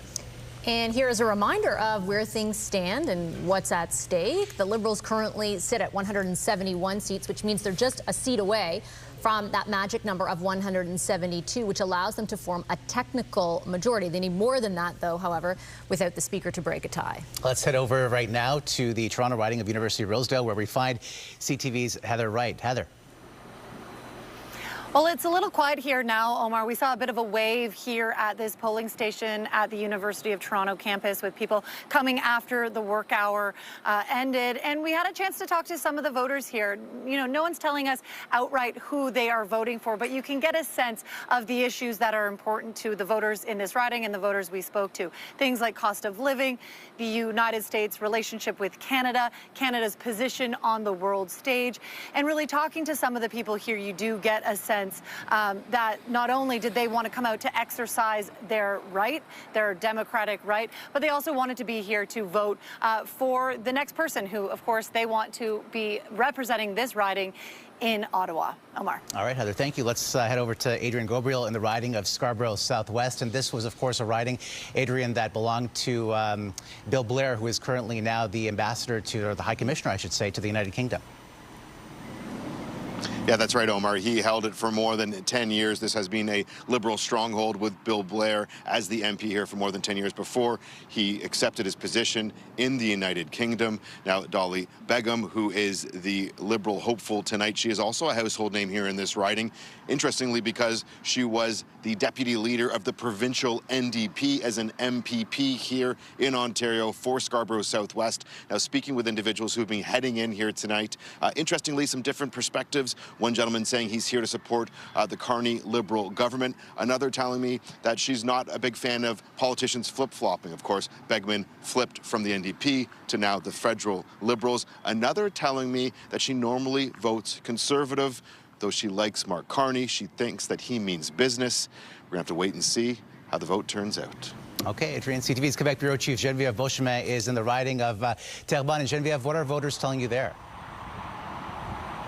Well, you know, there's really been a steady flow of voters who have been coming here. I can't say there are lineups, but certainly a lot of people coming and going. And they're talking about the fact that they really feel they want a clear winner tonight. This has long been a Bloc Québécois riding. Nearly 90% of the population here is Francophone. A lot of people have supported the party in the past, but many of them talking about the fact that at this particular time, as voters in other ridings have been saying, they want stability. They're talking about issues like their wallet, the cost of living, and the cost of housing. And so they're saying that they may change their vote, but they're looking to see, and especially what will happen tonight. All right, Geneviève, thanks so much. Our Quebec Bureau Chief, Geneviève Beauchemin in Terrebonne. As we've been speaking about this evening, a big part of the story is, of course, floor crossings. If the Liberals form a majority tonight, it'll be the first time in modern Canadian history that the combination of by-elections and floor crossings got a government there. But floor crossings have definitely happened before. Here's a look at some of the big ones. Canada's first Prime Minister, Sir John A. Macdonald, had 9 opposition members join his government, including 7 on the same day back in 1869. TV would have been wild that night. In more modern times, Jean Chrétien's Liberals attracted 6 over a decade, including 4 MPs from different parties in less than a month back in 2000. Belinda Stronach left the Conservatives to join Paul Martin's Liberals in 2005 while ending her relationship with fellow Conservative MP Peter MacKay. Stephen Harper attracted Liberal MP David Emerson to the Conservatives and his cabinet shortly after the 2006 election. And actually fast forward to now when 5 MPs crossed the floor in as many months, including Conservative Chris D'Entremont, Conservative Michael Mock, Conservative Matt Genereux, Laurie Idlout, the lone NDP, and Conservative Marilyn Gladu. And that, I think for many people, was the most shocking of them all, right? This is a man now, Mark Carney, who has expanded the tent, but that tent wields MPs, fresh MPs like Marilyn Gladu, and if Dolly Begum wins tonight, will also possibly include somebody who was part of the NDP. So that poses its own challenges, potentially. I think it's one of a number of challenges, and I'll swing over to our strategists here, that the government will face should they be able to secure a majority tonight, Kathleen. I understand, like, everyone's talking about their great poll numbers and stuff like that tonight, but they've been in power for a year. They've promised huge things. The Prime Minister has made no bones about promising a lot to Canadians and the scale of ambition that we haven't seen in generations. What kind of pressure will they face if they are no longer able to say, hey, the opposition is holding us back? Right. I really think that if they form a majority tonight, tomorrow the clock starts on this government. It starts on this majority and what Prime Minister Carney can actually achieve in the time that he's got. On top of that, he's going to be facing another problem. Right now, his current problem in a minority, of course, is counting votes. He's got to count heads, make sure those seats, those bums are in those seats for those critical votes that happen in Parliament.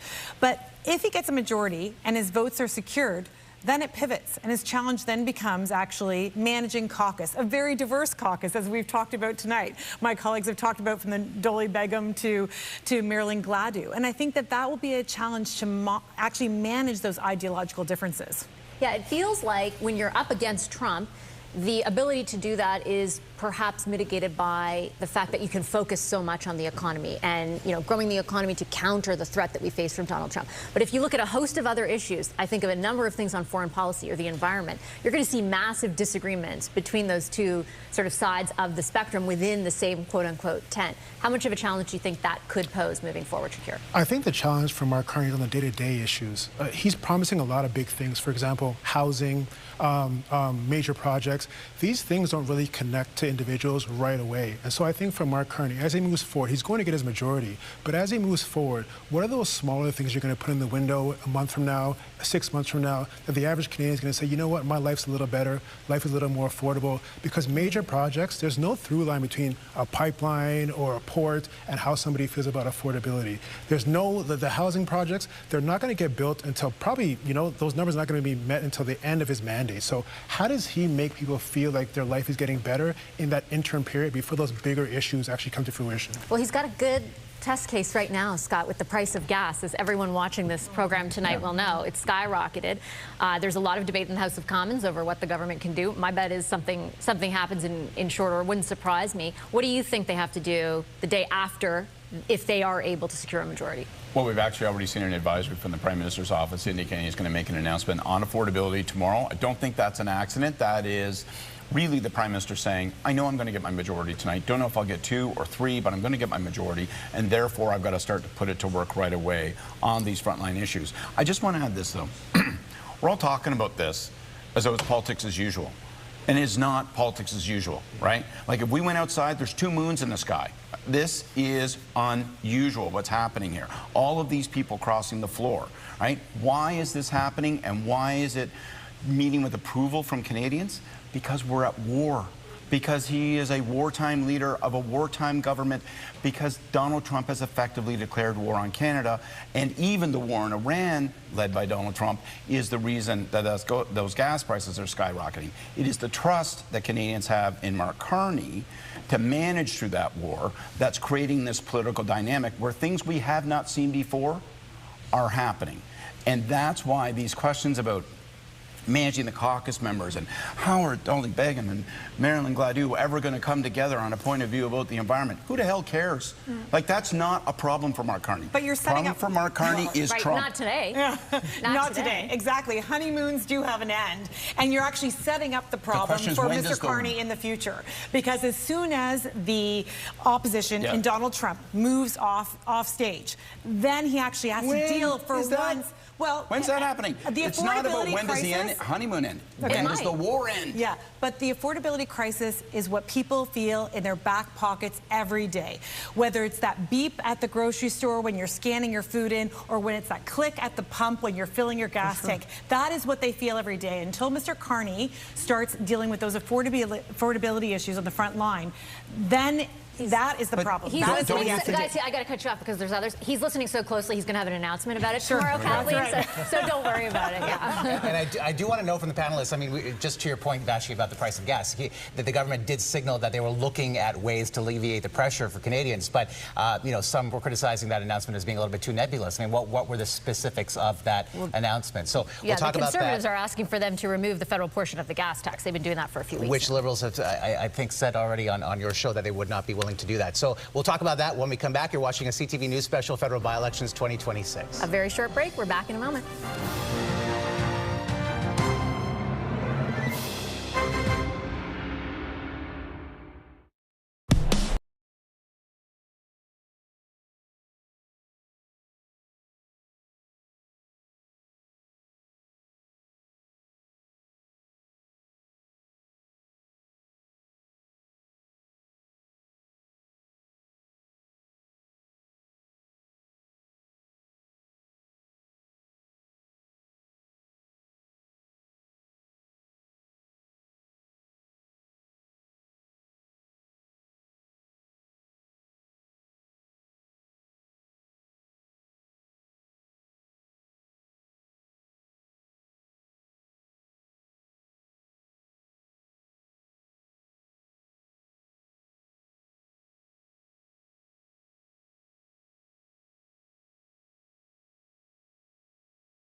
46. We are just over an hour away from polls closing in 3 ridings: Toronto's University Rosedale, Toronto's Scarborough Southwest, and Terrebonne near Montreal in Quebec.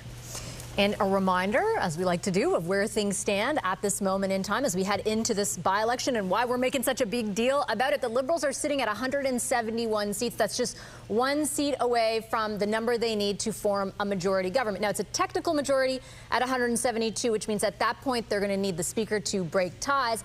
But if they are to secure what they're largely expected to in the second Toronto riding tonight, then they would hit 173, and Terrebonne becomes pretty important at 174. The most competitive race is that one between the Liberals and the Bloc. Nationally, the battle is largely between Liberals and Conservatives, though, the latter led by Pierre Poilievre. That party finished the last election with its highest level of support historically. But Mr. Poilievre himself lost his Ottawa area seat in the general election, ran in a by-election in the Alberta riding of Battle River Crowfoot after the local MP stepped down. He won there, and then in January he captured more than 80% support for his leadership at his party's convention. In the middle of it all, however, 4 MPs left the Conservatives and headed over to the Liberals. That's where we bring in Heather Butts and Nick Nanas. What has, the leadership question meant to the political dynamic of the landscape across this country over the last number of months?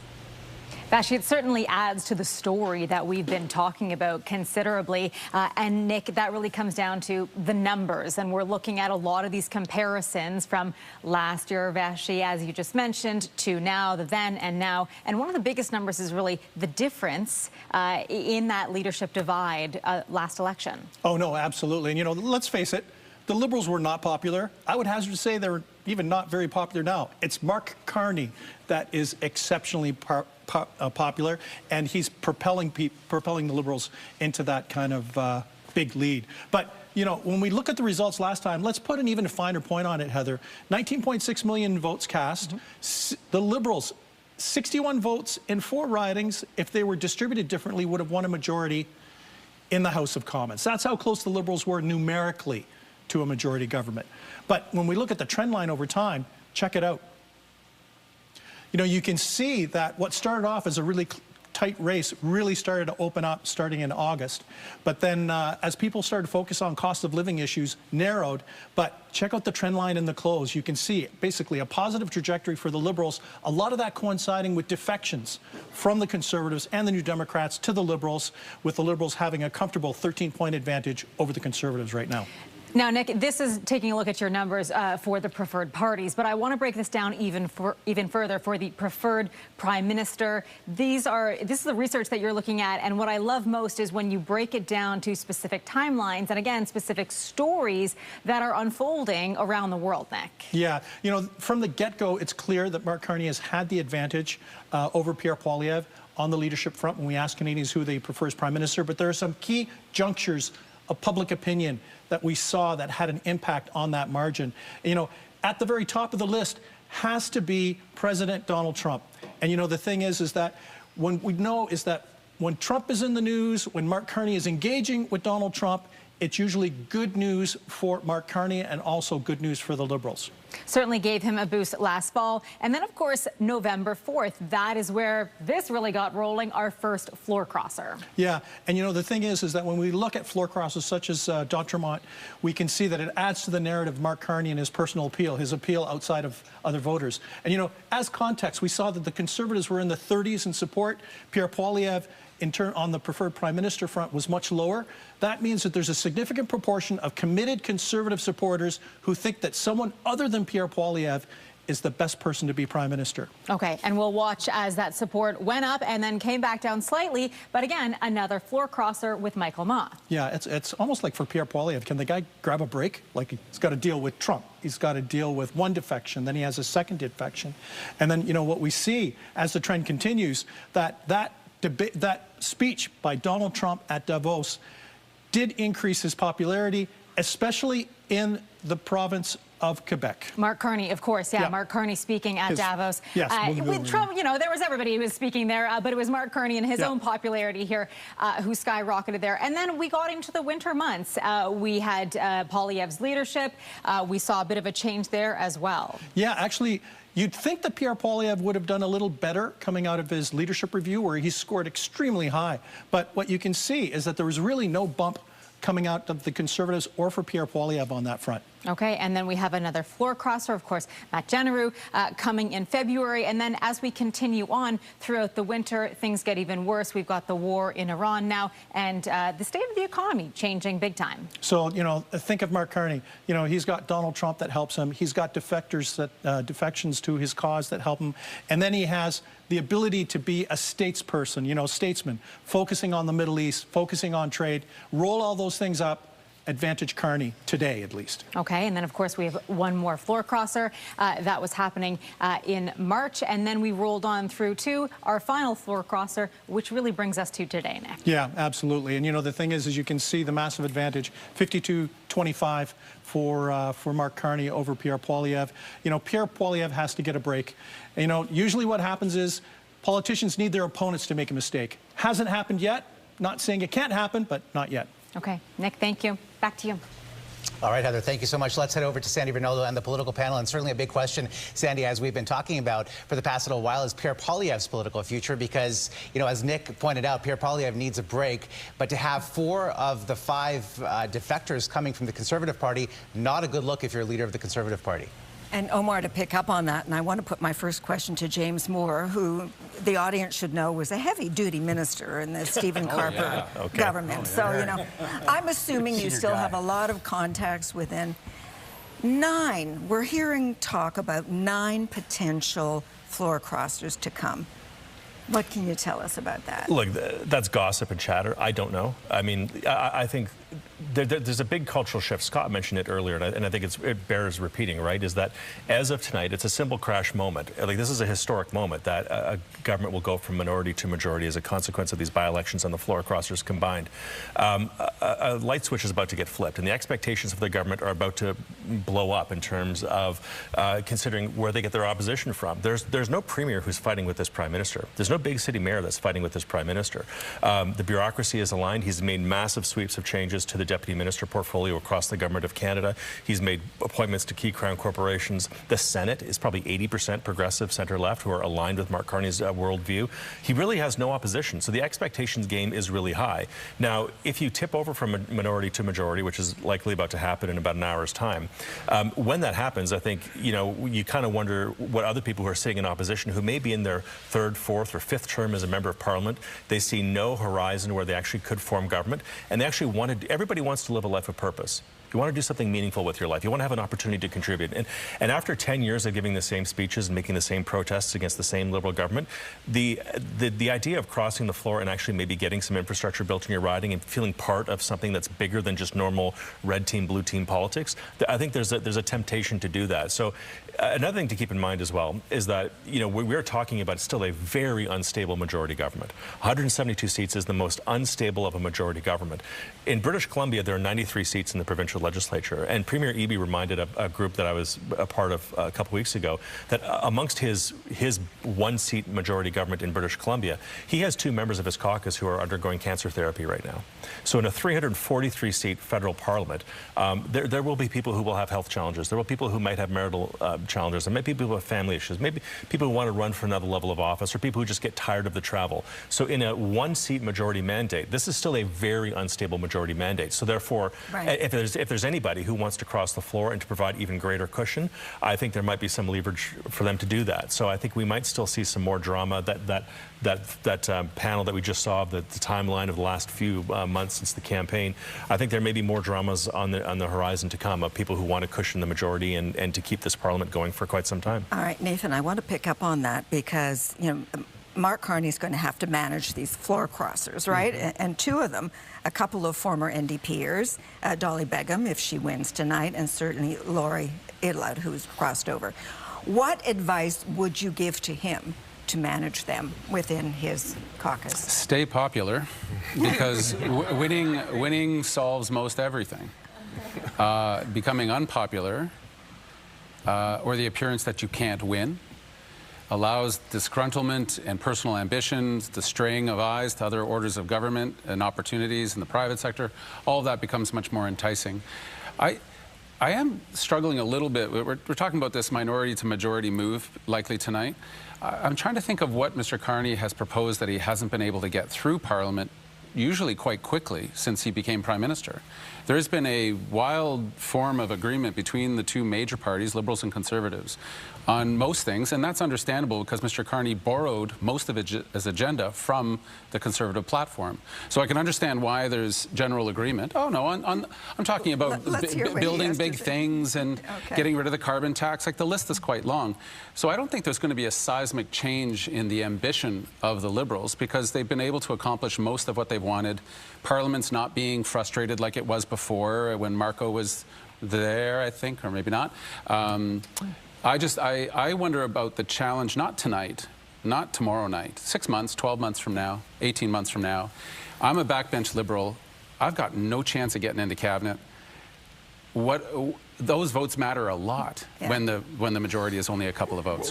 Mark Carney's going to have to manage a big majority here, and within the majority are others who had very different points of view before this. Sure, and I think one of the interesting characteristics of the crossovers is just how diverse each of the members are from the different communities they come from, demographically, geographically, and yes, there's no doubt that there are definitely some disagreements, and that's a healthy thing, by the way. It's not just in the Liberal Party where there'll be disagreements. There'll be disagreements in the Conservative Party. There'll be disagreements in the NDP and the Bloc, and that's a healthy thing. But what I would just say is a few things. Okay, so one. It's how you reconcile those disagreements with the priorities that you advocate for in your community. And clearly the thread that runs through all of those floor crossers is that they believe that the Liberal Party is the best engine through which they can achieve those results. Two, no one doubts the provenance or the authorship of Prime Minister Mark Carney's ideas when it comes to his economic agenda. I was with him when we introduced the major projects legislation. I was with him when we advised that we should work, yes, across the aisle. I think it was a good thing that the Conservatives and the Liberals united to pass that legislation because it's going to be one of the ways in which we are going to get our energy to market, which is exactly what we need at a moment in time when the world is starved for energy. And so how do we do that? We do that by building relationships across the aisle. We do that by building relationships, as James said, with premiers, with local leadership, and with Indigenous leadership, and that's precisely what Mr. Carney's been doing. Spoken as a good leader who was Chief of Staff for Mark Carney. Did you get a bit of a hint of that? You know, I have a sense. Okay, that's it for us right now. Take it back. I think that Nathan raises a good point, though, about how, like, you know, if the focus is on execution, if they are to secure a majority government tonight, and the focus is on execution, it won't necessarily be like a whole different story in the House of Commons. There are some bills, but they are not the biggest bills. They're like around religion, for example, and hate laws that they have faced some clear opposition to. But the majority of their agenda in Parliament has advanced pretty easily. So perhaps, you know, the focus is not necessarily execution there, but are they able to actually, if they say they're going to support a pipeline, get the pipeline bill? Things like that, versus how different the House dynamic becomes. But to Shakir's point earlier, I mean, you know, Mark Carney also has to focus on short-term wins, right? A lot of the announcements so far are things that take several years, take several election cycles sometimes. And so, Graham, in the short term, you know, what can he convince Canadians to say, hey, you know, I hear you, I'm listening to you, where you're going through. Not the easiest time economically, but here's what I can deliver. Well, maybe tomorrow, like Vassy was talking about, it might be an energy announcement. I think there's been a lot of talk about big things, and there needs to be tangibles on the ground that show that this matches the rhetoric of the time, right? Like we're talking about World War II era build. Okay, we've got to start showing it, you know. I mentioned to somebody a couple of days ago, on the defense front, when South Korea issues an RFP, they sign a contract in 40 days. Sometimes we're decades. Like it's that kind of tangible thing. We're still waiting for the F-35 review after a year. Yeah, right. And so at what point does the rhetoric start to sound stale? And at what point do people say, okay, you've got to show me where the rubber hits the road? And I think that's the year going forward. They are preparing, I think others have said it, maybe Scott, they are preparing for that change in narrative and also in power from minority to majority, because they're going to have more time. They're going to have more open water. So what does that mean about all this rhetoric? He's got to explain that to Canadians. I expect he will. And start spending some of that political capital that he has, right? Not leaving it on the table. The best prime ministers spend it all and get it done. And he says now is the time to do that. And we will get a better sense of what he's working with in you know, shortly after 32 minutes, if I can see. That's when polls close at 8:30 Eastern. You're watching a CTV News Special, Federal Byelections 2026. We've got another short commercial break, but we're back in a moment as we count down to the outcome.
Welcome back to the CTV News Special, Federal Byelections 2026. I'm Omar Sachedina. And I'm Vassy Kapelos. It is 8 p.m. Eastern, and in just 30 minutes, polls will close in 3 by-elections we are closely watching tonight. We are standing by for more results from those 3 ridings, Toronto's University of Rosedale and Scarborough Southwest.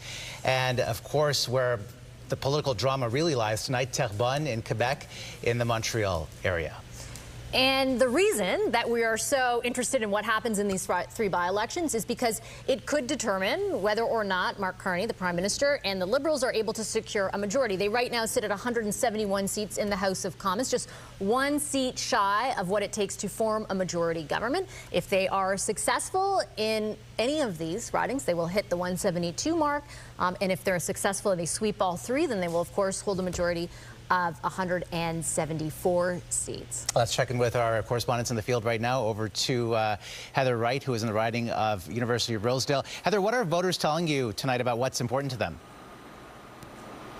Well, we've heard from a number of voters, Omar, things like the economy, cost of living, and also international issues as well. The war in Iran, the war in Ukraine, in Gaza, and Canada's position on the world stage. Those are all a variety of things that we've been hearing from voters as they've been casting ballots. And look, while this is considered a Liberal stronghold, voters here will be represented tomorrow for the first time since this riding was created by an MP not named Chrystia Freeland. Of course, the former Deputy Prime Minister held this riding since it was created in 2015. And so some of the things I'm going to be looking for are, what is the margin of victory? Keep in mind, she won this riding 1 year ago by 64%. Omar. That's a really good point, Heather. Thank you. Let's bring in Adrian Gobriel in the downtown Toronto riding of Scarborough Southwest. Adrian. Yeah, Omar, we've been speaking with individuals who've been going into this polling station tonight, a steady stream. There hasn't been a lineup out here all day long, though this evening we've seen more and more people, Omar, begin to arrive. I've been asking some what's an important election issue during this by-election for them. I just spoke with one woman from India. She says international doctor. She says she's a trained doctor overseas. She graduated university overseas, and she says she cannot work here. She cannot find work here. I asked her what party she felt gives her the best chance at what she is hoping for her future, for her family's future. She said the Liberal Party. Another saying that she doesn't appreciate it when politicians flip-flop. Dolly Begum, the Liberal candidate here in this riding, flipped from the provincial NDP, where she was a deputy leader, and she flipped over to be a candidate for the Liberals. Of course, this has been a Liberal stronghold. Bill Blair holding this for more than a decade. In the last federal election, he won with 62% of the vote. The Conservatives coming in at just over 30% of the vote during the last election. And we know that the advanced voting numbers here were pretty strong on Easter Monday. Just over 10,000 people came out then. We're waiting this evening to see how it all tallies up.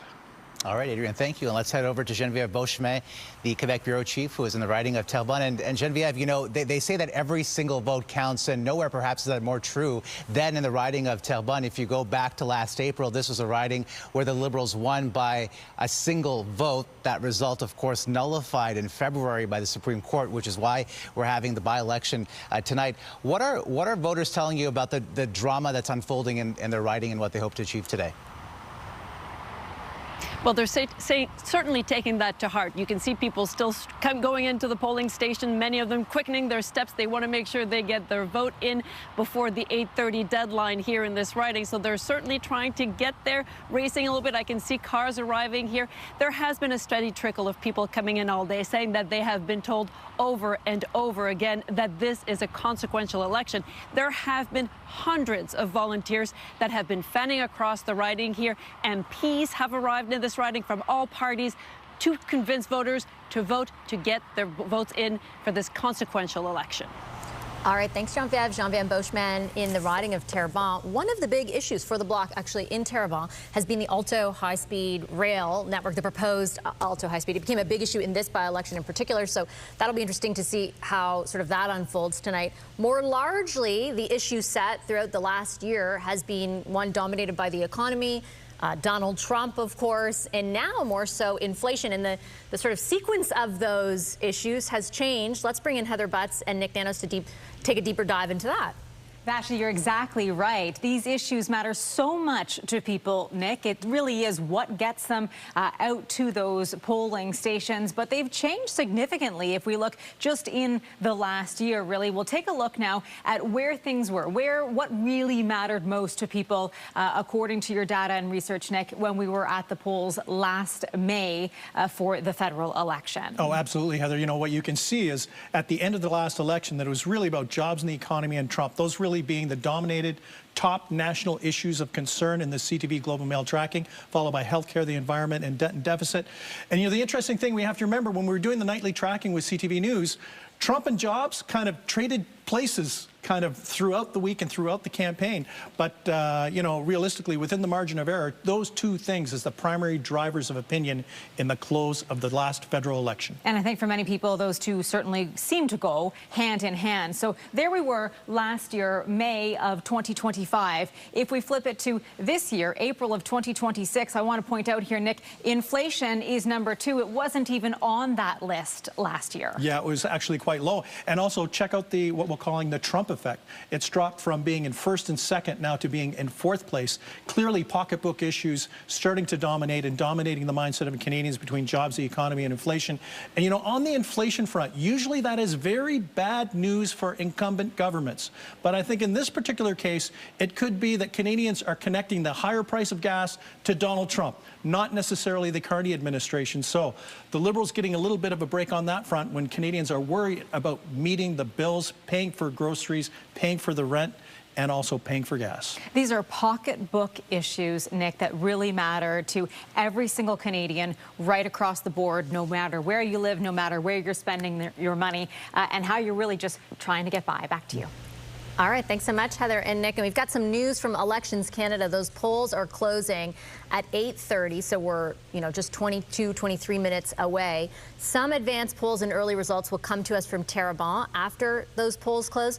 But we are anticipating, according to Elections Canada, that the results in that riding will now likely come overnight. Again, not necessarily a surprise because the ballots are, you have to write in the full name, they have to individually be counted, so it's a bit of a different situation there. But now we've got some official confirmation from Elections Canada that we don't anticipate that the full results will be known until, you know, sometime overnight, something that will factor into, you know, the overall count at the end of the evening. But the Liberals can still secure the majority even without Terrebonne. Because they just need that one seat. That's right. But of course, a tight race to begin with. Then you have those long ballots. And a true nail biter. A lot of counting, exactly. Yeah, very much so. Okay, let's bring back our strategist. Actually, Scott, I wanted to pick up on the issues that Nick was talking about and how far Trump has fallen in that list from where he was in the minds of Canadians as they cast a ballot last year. It fluctuates for sure, but it does feel like we've gotten used to sort of this instability through Donald Trump, and he isn't taking as direct aim at us at the moment as he is elsewhere. How does that matter politically, do you think? Or does it? Well, I'm not sure it does, because I would pick up on something else that Nick said. I mean, obviously it does, but to me, the critical question is blame. When people are upset about the cost of living, when they're upset about the price of gas, when they're upset and anxious about jobs and their future, all those issues which we register as, that's not Trump, Trump's now fourth. Are they in fact Trump? Are voters blaming Trump? And as a consequence, it is accruing in a weirdly way toward Mark Carney's political benefit, because people say, well, then now we have to think about who do we trust most to take on this. To me, the spotlight of that is gas prices. I think the reason it's on people's minds is that I had to fill up my gas tank this morning and it was wicked expensive. And people, I think, are blaming the war in Iran and they're blaming Trump. And that takes you back to leadership, which is benefiting Carney. So that dynamic will not last forever.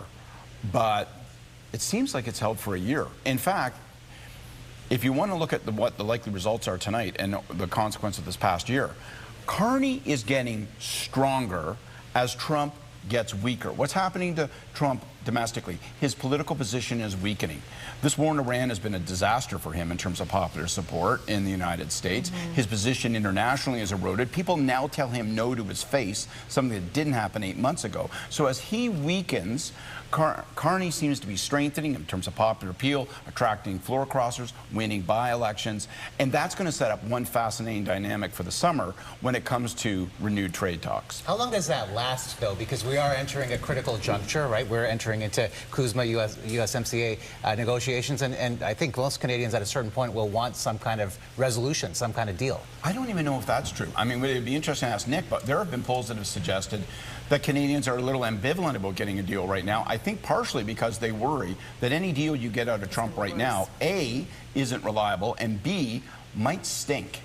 It is interesting, though, that the Prime Minister has not suffered any negative consequences for the sort of Trump stuff, insofar as, Shakir, there were self-imposed deadlines set, right? You'll hear it from the opposition all the time. You were going to get a deal in the summer. We were going to get all of these things. We were going to get the tariffs removed. That didn't materialize. And I know the line from the government is certainly, like, compared to other countries, we do have an, you know, quote unquote, okay deal. We have the best of the lot.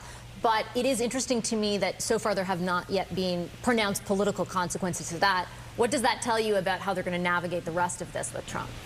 I think Canadians are giving Mark Carney a pass on Trump just because of how unpredictable he is. I think folks realize that, you know what, dealing with him, anything can happen at any given time. So if you can't get a deal immediately, we'll give you a pass. Despite having your own deadline of July of last year, it doesn't really matter. Go on. What bothers me with those numbers as a conservative is that when you see jobs and the economy high, issues number 1 and 2, conservatives usually dominate. And to not see Pierre and conservative numbers kind of rising with those numbers, those issues at the top, it's concerning to me that what's happening there. Why are the conservatives not getting at least a little bump, a little win in their sales when the economy is the number 1 issue? And that to me should cause some concern for conservatives as we move forward and see how Pierre kind of manages his leadership in his caucus in the months ahead. And I hate to be the bearer of bad news, but maybe some concern for the NDP as well, Kathleen, that if jobs are such a, inflation and cost of living are so much a concern for Canadians, and that is not correlating with any additional support for New Democrats who talk about cost of living all the time, or conservatives who do the same, like what does that say? Yeah, I think the equation is different for conservatives than it is for New Democrats, and I'm not just saying that as a partisan. I'm saying that because I think actually, Pierre Poilievre is living on borrowed time, right? He lost an election he was supposed to win. He lost his own riding. And then even further, he's lost 4 MPs. And so now the question is how long can he remain? And possibly it's because a year ago at this time, Canadians fixed their opinion of Mr. Poilievre and decided not to give him the PM chair. For New Democrats, there's a new leader, Avi Lewis, just elected just a couple weeks ago on March 29th. We have very low expectations for ourselves because we only have 6 seats in the House. So for him, actually, it's only upside. And Mr. Carney has opened an entire left flank for himself by actually not dealing with the bread and butter issues at the kitchen table for Canadians. Those people who are not raking in great profits from oil and gas increases or at the grocery stores or you name it. So there's actually a window of opportunity for the new leader in Avi Lewis to actually make a name for himself and pick away at Carney's left flank that he's largely been ignoring because he's too busy kind of vacuuming up the middle and trying to kind of occupy that center ground to take in progressive conservatives and radical right-wing conservatives into the Liberal House. The thing is that it's working right now, right? Like, to be fair, your point is right. Theoretically, it looks like there's this huge flank on the left that would be open, and you'd think, for example, Dolly Begum would go there, but instead she's going to the Liberals at the moment. Yeah, exactly. I just want to do a quick time check right now, and it's 8:13 Eastern time. We are roughly 15 minutes away from polls closing, and we start getting those results. We're going to take a quick commercial break before just that, and before the results start rolling in. We're back in a moment.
Elections 2026. We are counting down to polls closing in 3 ridings. Toronto's University of Rosedale, Toronto's Scarborough Southwest, and Terrebonne near Montreal in Quebec.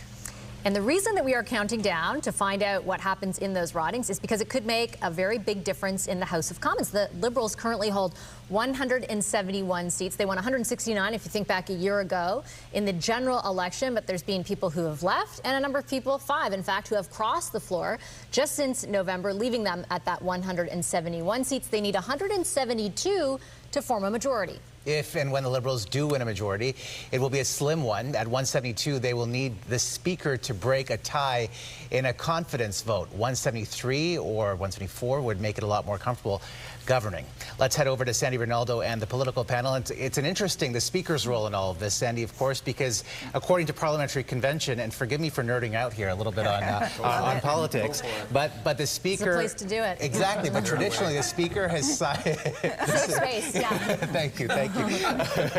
Traditionally, the Speaker has voted to keep the status quo unless it concerns, you know, a non-confidence motion, for example. Then he would vote with the government. So an interesting. I don't know when we would use this in Trivial Pursuit or Political Trivia, but there you have it. If you need to tell your friends, maybe tomorrow if they win 172. Exactly, gives us something to talk about. But Sandy, over to you about this, the size of this majority and why it matters. Okay, I'm going to call my friends, and the friend I'm going to call first is Nathan Cullen, who's going to come to the table with his perspective as someone who ran for the NDP leadership way back in 2012. Yeah. So what does 172 mean to you? It's all context. To me, I said this a bit before, it's a difference without a lot of distinction in terms of what happens next in Parliament. There's nothing that Mark Carney couldn't have brought to Parliament last week that he can bring now and not have it pass through. So I think it's maybe about expectations management for the Prime Minister. Now you have a majority. Canadians who follow politics will know that that means certain things, but most of us don't nerd out on the regular and know that that now affects committees, and committees can pass legislation. I think there's going to be a bunch of what are called closure motions, just shutting down debate on certain bills. The Prime Minister can, if he chooses, wield a much heavier hand in the House of Commons, because a majority government in Canada is a very powerful thing. Unlike almost any other legislature or parliament around the world, it is a very, very powerful, distinctly powerful in Canada. And the expectations will be to address the things that Canadians are worried about. All those things we've talked about, cost of living, Mr. Trump, and the economy, which is as likely as anything headed towards a recession. He's got some big challenges ahead. We as a country have big challenges ahead, some in our control, some not. I think that's going to be the management of those expectations for Mr. Carney, because now he's got full control if he wins the majority tonight. Okay, full control, but he still, if he just wins 1 seat, needs the Speaker to break the tie. So what's he going to do if he gets 1 seat or 2? I mean, 2, he's a little more comfortable. No. Sure, and the greater the margin, the more durable the majority is. But I actually think that there are some concrete distinctions, and Nathan referred to some of them. Once you do have a majority, there's an ability to have a greater amount of discipline around committees, but that doesn't mean that there shouldn't be relationship building across the aisle. So who the chair of the committee is will influence the discourse and the debate at committees. I think on the flip side, there's going to be greater expectation on Mr. Carney and the government to then deliver because of the majority threshold, hopefully having been reached a little bit later on tonight. And so what does that mean in practical terms? Well, it means responding to some of the issues which have been identified throughout the course of the evening so far. If inflation continues to go up because of the situation in the Middle East, what will be the government's response? When he first came in, he cut taxes for the middle class. He cut the carbon tax. He introduced a grocery rebate. I mean, that puts cash into the hands of Canadians, into the houses of Canadians. But what's next? What do we do to relieve the pressure at the pump? I also think that there will be expectations to deliver on energy. So with the majority, will there be an ability to revisit some of the legislation or to advance other objectives to get shovels in the ground? What will we do with regards to the Defense Investment Agency? This is the new procurement agency, which is designed to herd all of the different ministries and start getting some of those contracts out so that we can reinvigorate the industrial sector when it comes to defense. What are we going to do with regards to housing? I mean, these are all of the things that are going to be foursquare on the agenda right. the morning after. And I think that's one of the reasons why we should look forward to what the Prime Minister will have to say sometime tomorrow morning. Spoken like a true liberal. Okay, James, I want to talk to you about the fact that you're from the West, and Nathan is too. The West is going to have to live with the results, right? Without having a say. So what does it mean for the West with a majority government in Ottawa? Will this deepen a feeling of Western alienation at a time when we have that Alberta referendum in the works?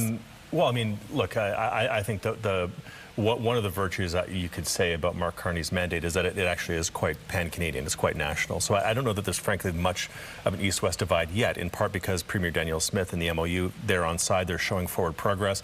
And when you have forward progress with David Eby on certain files, forward progress with Danielle Smith and others, it's good. Progress isn't a final deliverable, so we'll get to there. But I do want to take you up on part of what you said to Marco about 172 and what does it mean going forward. I think probably for the next 6 months, it means that Mark Carney has a tremendous amount of velocity behind his mandate, right? Parliament sits for 8 more weeks. Those 8 weeks, I think, is an opportunity for him to circumscribe Parliament, maybe put in closure motions to decide what his legislative agenda will be that he wants to brag about in the summer months. It also gives him an opportunity to set the stages with the newly appointed ambassador in Washington, Mr. Weissman, Janice Charette, our chief negotiator for the CUSMA reconsideration this summer, to have clarity with them and a mission, and to maybe have some opportunity through Parliament to mitigate some of the things that Donald Trump may do with regard to trade. So it puts him in a strong position going into CUSMA. That's good. Going into the fall, though, when the next federal budget comes around, I think that's probably where we're going to see peak Mark Carney, in the sense that we will get through tonight, he'll get his majority, maybe there'll be a couple more floor crossers, I don't know, but that'll be the weight of the velocity of full steam Mark Carney in the full momentum of what he has. Everybody will have their hand out in high expectations for that fall federal budget, and then out of that will come the spin that he's let people down, he's been disappointing, or whatever, and I think that's where you'll see a real shift of the conversation about what now. He will by then have had a full year and a half as Prime Minister, a clear majority. He had smooth sailing up until now. Now he has a clear majority, no opposition, full weight into a federal budget in the fall. CUSMA is now in the rearview mirror. Donald Trump probably has been mitigated to some degree by the midterms by November. And then where are we at? What's the plan for Canada for 2027, 2028, for an election in 2029? So I think to Kathleen's point a while ago, you know, this is where we're going to be for the next 6 months. But I think 2027 going forward, with Donald Trump having probably lost the midterms and people positioning for the White House, I think the conversation shifts dramatically, and that's an advantage to Pierre Poilievre and the Conservatives. I think it's an advantage for the NDP to find their voice in a new world. So, so I think a lot will cascade out of tonight and what it means for 6 months, and then after 6 months and where we're at as a country. So what I'm hearing is a short-term honeymoon period, but then that'll be in the past at some point. Well, everything changes. It was said earlier, Canadians have given Mr. Carney, and understandably because of these stresses, this first year, change things, undo things Mr. Trudeau did. Mr. Poilievre hasn't wanted an election, neither has the NDP. That has softened somewhat the criticisms and the role of the opposition. And a good opposition should be pressing the government. Right. That's going to maybe change tonight in about I'm all 5 for more extending minutes. The honeymoon. I mean, we should have the honeymoon extend but to it's not real life, Kathleen Marco. The honeymoon is wonderful. You sleep in, but at some point, real life kicks in, and you got to make the kids breakfast. That's right. Okay. All right. I'm not sure who I'm throwing to, but take it away. I'm curious to get both of your takes, actually, on this rebranding that we've been seeing recently of Pierre Poilievre, right? And if we're going to see another pivot after today. We've seen, obviously, the physical makeover, the physical rebranding, but also in recent months, a softening on the message. Graham, let me start with you. Does it surprise you that he hasn't got more of a bump as a result of that? Well, it doesn't surprise me because he's losing caucus. Like, you can rebrand all you want, but if you can't hold your own party together, you're dead. It's untenable. So he's got to get those MPs to come back. Trudeau can tell you all about that. Trudeau can tell you all, exactly. Christopher Freeland, right? So that doesn't surprise me. I wanted to quickly pick up on what Scott said, and I think a few others. What is not normal here?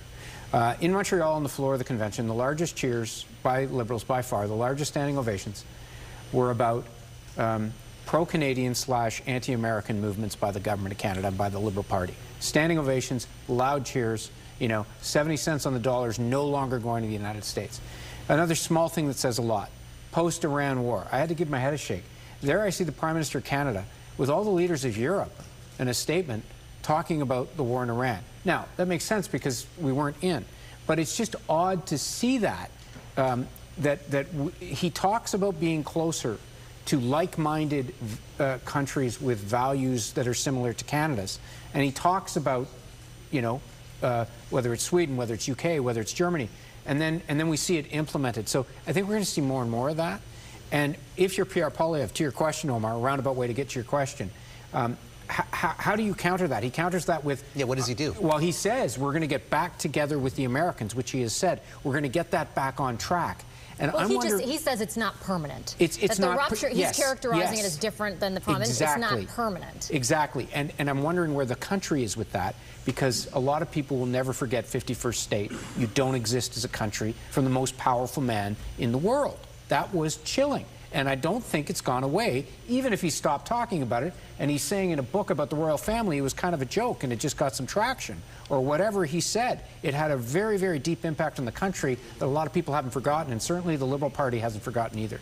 A comment that was made and then repeated several times after over that. and over so, again. you know, whether you believe him that it was a joke or not, that's not what, you know, it has shown up to be in reality. We are certainly getting close, just a couple of minutes away. In fact, 2:47 is when the polls close. They'll be closing at 8:30 p.m. Eastern Time. We're going to take a quick break, and we'll have more right after this.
Welcome back to the CTV News Special, Federal Byelections 2026. I'm Omar Sachedina. And I'm Vassy Kapelos. We begin with breaking news. It is 8:30 p.m. That's breaking news Eastern. You can probably tell that from your screen. The polls have now closed in 3 by-elections that could determine a majority Liberal government. We are standing by for those results from those 3 ridings we've been talking about all evening. Toronto's University Rosedale and Scarborough Southwest, and Terrebonne, Quebec in the Montreal area.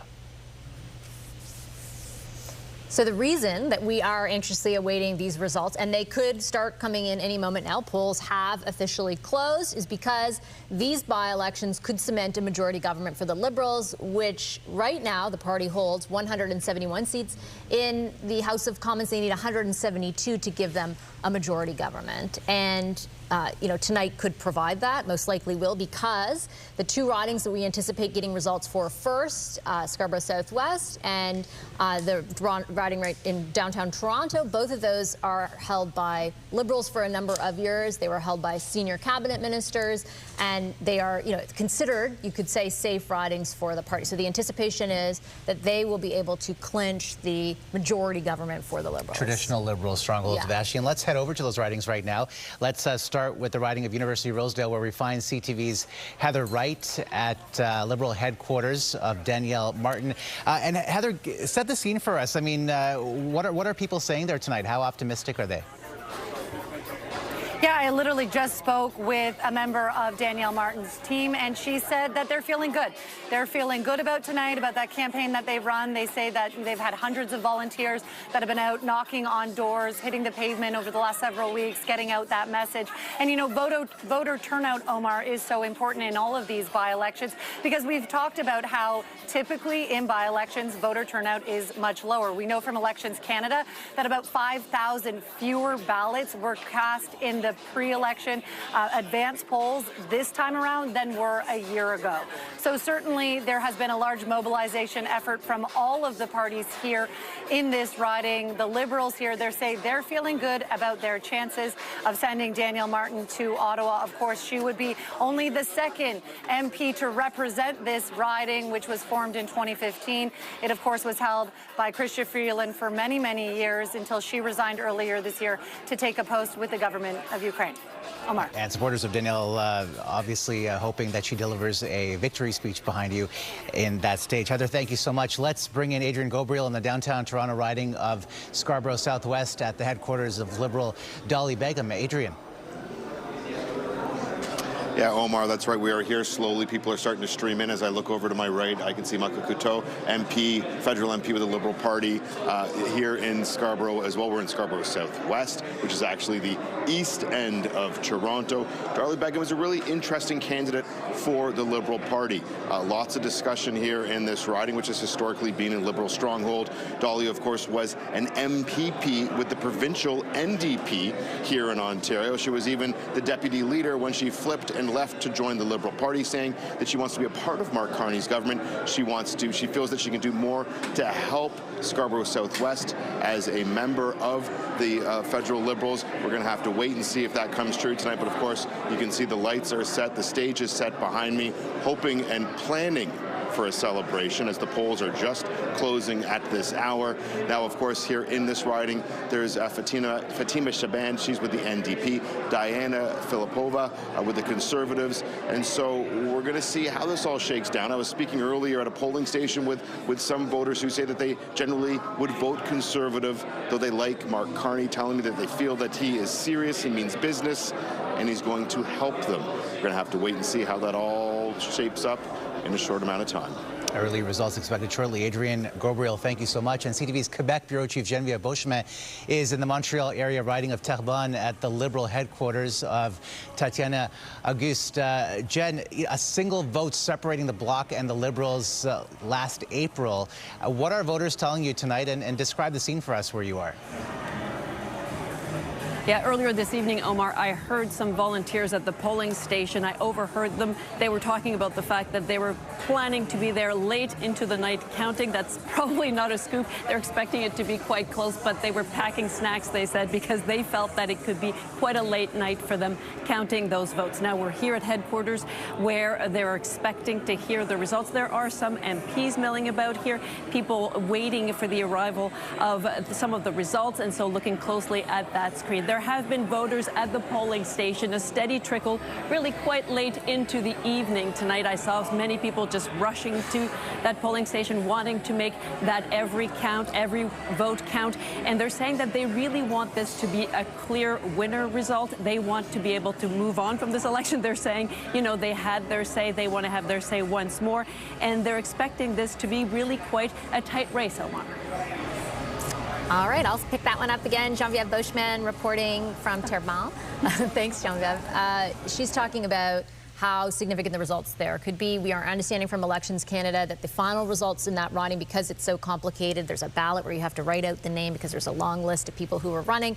Those results will likely, Elections Canada is saying, come overnight. That we are anticipating something, some form of the results or some portion of them will be released in advance of that. Just cautioning, we might not know by the end of tonight what exactly is happening in Terrebonne. We do anticipate, however, conversely, we will know more about the 2 Toronto ridings, which again, from a mathematical perspective, are all that the Liberals need in order to form a majority government as of this evening. Let's talk a little bit more about how people are voting ahead of today, because there was some significant advance polling turnout numbers, particularly in that Montreal area riding. Heather Butts and Nick Nanos are here to talk about that.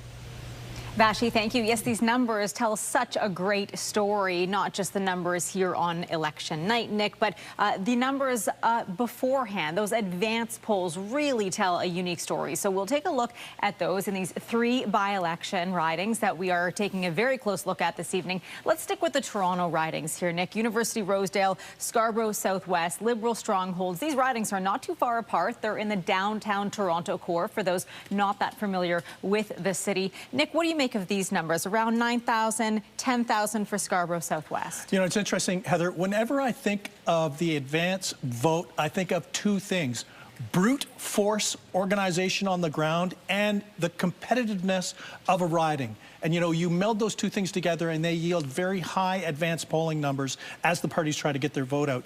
And what's clear, at least, is that when we look in those 2 ridings in Ontario, that, you know, it looks, at least, I think, for some voters, that it might not necessarily be as competitive, and that the advance vote is not as high in those 2 ridings. And if I take a step back here, we take a look at the riding of Terrebonne. 18,200 people showing up for the advance polls. We know that it was just a 1-vote difference last election. What do you make of this? Well, you know, the thing is what's clear here is that for this particular riding, the organization is strong for both the Liberals and the Bloc Québécois. Those voters are highly motivated, and it's a competitive race. Vassy was talking about how we might need to wait late to get the results from Elections Canada, and I think a lot of that has to do with how those 2 front-running parties are mobilizing, because the stakes are quite high, not just for Mark Carney and the Liberals.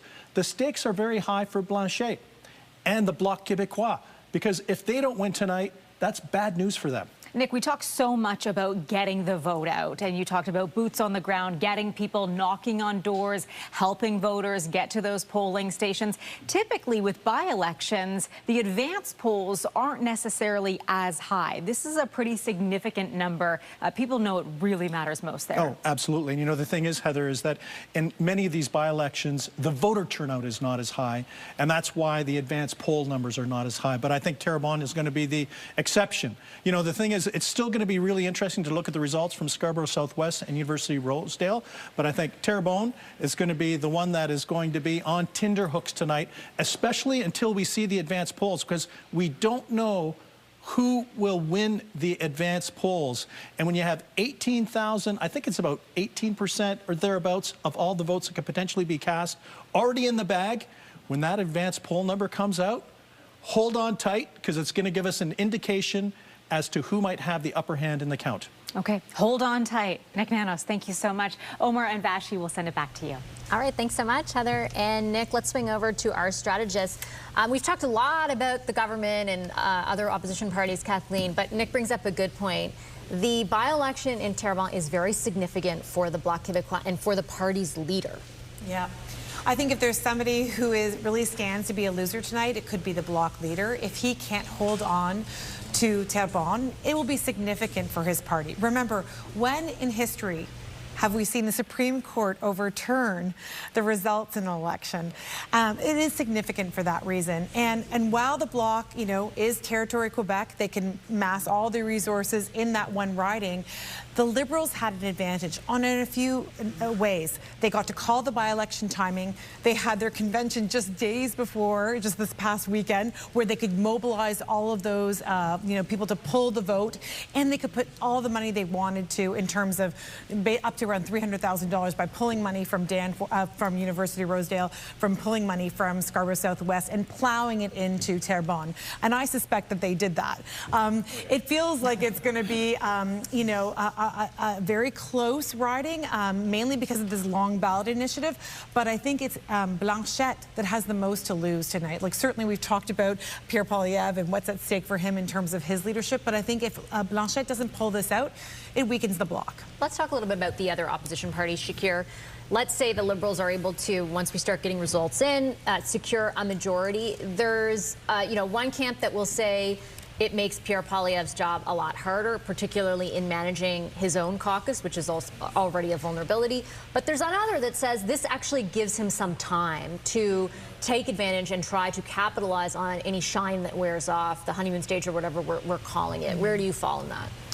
I think it gives him time, but it's going to be contingent on Mark Carney not delivering on the promises he's putting out there, you know, the government making significant missteps, and we just have to see if that plays out. I think ultimately, James has said this before, Scott has said it before as well, Mark Carney is selling a picture of unity. It's a very positive message, and it seems Canadians are buying that. Pierre has a very hard job. No matter what happens tonight, he's going to be the leader of the official opposition. His job is to oppose, to hold the government to account, and he does that very well, but he does it in a very negative way that can be very off-putting. I think moving forward, in his majority, he still has to hold the government to account, but he has to find a way to shift that tone just slightly, still prosecute his case against the government, but not be overly aggressive where, listen, I'm part of the base. I'm going to vote for the guy no matter what. I'm not the guy you need to persuade. That other swath of Canadians who don't want to see that level of negativity, who don't want to see the over-aggressive tone and the abrasive tone, how do you prosecute your case in the opposition without being that guy? And it's going to be a very tricky dance, but I think that's the next task for him after the government gets a majority. I think he would argue, and the people around him, Scott would argue over the past number of weeks, that's what they're trying to do, right? With the speeches that they made in Europe and in the United States, with the podcast appearances, which were very different in tone than the debates that take place in the House of Commons, for example. I just don't know if it has any effect. I don't know if we can, to be fair to him, expect that it's going to have an effect. For instance, in tonight's vote totals. I mean, they kind of, Scarborough, they came in at 30%, I think. Rosedale, 24. You know, are they going to match those numbers? Terrebonne, obviously, 18 is a critical number. But I'll tell you one thing that I think is complicating for Mark Carney out of all of this. And it also speaks to the issue of time. People say, well, now this is going to give Pierre Poilievre time to, you know, rebrand, wait for the government to fall, that sort of stuff. I think the honeymoon's going to be over for Mark Carney when the war with Trump is over. And one of the challenges that happens about tonight, he gets his majority. People say, that's fine, we can go to sleep, we don't have to think about politics and casting ballots and waiting up all night to see the result for 3 years. I don't think Carney can wait 3 years. He cannot afford to run the next campaign without Trump front and center. So I don't think he's going to call an election this fall. I don't think he's going to call an election maybe next spring. But he's got to call an election sometime in the next couple of years. And I think that's going to be interesting. How does that work now that he has a majority mandate? He wants to get an election while he still has Trump to match up against. And Scott, as you were speaking, we had some early results come in there from the riding of Terrebonne, and you can see right now that the Liberal Tatiana Auguste has an 11-vote lead, so small lead right now over the Bloc candidate. I want to ask, and either of you can, any of you can take this. Quebec is such a fascinating political case study in this country. We talk about the province every election. What bearing is what's happening provincially in terms of the provincial politics in that country? How is that impacting the race that we're seeing in Terrebonne, if at all? Kathleen, you want to start? Yeah, well, as you know, the CAQ just elected a new premier on the weekend. They're going to be facing an election themselves later this fall. I think it does impact. I mean, the Bloc weaknesses is tied to the Parti Québécois. They use the same machinery. So I think that's all going to play out in this actual election. Carney is popular in the province of Quebec. But what's fascinating to me is the numbers that Heather and Nick just put out. If, in fact, there was 18,000 advance votes in Terrebonne, that's, you know, a significant amount of the eligible voters, more than you would normally see in by-elections. Normally, by-elections don't have great turnout, right? But there is a good turnout, it sounds like, today in advance polls in that riding because of the significance of the vote, the overturning of the Supreme Court, and just how important this vote means. Shakir and Scott, any other thoughts? I just think on the provincial level, you're seeing the PQ that was soaring in the polls, and now they're kind of neck and neck, at least in the horse race numbers with the Liberals. I think ultimately people don't want to talk about separatism. They want to know how Canada can work together to combat what's happening in the U.S. Yeah, it's a codifying effect of Trump again. Suddenly, separatism, slicing ourselves into smaller portions, makes no sense when we have this external threat of Donald Trump, and it's providing a kite for Mark Carney, not a francophone, not somebody that Quebecers would naturally say one of ours, and yet he's becoming more popular. And actually, we should clarify at the bottom of our screen, we're showing a ticker or a crawl, the standings right now. 172 is, of course, majority, but we should clarify that is elected or leading. And what we're seeing with those early results in Terrebonne is that there is a lead, a small lead right now, but it is still extremely also very early. Yeah, there's exactly. only, I think, 2 polls report, or 2 polls, like the very, very beginning of all of this. Very preliminary results. We'll be clear when it's done, and if there is a majority to call, you'll hear it very clearly here. Absolutely. First, though, we'll take a quick commercial break, and we're back in a moment with more coverage of the by-elections as more results come in.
I'm Omar Sachedina. And I'm Vassy Kapelos. The polls have closed in 3 by-elections that could determine a majority Liberal government. We are standing by for those results from those 3 ridings, Toronto's University Rosedale and Scarborough Southwest. And we have some already coming in Terrebonne, Quebec, in the Montreal area. Of course, the reason that we are glued to the screen, to the ticker at the bottom of your screen right now, is because what happens tonight could secure a majority government for the Liberals, who are currently sitting at 171 seats. But as you can see, they have a slight lead in Terrebonne, the Montreal area riding. And so we've got them elected or leading. It's not official in any way, but that's where, the ticker is at the moment, in 172 seats. If that does become official, they will have secured a majority government. And where that lead is happening, Vassy, is, of course, in the riding of Terrebonne. CTV's Quebec Bureau Chief Geneviève Beauchemin is standing by at Liberal headquarters of Tatiana Auguste. And so tell me a little bit about the reaction. It is still very early. In fact, Elections Canada, Geneviève, has told us that it could be a very long night. That's what they've told our CTV decision desk. But what are you hearing from people who've gathered where you are? Well, it appears as though those, of course, would be the early voting results. And so there has been a lot of work that was done on the ground here, a lot of work by the Liberal Party to get out that vote early. So there were hundreds of volunteers that have fanned out across the riding here to try to convince people to go to the polls early. And some of the Liberal Party members are saying that they're very proud of the work that they did in that regard. And that may be reflected in some of these early results that are coming in so far, because so much work was put into it. And at the time, of course, this was before we saw all this floor crossing action. And so a lot of people were saying that at that point it was such a consequential election. They're still saying it was an important election. They still want this riding. They say, of course, that they were very proud of flipping it, taking it away from the Bloc Québécois. And so they still are working the ground here. They were still working very hard into the day today, saying that they really want to get the vote out as much as possible. But some of those results so far could be those early voting results. And that could reflect, as I say, just how many people were knocking on doors, how many ministers were in this riding, dozens of them just going door to door to try to convince people of the Terrebonne riding to go out and vote. Geneviève, thank you. And CTV's Matt Gilmore is in the Montreal area riding of Terrebonne as well, but at the Bloc Québécois headquarters of Nathalie Sinclair-Desgagnés. And Matt, you know, we know that every single vote does count. And in fact, the Bloc candidate made this part of her campaign slogan. She said that une voix qui compte. It seems as though this could be a pretty long night. We're already hearing celebrations, it sounds like, behind you.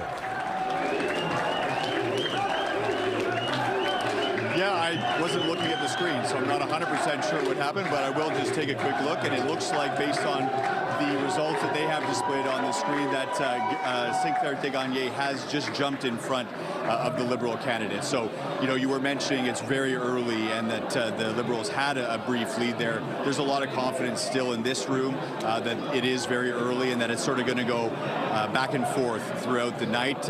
When this election took place in the fall, the general election, remember, it was decided by just one vote.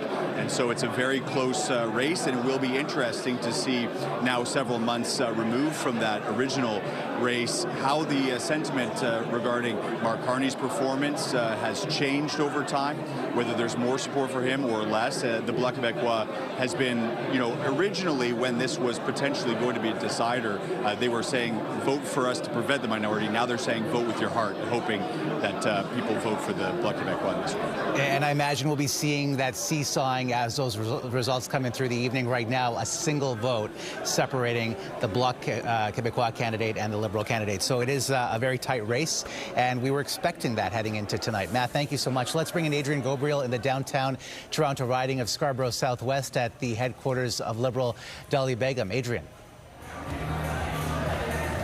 Starting to fill up here as people are awaiting what many hope will be a win for Dolly Begum. Now, speaking with people at a polling station just across the street, actually, earlier today, and hearing mixed reviews. You know, hearing some saying that they normally vote Conservative, though that they feel that Mark Carney is serious, that he means business, and he will push through an agenda that they believe is favorable. Others saying they don't like candidates who flip-flop. Dolly Begum, of course, flipped. She was a provincial NDP, MPP, the deputy leader of Ontario's NDP party at Queen's Park.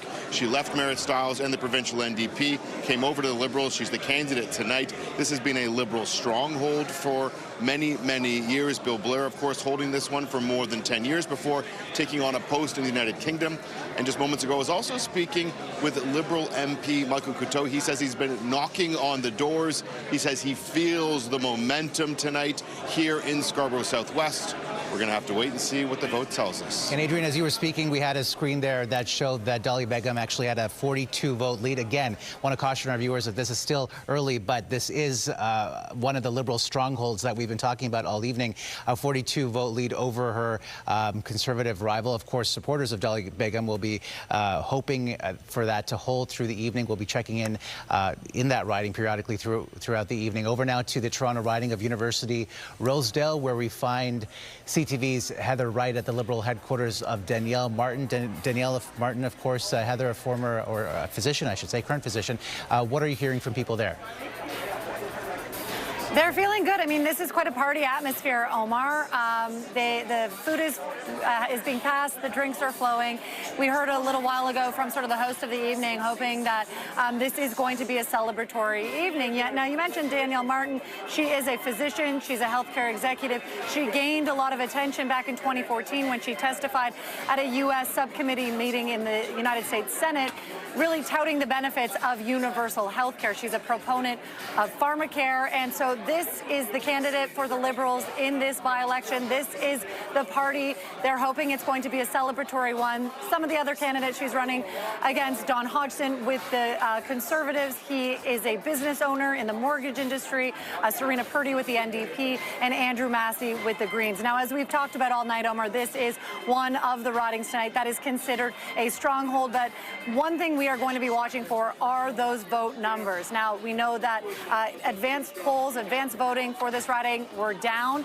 We'll have to wait and see which party was able to mobilize their supporters the most as they continue to count these ballots. All right, Heather, thank you so much. And Vassy, the poll's closing about a half an hour ago, and we are getting some of those early results. If viewers are just joining us now, let's recap some of those ridings. Yeah, we're getting some results in Scarborough Southwest. So we had some of our colleagues reporting there from Byelections. Oh, actually, what you're looking at right now is Terrebonne instead. So we're getting some ridings from Terrebonne, some polls reporting from Terrebonne at this moment. A single vote there. Yeah, again, the story of the last election was a single vote clinched the win, and the same thing is happening right now. We've got about 2% in that riding of the polls reporting with that. And then here you've got Scarborough Southwest, where we've got even fewer polls reporting. I think at this point, 1.5%, and you've got a 42-vote lead for Dolly Begum over, as you mentioned before, her Conservative opponent. And then finally, we're looking to University Rosedale, where Danielle Martin is running.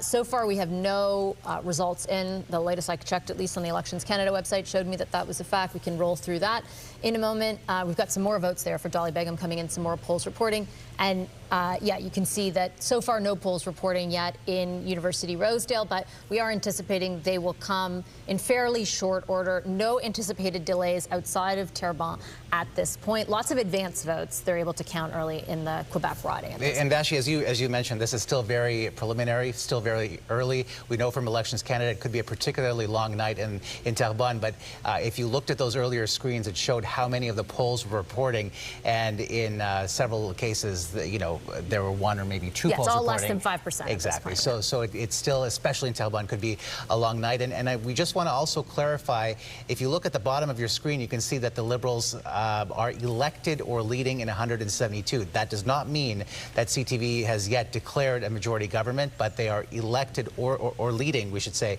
And so that's why that number is at 172. But that call, and trust me, you will know when that call is made. If the Liberals get a majority, you'll know about that. But if, in case you're wondering why that number is at 172 right now, that is the reason. Let's head over to Sandy Bernaldo and the political panel. Sandy, the story right now is pretty much playing out as we anticipated. Okay, now, Omar, we are prepared to make a call. Right. It is completely unofficial. We have no results. But Nathan Cullen here said he has the solution. We're going back to the Supreme Court, I believe. That one vote victory is going to happen again. What are the odds? Calshi did not have it on its markets, but it's actually that advance vote is most interesting to me in Quebec. Okay. Because of what Scott and others talked about. If resources were really poured in for the advance, particularly by the Liberals, but probably by the Bloc as well.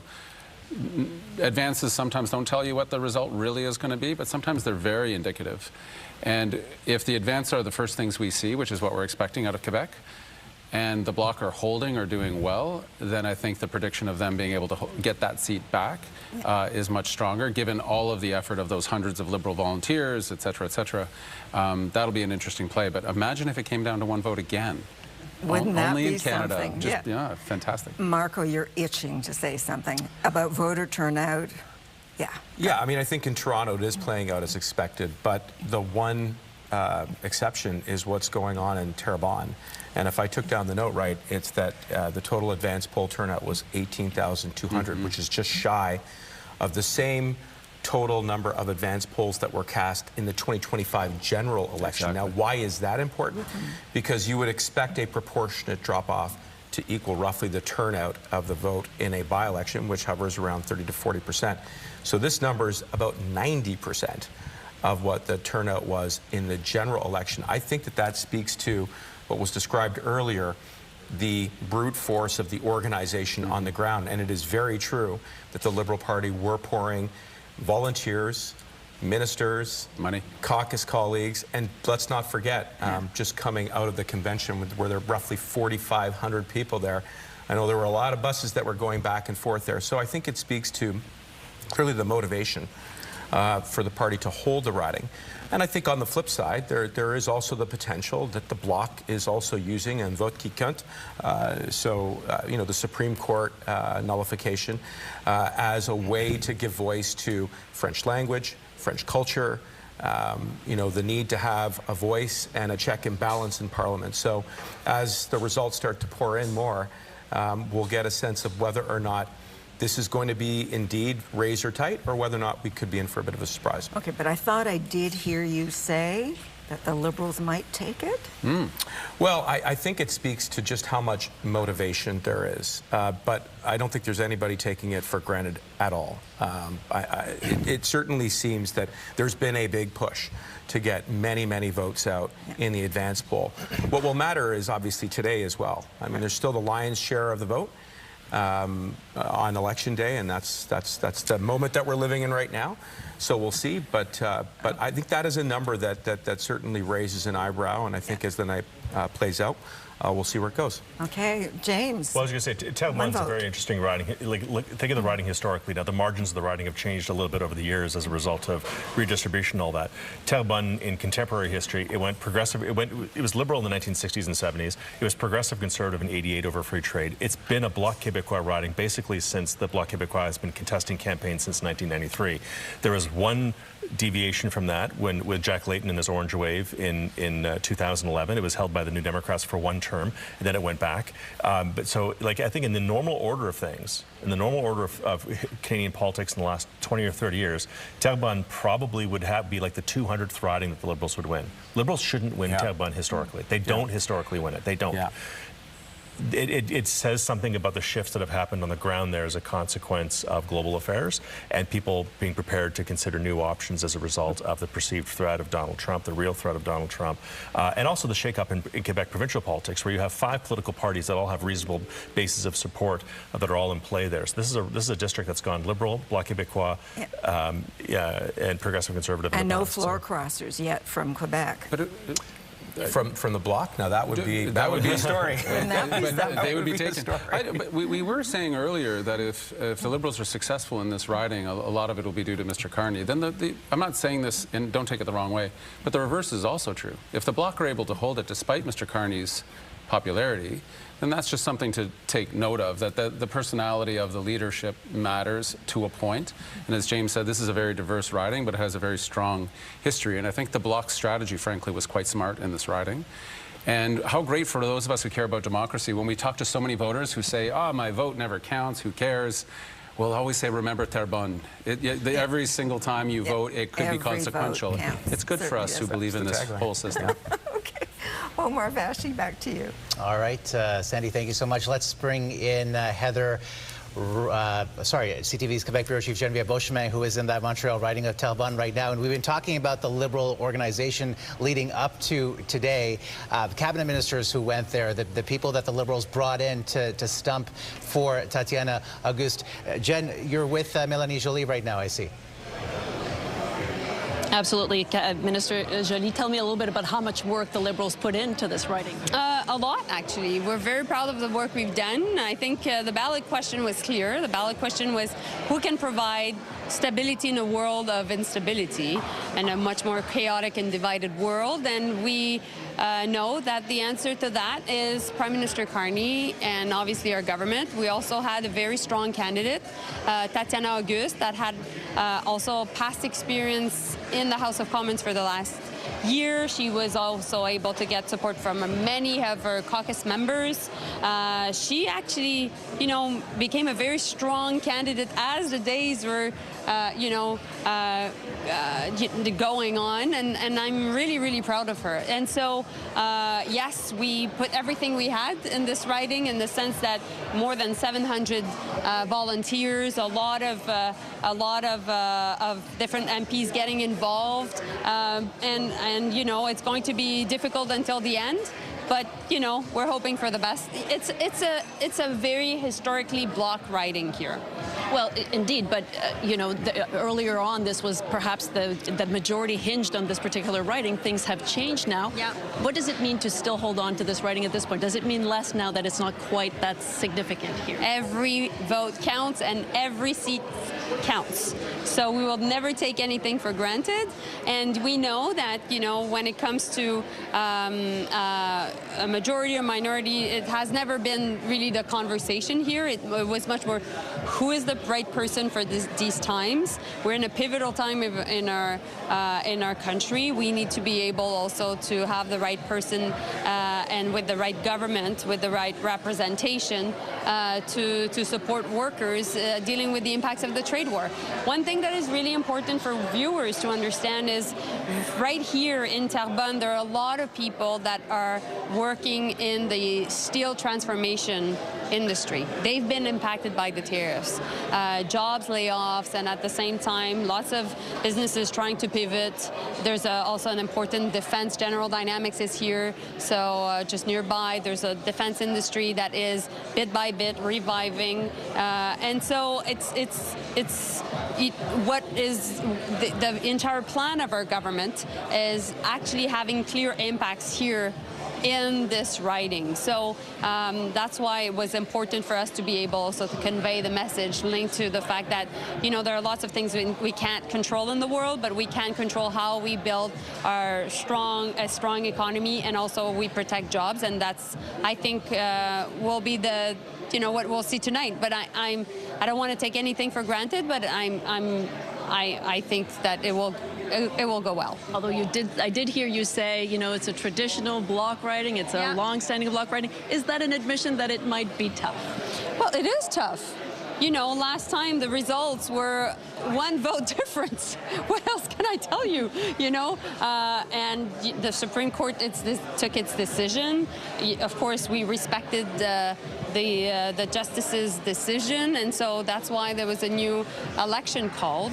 And so we got involved very much. And I think also Terrebonne is a riding, for those who don't necessarily know the geography of Montreal, is a bit out at the on the outskirts of Montreal.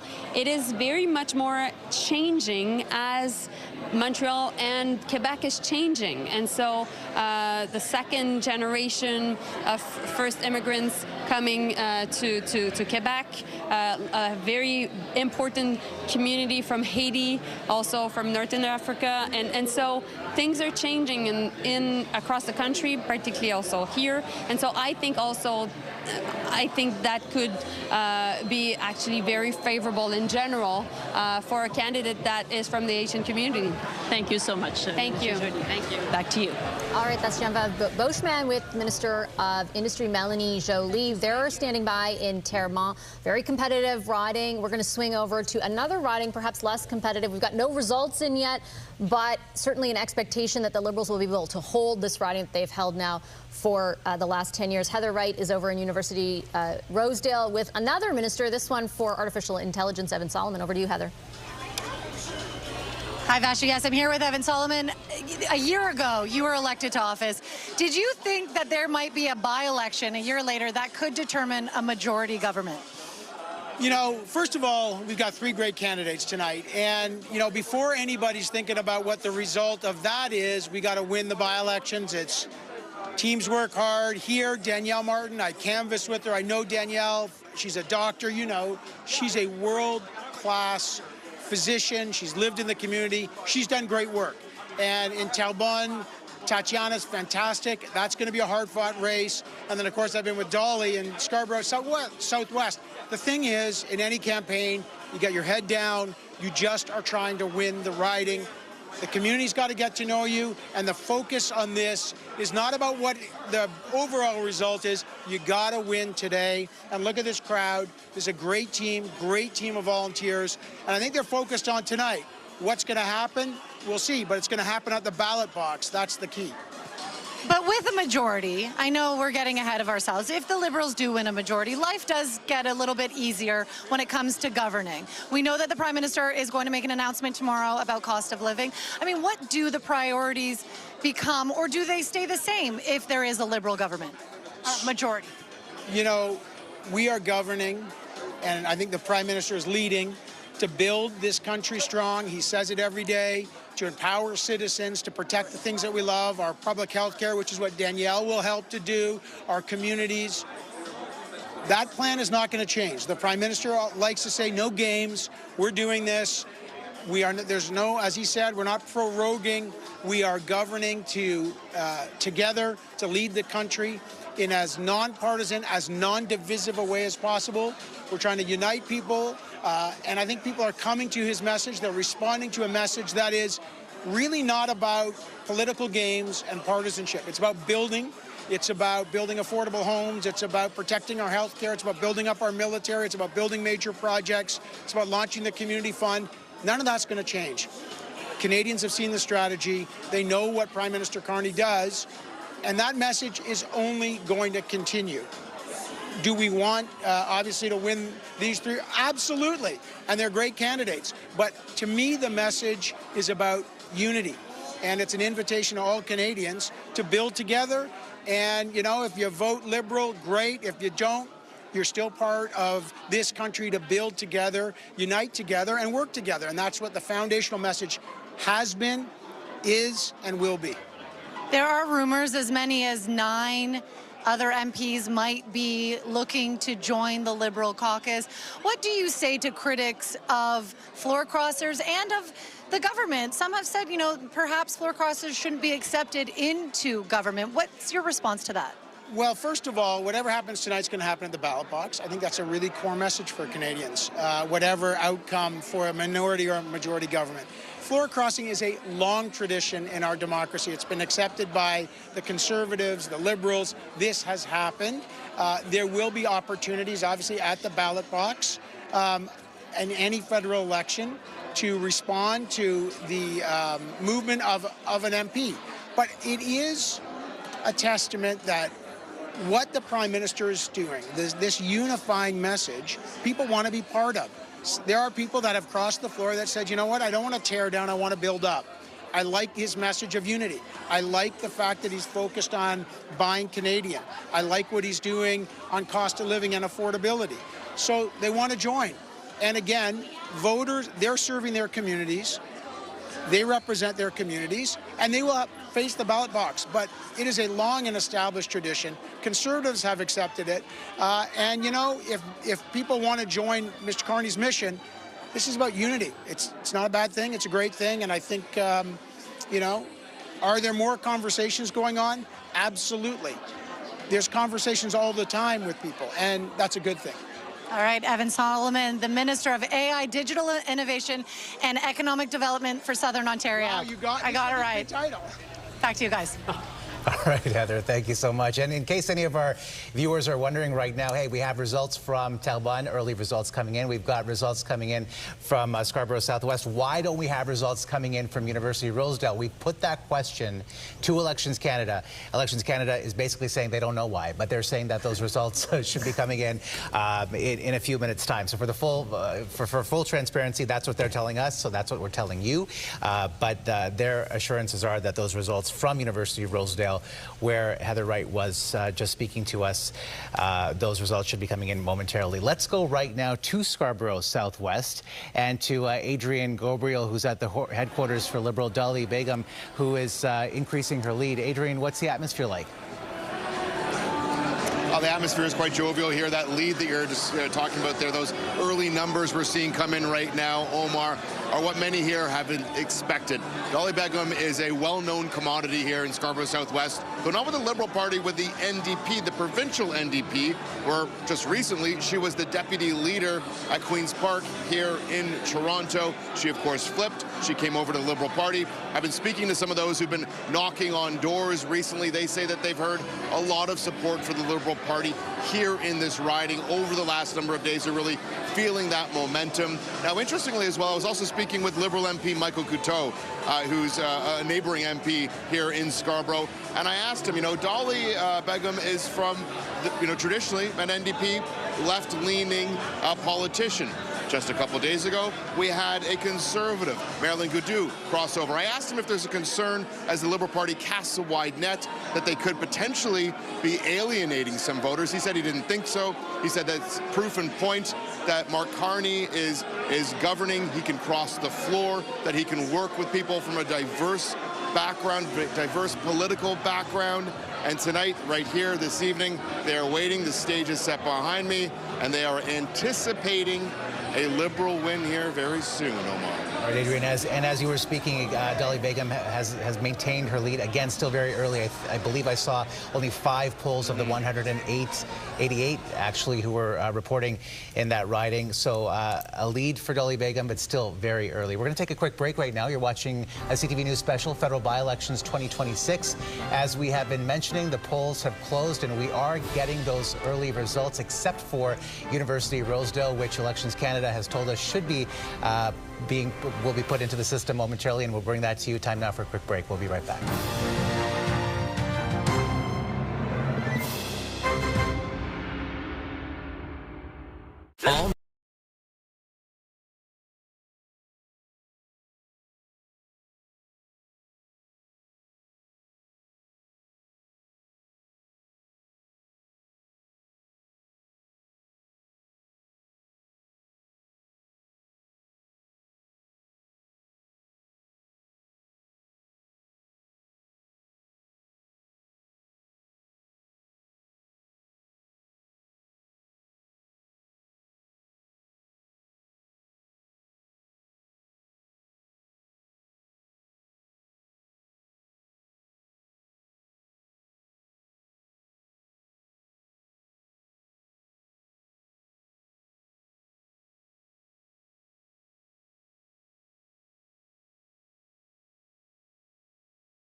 Special Federal By-Elections 2026. I'm Omar Sachedina. And I'm Vassy Kapelos. The polls have closed in 3 by-elections that could determine a majority Liberal government. We have our first results coming in from those 3 ridings right now. These are the first results, Vassy, from University of Rosedale. They were a little bit delayed, but we are getting a little bit of a snapshot there right now. Yeah, as promised, Elections Canada now does have some very preliminary results in, and no surprise there, Danielle Martin, the Liberal candidate, with an early lead. Same thing in Scarborough Southwest, where Dolly Begum Begum, formerly the leader, the deputy leader rather, of the Ontario NDP provincial party, with a sizable lead over her Conservative competitor. And then finally, the big contest of the night in the Montreal, the third biggest suburb of Montreal, Terrebonne, where we see the Bloc candidate now just pull ahead by 1 vote, as was the case the other way around in the last election. So this is a very hotly contested riding, still extremely early. You will see, and I know you've cautioned before, at the bottom of our screen, we're showing 173 seats for the Liberals. We have not declared either of the seats that would give them a majority government at this point. They're just elected or leading. It's kind of the way our system works. And so that's what you're seeing at the bottom of your screen. But right now, no pronouncements have been made. It's still far too early with the number of polls reporting. They came in before tonight at 171. They are leading in the 2 Toronto ridings, which is why that number is at 173. But look at that number in Terrebonne right now. The lead is only 1 vote between the Bloc candidate and the Liberal candidate. So we're not able to say whether they're leading there right now. It's simply too early. CTV's Matt Gilmore is in Terrebonne right now at the Bloc Québécois headquarters of Nathalie Sinclair Desgagnés. It is so tight right now. Tell us, Matt, who you're with. With MP Christine Normandin. She's MP for Saint-Jean, just south of Montreal, and we're here to sort of talk about how the Bloc is feeling today so far. Pretty optimistic, always cautiously optimistic. Of course, we knew from the start that it would be a tight race. We know that we'll be going to bed quite late, but we are quite confident that we'll go to bed with a smile. So that's something that we could feel on the ground while doing door-to-door canvassing. The people telling us that they would vote for the Bloc did it with enthusiasm. They were smiling. Some of them told us, well, we didn't vote last time, or we didn't vote for you, but we won't miss it this time. We'll be behind you. You can count on us. So it was a very enthusiastic response, so it gives us optimism for tonight. To miss out by just 1 vote last time around, and now to be having the opportunity to redo this campaign, what different approaches is the Bloc Québécois taking this time around? Well, I think the circumstances themselves are quite different. Back in 2025, one of the questions was who will be speaking to Trump, who will be his counterpart. That's not a question anymore. We already know the color of the government. And in the beginning of the campaign this time, one of the questions was the majority. It faded with people crossing the floor. So it gave us space to really talk about the issues, the local issues that people have at heart. Housing, the elderly, the high-speed rail. That was something that we heard quite a lot about. So it gave us space to really talk about things that mattered to people. So it was a different campaign than last time. And I guess, like, what kind of support and what kind of enthusiasm? Talk a little bit about that kind of what you're hearing from voters when you go door to door. It was really optimistic, and I think we could see from the participation rate, it was quite high for a by-election, and people really knew the importance of voting this time, so they were enthusiastic, and we were confident that they would indeed go out and vote. So it was a very positive campaign, very local. In our case, we were the only one to have a platform to discuss the local issues. So I think it was a good visit card for us, and I'm pretty sure it will make a difference in the end. If the Bloc does win this seat back from the Liberals, it's a seat that you've held for a very long time. To lose it and then to win it back, what would that mean for the party going forward? It would mean an extra voice in the Parliament, a voice for Terrebonne and a voice for Quebec, instead of having a voice for the government in Terrebonne. That's going to make a big difference. And one of the things also that was mentioned from door to door was that the level of service provided by Nathalie Sinclair Desgagnés she was in office was very good. A lot of people told us, well, I had an issue, I had a problem, she fixed it, she listened, she was really, she was on the ground, she was listening, she was present. So that's going to be a great addition to the caucus, but also a lovely gain for the population. And that's really what we're aiming for, a stronger voice for Quebec, for French, for culture, for secularism, for everything that represents Quebec.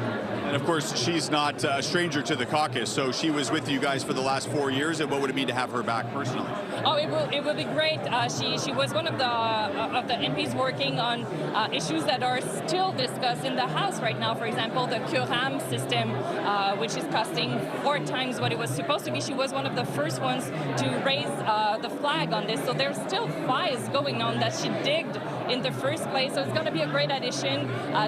She's going to work as hard as she did the first mandate. We know that for sure. So we'll be happy to have her back. I want to ask you about the energy in this room. Before we came on, you were sort of telling me that there are people from not just here in Terrebonne, but from all over. Yeah, there's a lot of people coming from everywhere, and we could see that during the campaign. I was in the local, the electoral local quite a few times. All the members for the bloc came 4, 5, 6 times at least doing door to door. But a lot of people from outside as well, by themselves, wanted to be here, and I think it meant something since it was so tight last time, and losing by a vote and having Nathalie fight in the Supreme Court. I think it gave energy to a lot of people, and they wanted to be to the level of the effort she put in the case fighting for democracy. So that I think it appealed to a lot of people, and maybe that's why we're so numerous tonight. Yeah, I mean, you mentioned the fact that perhaps the broader geopolitical question is not as important. I remember when those stories came out about the one vote and the mail-in ballots and the errors. I came and spoke to voters at that time in the area, and they spoke a lot about how it had changed their view a little bit and maybe would have changed their votes. How much do you think that whole scandal that went on impacted the way people think about this election this time around? I think it will have it had an impact. People talked about that to us when we were just discussing in general with them, and I think it was more important this time during this election that they came out to vote. They knew that someone had fought for their right to vote, for every vote to count during the election, and I think they wanted to be up to that exercise that was done by Nathalie, and maybe they feel that this election is a bit different, and they feel maybe more like they need to express their vote since it was so hardly fought for. So I think it will make a difference as well, and we can already see it in the participation rate. Christine Normandin, thank you very much. Back to you. All right, thank you so much, Matt. And we do want to tell you a little bit about that ticker on the bottom of your screen. We're now almost an entire year, an hour after the last election, an hour since polls closed. So we are getting some very preliminary numbers in. And in both the Toronto area ridings of University Rosedale and Scarborough Southwest, the Liberal candidates do hold leads. There are few polls reporting, so we're looking at somewhere in the neighborhood of 5% of polls reporting right now. But the lead is tracking, the lead they're holding is tracking with expectations. In Terrebonne, in Quebec, we're not anticipating, full results for a number of hours at the very least, according to Elections Canada, because it is, as you just heard in that interview, a very tightly contested race. But we are getting some more results in right now. They had been just divided by a single vote until moments ago, and now they're divided by 60 or so votes. We've got the Bloc in the lead in the riding with a number of polls reporting, but certainly not the full picture. So we'll continue tracking those results as they come in. Let's bring in our strategists, Kathleen Monk, Shakir Chambers, and Scott Reed. Scott, I'll start with you. Both Mélanie Joly, the minister interviewed, and then Christian Normandin, the deputy leader, both of them expressing a lot of optimism that things are going to go their way. What did you take from what they told our reporters?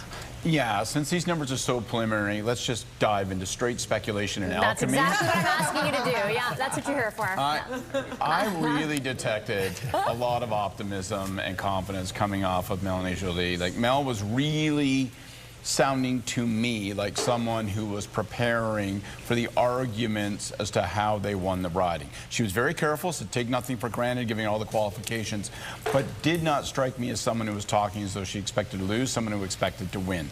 Obviously, it's almost impossible to get any kind of eyeball on Terrebonne because there's such a small number of votes, and they're only coming from the advanced polls.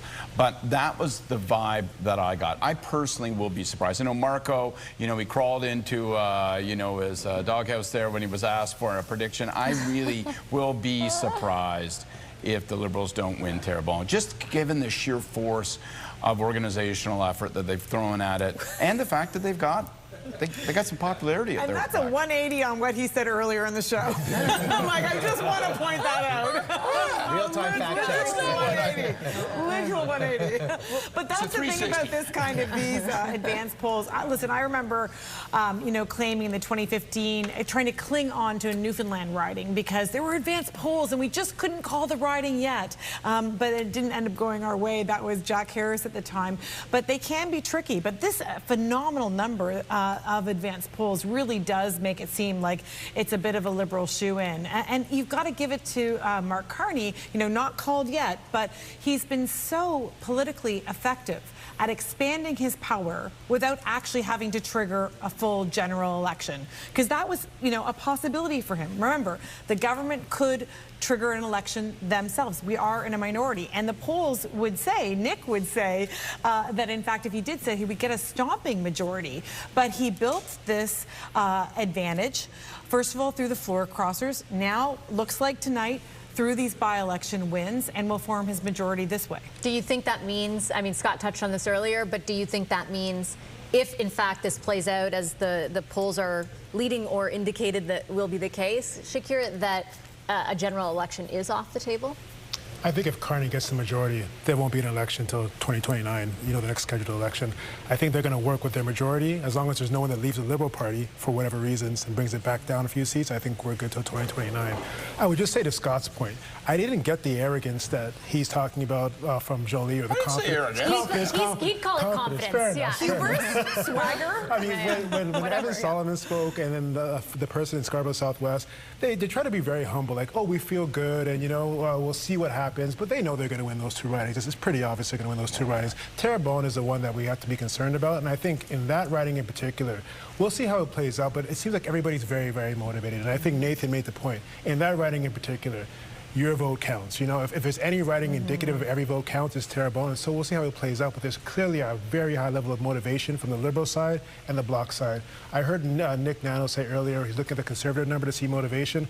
I don't think it matters in that riding at all. I think there's two parties that are really battling to win, and we'll see how those voters turn out at the end of the day. I listened also very closely to Minister Solomon say this is going to happen at the ballot box, right? Again, circling back to the idea that the Liberals tonight want to say we got our majority through the exercise of democracy, not through, the backroom deals that the Conservatives are accusing us of. There's some truth to that, but some part of it is they wouldn't be crossing this threshold without those floor crossers. And they also wouldn't be winning these by-elections if some of the same dynamics that maybe led to the floor crossers coming over were in place. So that's their talking point for tonight. It's sensible. You don't want to look arrogant. And you do want to emphasize that there's been votes cast by Canadians that have taken you to this point. But they're going to get their majority. We can see that now. We've even posted it, not confirmed, but we're posting that number, which takes you into majority territory. And I think very quickly they're going to move off of that. It isn't so much about whether you have the majority after tonight. It is going to be the discussion we were having earlier. What are you going to do with it? And how are you going to operate it?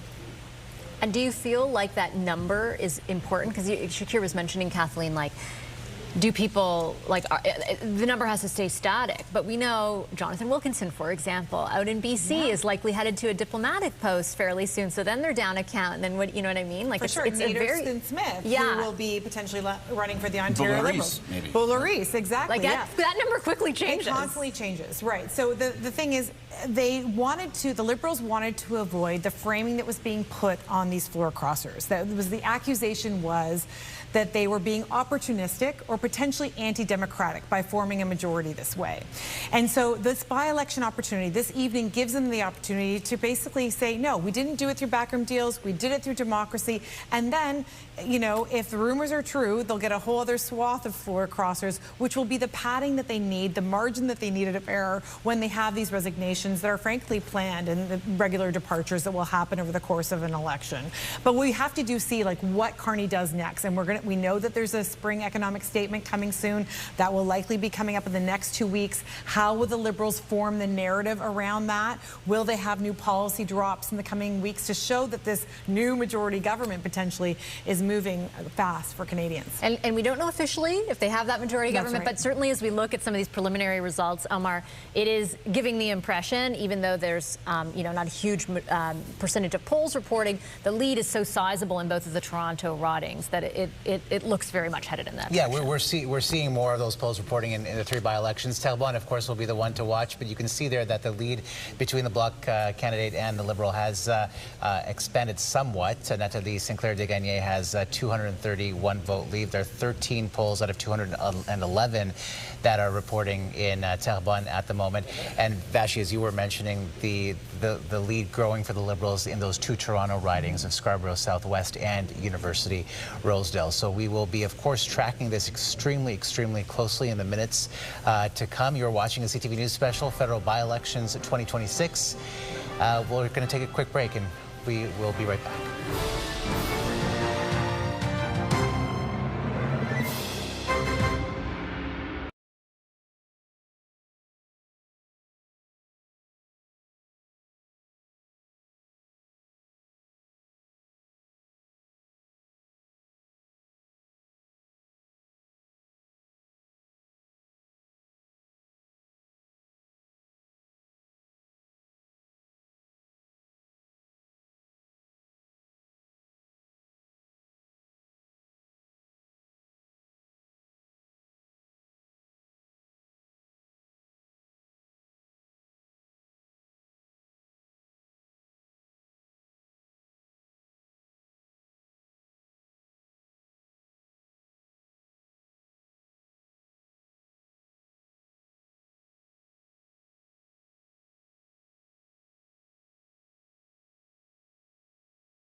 Welcome back to a CTV News Special, Federal By-Elections 2026. I'm Omar Sachedina. And I'm Vassy Kapelos. The polls have closed in 3 ridings, and results are coming in. They closed about an hour ago. They're starting to trickle in. Let's take a look at some of those results. Here's a look at Terrebonne right now, which is where all the political drama is tonight. You can see the Bloc Québécois candidate there has a 68-vote lead, so still very early. 15 polls out of 211 reporting there. Scarborough Southwest, which is, of course, the riding that was held by Bill Blair, who is now Canada's High Commissioner to the UK. Dolly Begum, the Liberal candidate, has a 793-vote lead. And then finally, we'll move over to University of Rosedale, where earlier tonight, the results were sort of delayed. Elections Canada doesn't know why, but you can see those results now. 1,300, almost 1,400 vote lead for the Liberal Danielle Martin. And CTV's Quebec Bureau Chief Geneviève Beauchemin is standing by in the Montreal area riding of Terrebonne, and she's with the Liberal Health Minister right now, Marjorie Michel, who shares the Haitian heritage of the Liberal candidate in that riding, Tatiana Auguste. Jen. And we were talking about that, actually. We were talking about the Haitian community in the riding here. Tell me about, you've been going door to door, talking to people. What are they telling you? What were they telling you about this race? Oh, well, people were talking much more about the cost of living and the general situation around the world, you know, the war. The last 2 weeks it was about the fuel. People were talking a lot about, you know, the cost of fuel. But I have to say also that a lot of people, the one who are watching politics, because not everybody knew even that there were an election in the riding, but those watching politics, they were very often saying that Prime Minister Carney is a reassuring Prime Minister, that they feel safe with Prime Minister Carney. So I think there's a sense of Prime Minister giving them comfort that he's doing the right thing for now, you know. We're seeing that the Bloc candidate has some votes ahead. It's early still, but you were saying it's stressful. You were saying that you're on edge tonight. Well, you know, it's stressful because, you know, it's we had an MP and now we want her back. And, you know, it's, of course, it's stressful, but I know also that, you know, this riding was a Bloc Québécois riding since 1980. We won it last time. We had a fantastic candidate and MP, and we worked the ground the more we could. Do you think that it changed the race, that it was likely to be a majority without the Terrebonne riding? Did it change a little bit people's comforts, where they might be able to go back to their, you know, their first love of the Bloc Québécois? I think yes, some people. I think some people would do that because as soon as they know that we already got our majority, you know, without Terrebonne, it could change. But I could say, you know, you cannot win only with people changing their minds. We also found here a lot of liberals, people who didn't vote even in 2025 because they were liberal and they knew it was going to be Bloc. And this time they said, well, we understood and we will go to the polls. So this is why I feel, yes, it is a real race, you know. And you're talking about the sort of bread and butter issues that people were talking about. What kind of other, I mean, there are concerns about the high speed train. Are local issues, did those take over, or really it was the overarching? I would say the global issues took over the local ones. Some people were asking questions sometimes about the municipal. They didn't know, you know, it's always very complex for people to know exactly what's federal, provincial, municipal. So we had a number of things like this, but globally I would say the cost of living and the global anxiety was one of the major topics. You talked about the fact that this is, you know, this is a traditional Bloc Québécois riding, has been so for so many years. Of course, it was redesigned, there were changes, but still, overall, a Bloc Québécois riding. Almost 90% of people in this riding are francophones. That's changing, you think? Could it help tonight with the results for the Liberal Party? Well, I can tell you the demographic in Terrebonne is changing, and that could help the Liberal Party of Canada for sure, because we talk to this electorate, and they see themselves in us. So I think it can help.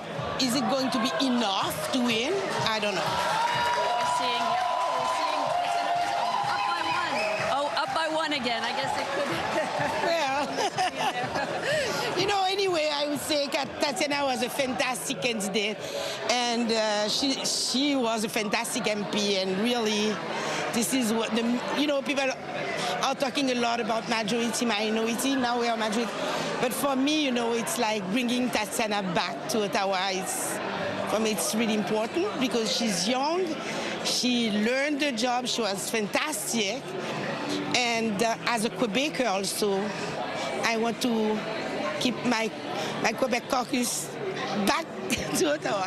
Thank you so much. I guess it will be a long night. I know you'll still be on edge. I can through the night, as you've told me that. Thank you so much for your time. Back to you. All right, thanks, Geneviève. That's Geneviève Beauchemin with the Federal Health Minister, Marjorie Michel.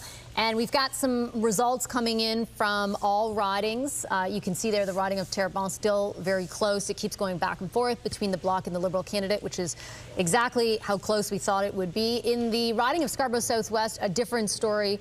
The Liberal candidate, Dolly Begum, there with a sizable lead, even though there are still a minority of polls reporting a sizable lead over her closest competitor. That's where we find Adrian Gabriel. He's at Dolly Begum's headquarters in the riding of Scarborough Southwest. Things getting loud there, I see by the look on your face there, Adrian. Yeah, that's right, Vassy. Yeah, the music is blaring. The celebration started early, though. It is still very early in the count. We still do not have a winner yet, as you've just shared with our viewers across the country, though they... individuals have been piling in here tonight. Lots of Liberal supporters who've been knocking on doors for Dolly Begum have been arriving. They've been telling me that over the last number of days, as they've been knocking on doors, they've felt that momentum. They felt that support from many here in Scarborough Southwest. You know, interestingly, former Toronto Mayor John Tory, who historically was a card-carrying Conservative, he was on the campaign trail with Dolly Begum over the weekend. And, you know, she crossed over from the provincial NDP. She was the deputy leader of the provincial NDP as an MPP. She said she wanted to join Mark Carney's government. She wanted to work with him. She felt that she could do the most to help people in Scarborough Southwest by joining the Carney government. Now, we're still waiting to see if that comes to fruition, though this has been a Liberal stronghold, as we've been discussing all night, Vassy, just talking about the history here in this riding. For 10+ years, Bill Blair held this riding before he was moved to his post in the United Kingdom. So we're still waiting to see. It's early. We're still seeing just some of those early counts of votes coming in here for Scarborough Southwest, though lots of people hooting and hollering here, people having fun. It's a pretty jovial atmosphere here, some going on stage and taking selfies while the crowd cheers. That's the mood that's happening here tonight in Scarborough Southwest. All right, Adrian, thank you so much. Similar story happening in parallel where CTV's Heather Wright is standing by at the Liberal headquarters of University of Rosedale. And I'm just looking at the numbers right here, and it looks like 11% of the polls are reporting in that riding just over, actually, I just changed. 15% of the polls are reporting, and a sizable lead right now, just over 2,300 votes total for Danielle Martin, and that is something that has been growing through the night and expanding through the night. Heather. Certainly, and the crowd is excited here. You know, you over the course of the night, we've heard from various supporters, various politicians that are here feeling very good about their candidate, about this campaign, and they're seeing those numbers come in, and they're very happy with what they're seeing. Now, it's very interesting being here in University Rosedale when you think about the MP that Danielle Martin is running to replace, and that, of course, is Chrystia Freeland, who really did start the entire Carney government with her resignation from the Trudeau government about 18 months ago. And so being here in this riding where Chrystia Freeland really, she stepped aside, Trudeau decided to not run in the election, paving the way for Mark Carney to be elected as Liberal leader. It's very interesting being here and seeing that this riding will soon elect their next MP, and it will likely be Liberal Danielle Martin.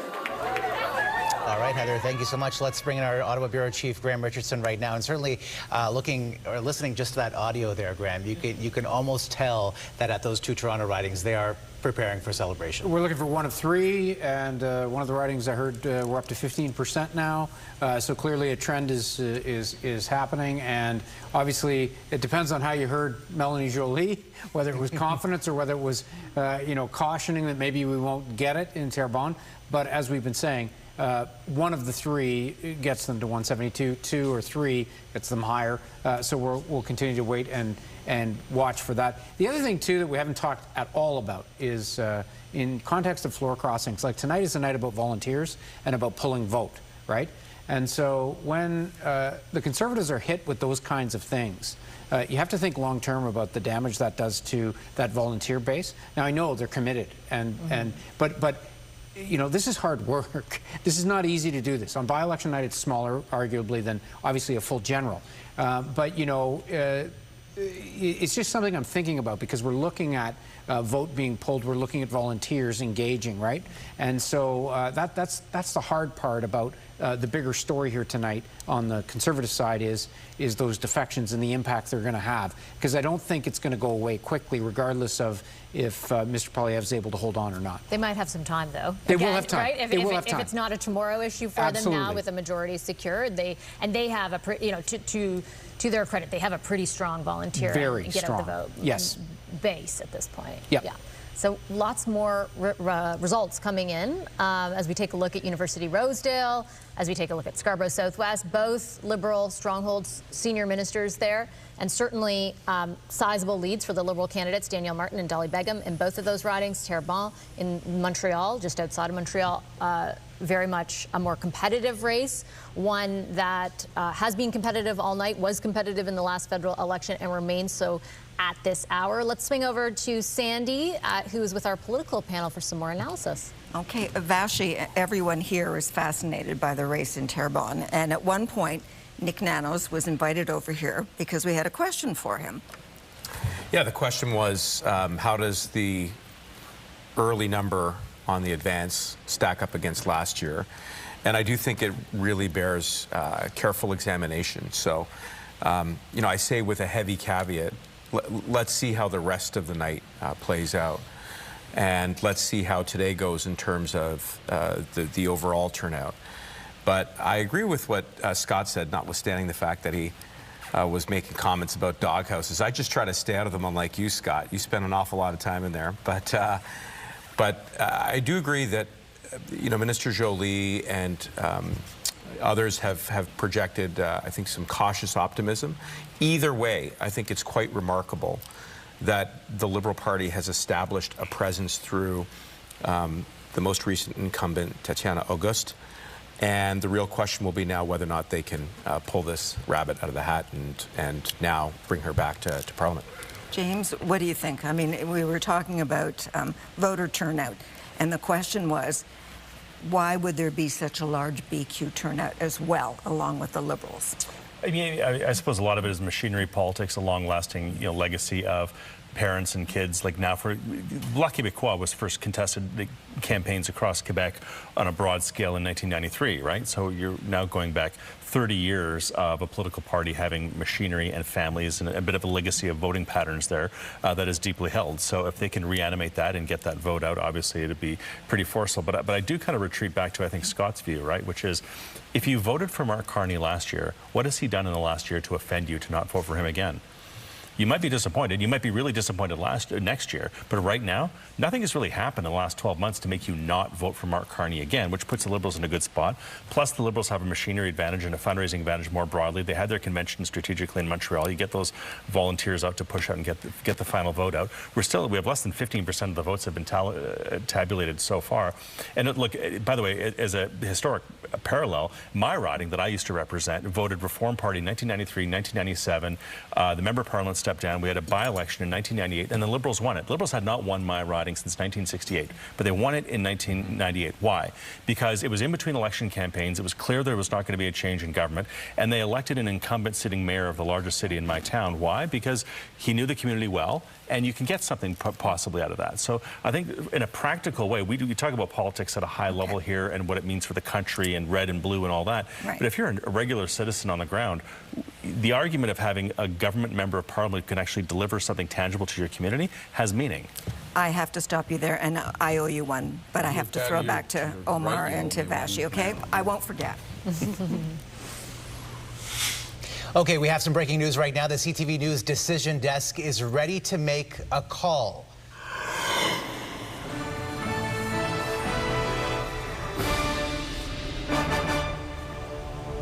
Well, there you have it. Prime Minister Mark Carney's Liberals have formed a majority government, taking the riding of University of Rosedale in Toronto to reach 172 seats. This is the first Liberal majority government and the first in Canada since Justin Trudeau formed a majority back in 2015. But at this moment in time, it remains a technical majority. The Speaker of the House is Liberal, so that Speaker will still need to cast a vote if things remain stagnant at this point in order to break a tie. But, and I will say it's a big but, that changes if the Liberals win another seat, which they very much look on track to doing. Right now they've clinched University of Rosedale, but in Scarborough Southwest they also they have a very sizable lead at this point. You can pull up some of the results as we take a look at them right now. Yeah, as we just told you, Danielle Martin has been, our projection is that she will win that riding of University of Rosedale. And here's how the numbers are stacking up right now. 35 of 153 polls reporting, and she's got about a 2,100, more than that, vote lead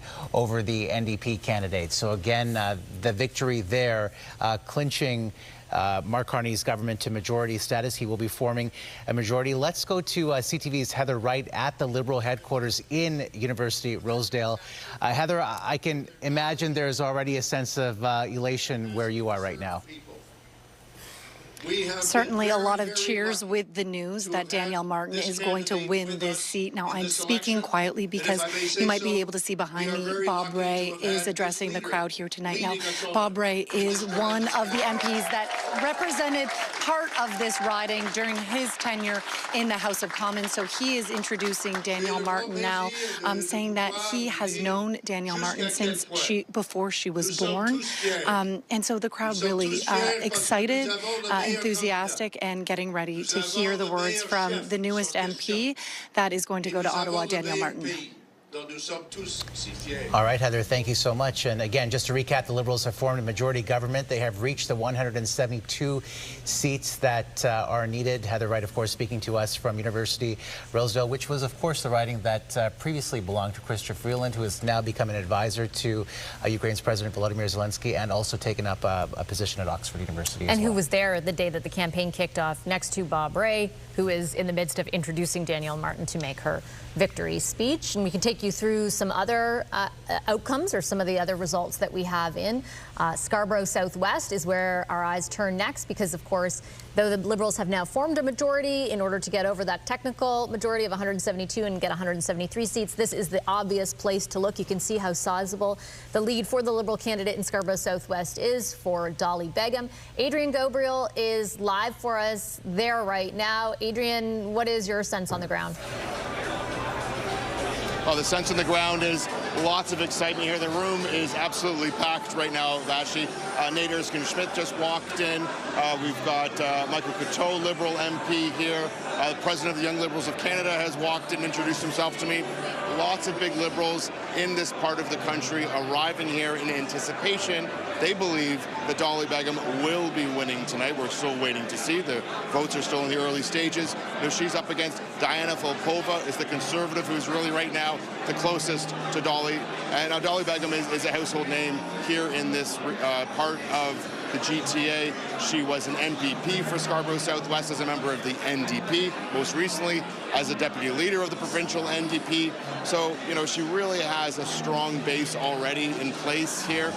Previously, she was the first Bangladeshi Canadian ever elected to office in Canadian history. And this is also a riding that is really multicultural. About 64% registered on the latest census as visible minorities. The top three are South Asian community, members of the Black community, as well as the Filipino community, and many of them represented here tonight as they pack in this room. We've had people cheering as they've been seeing some of the early counts of votes coming in on the TV screens as they're watching CTV News Channel right behind us. We're keeping a close eye. All right, thank you so much, Adrian. Appreciate it. It's Adrian Gabriel at Dolly Begum's headquarters. That's the Liberal candidate in Scarborough Southwest, and our decision desk can now confirm that Dolly Begum will win that riding, which puts the Liberals at 173 seats officially, 1 seat past what was needed for a majority government. So tonight, a historical night, the first time in Canadian history that a government has gone from a minority to a majority through by-elections. There was a lot more that happened before that, including 5 floor crossers since just November. But essentially, a year ago, we were sitting, Omar, in the same place. The Liberals formed a minority government after a general election. A year later, just shy of 2 weeks, less than a year, the Liberals have now moved to a majority government. Yeah, they started off this night at 171 seats. Now we are able to project that they will be capturing the riding of Scarborough Southwest, of course, the riding that used to belong to Bill Blair, who is now the Canadian High Commissioner to the UK, and University of Rosedale, the former riding of Chrystia Freeland, which we are able to project tonight is going to Danielle Martin. So the Liberals are able to hang on to those 2 Toronto area ridings, which is why at the bottom of your screen there you see that number at 173, 1 seat past the majority status of 172. The riding that we are all watching tonight, which has been somewhat seesawing, but as of late the Bloc Québécois has been able to expand their lead, is of course the riding of Terrebonne. You will remember, if you go back to last year in April, the Liberals had clinched that riding, but by a single vote. And this February, the Supreme Court of Canada nullified the results in that riding, which is why we are seeing tonight's by-election. So I did momentarily say that the Bloc Québécois had a lead. Look at that picture now, right? There's a 62 vote lead for Tatiana Auguste. So again, a really small lead, but it just gives you a sense of how much seesawing we're going to see through those late evening hours and possibly into the early morning. And in fact, Elections Canada did signal earlier this evening that the results may not come for several hours. So even though the Liberals have their majority this evening with 173 seats, this will be the riding to watch in Terrebonne, which is about 20 minutes outside of Montreal, to see if Tatiana Auguste is able to keep that riding, which she won by single vote last April. So the drama, Vassy, continues. Yeah, sort of. It's a nail biter, but the big story is tonight, and I'll bring in Scott, Kathleen, and Shakir, the Liberals have clinched their majority. And I think, I always think in elections it's important to give who wins their due. 18 months ago, you and I, Scott, and Kathleen were on every panel talking about the death of the Trudeau Liberals. They were done. They were over. They were going to win 15 seats. And a year and a half later, they have managed to transform a minority government into a majority government. Like, your take? Well, it took 2 steps. They thought they were doing it 1 year ago. And now here they are a year later. They finally achieved that majority government. But I want to underscore what you're saying. This has been such an extraordinary, historic, and atypical, unprecedented process. Like, we have rarely seen a political resurrection of the kind that Mark Carney enabled for the Liberal Party. They were done. They were in the ditch and covered with leaves. It was over. And Carney comes onto the stage. Trump intervenes in our politics, barges through like a bull. And here we are a year later with a majority government. All those questions with respect to Donald Trump remain. Prime Minister's got a monster challenge. I mean, we can talk about how great the political run has been for Mark Carney, but man, what a difficult time to be Prime Minister. The challenges are overwhelming. What materially changes for the voter tomorrow morning? Nothing. Nothing will materially change for voters. I think if we want to be honest, maybe expectations in a casual way will rise for the government, and they'll say, well, now you got your majority, so you can, like, snap your fingers, let's get a pipeline. Snap your fingers, let's get a port. But I think for most people, the reality is they're going to wake up tomorrow worried about the price of gas, the effect that Donald Trump is having on their day-to-day lives, just like they woke up today. Is there a cautionary note, though, Shakir, in how much has changed over the last 18 months? Like, can you really be certain that the Trump factor holds in this way, or that the Carney factor holds in the way that it has? It feels like I feel nervous to pronounce anything based on the last year and a half. No, absolutely. I think when I look at this majority, people are voting on the promise of Mark Carney. I think James said earlier, there's no reason to not vote against him right now, but he hasn't really put anything on the table to say that, wow, this guy's doing a magnificent job, right? So there's a promise that he's going to deliver for you. But there's so many variables out there. There's what happens with Kuzma. There's obviously global instability. There's separatist movements in Alberta and Quebec. There's a potential pipeline, what that does to his caucus and caucus management. There's so many things that are going to come at Mark Carney over the next year or so. How does he manage those things moving forward? I would also add, I think there is a generational divide.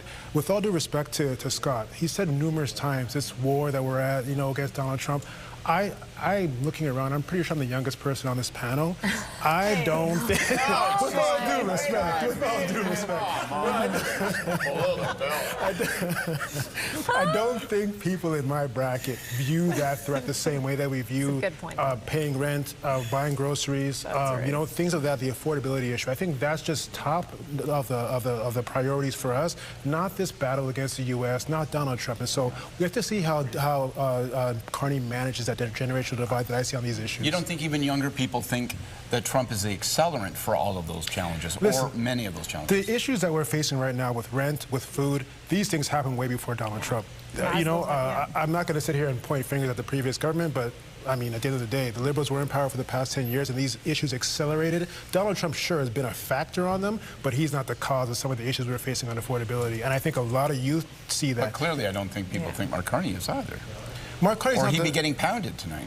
Mark Carney's not the cause of the issues. I agree with that. They're putting trust in him that he can deal with the cost of living issues. I totally agree with that, for sure. There's a promise that he can do these things. But if he doesn't deliver, if he doesn't start putting numbers on the board, he's going to be in for a world of hurt when we face that next election. It's interesting also, though, for the non-politician right, who a year ago everyone was like, is he going to be okay in this politics thing, 100%. the central banker? Is he going to, you know, this is really minority government through political maneuvers. Political maneuvers, yeah, you could almost say... I'm not saying that negatively or positively, just political maneuvers. Yeah, on April 29th, 2025, it's like Canadians decided to get engaged to Mark Carney. And tonight they're getting married. It's like it's sealing the deal. You know, it's taken almost a year, but they've moved forward because he was a novice politician. No, we didn't know who he was. Yeah, whenever we talk about marriage, Scott and I are like, we are not qualified to have this kind of conversation. But I want to draw your eye to something else that we haven't talked about tonight. It's interesting kind of bookends on this story, if you will. Remember, December 16th, 2024, Chrystia Freeland dramatically resigned, right? Which triggered Trudeau's resignation in January of 2025, which opened the door to a leadership race, which brought in, of course, Mark Carney. Tonight, one of the very seats that is up for grabs, which that CTV just declared, University of Rosedale, is her seat. And so it's kind of like this perfect bookend where she actually triggered the race, which allowed Mark Carney to get in, and now is, in fact, helping him by delivering her seat, which gives him a majority. Maybe Mark Carney should have given her more than transport minister. Maybe. Just joking. It's just a joke. She's doing lots of things now. Yeah. All right, let's bring in Heather Butts right now, who is with Nick Nanos. Heather, what have you got?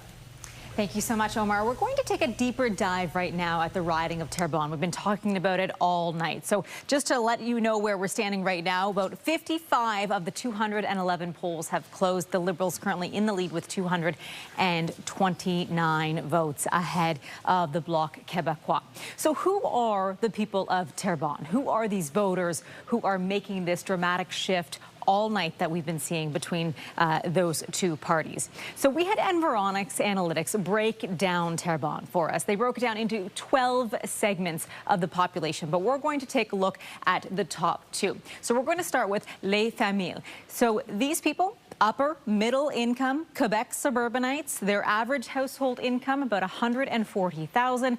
They work in the trades, they have diplomas, they typically have school-aged children, anywhere between 35 and up. The other segment of the population that's really driving these results would be the small city singles and couples with modest incomes. Their income averaging about $85,000 per household. Their jobs looking towards trades. They all have diplomas, apprenticeships, and they have issues. They all have typical issues that are really driving this segment of the population. But those two segments really broke down the Liberals and the Bloc Québécois, basically taking 40% each. The average household value of $460,000. If they're paying rent there, around $1,100 per month. When it comes to tariffs, though, the jobs at risk are very high. We heard Melanie Joly earlier in the show talk about the automotive sector there, as well as the aluminum sector. Financial vulnerability to tariffs it would be at medium. Food insecurity would be at about 5%.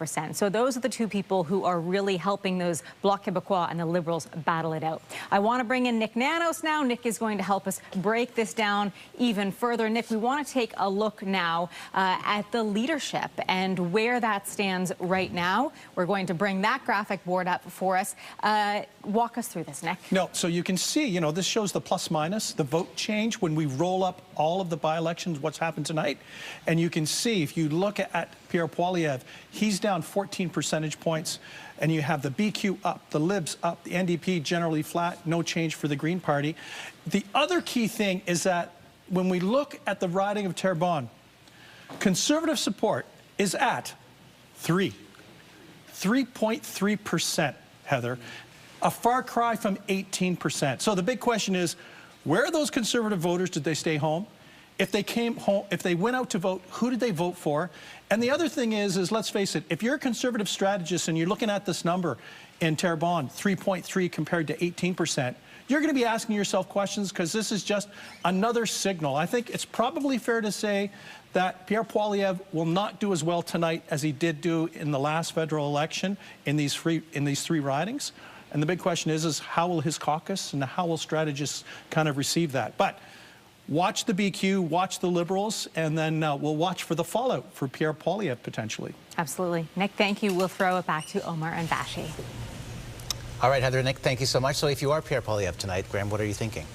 Well, look, to Vassy's point, and to all the millions of Conservatives who voted for him and for the party, he's in a position where there's a lot of people who still believe in him. It appears that he has listened to some of the harsh criticism of his style. He's not chomping apples at local reporters anymore. I'm new old guy, right? I used to work on the Hill many years ago. I was a local anchor. I went away for a while and I came back.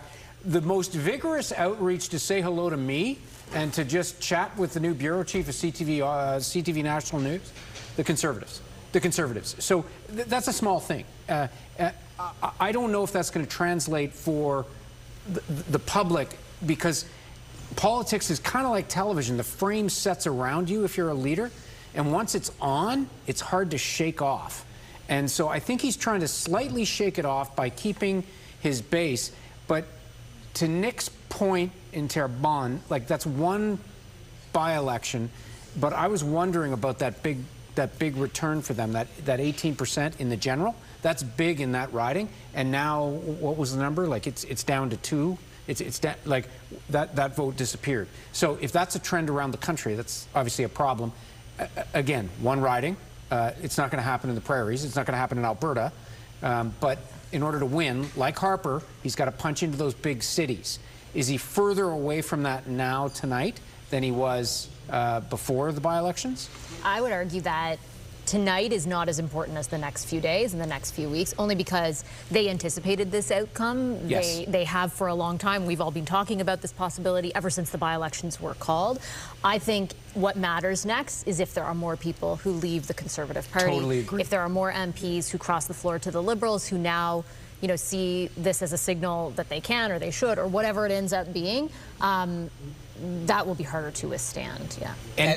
And sorry, Omar, and 4 in 5 months is a lot. If that becomes more, even though we've said he's got the party, you got to hold caucus. Well, and that was exactly my point. I mean, that completely negates the overwhelming endorsement that he got from his party, right? What was something like 80–90%? And so if you have this drip of people leaving your caucus, people are going to be wondering, you know, how can you manage them? What sort of inspiration are you providing them? So that is certainly going to be a big question. For Mark Carney, though, you know, we've touched on this earlier this evening. Marjorie Michel was talking about this earlier this evening with Geneviève Beauchemin. The fact that when she was knocking on doors, people described Mark Carney as somebody who was a reassuring figure. Not surprising that she would speak so glowingly of her boss this way. But at a certain point, you have to get results, not just reassurance.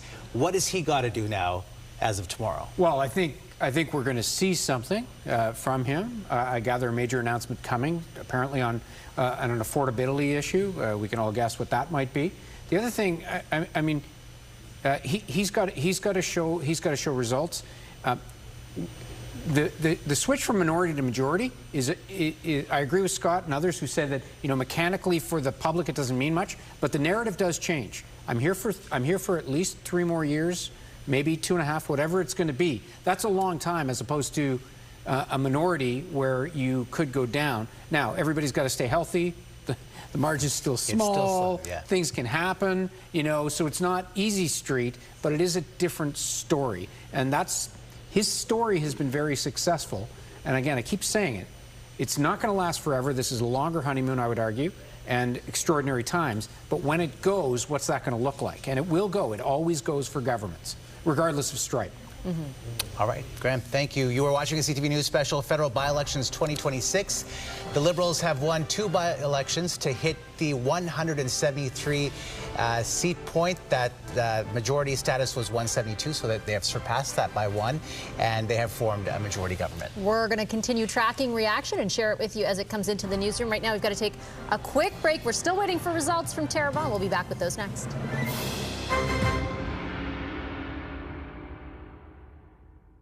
It's the month of Ram, and nothing can stop us.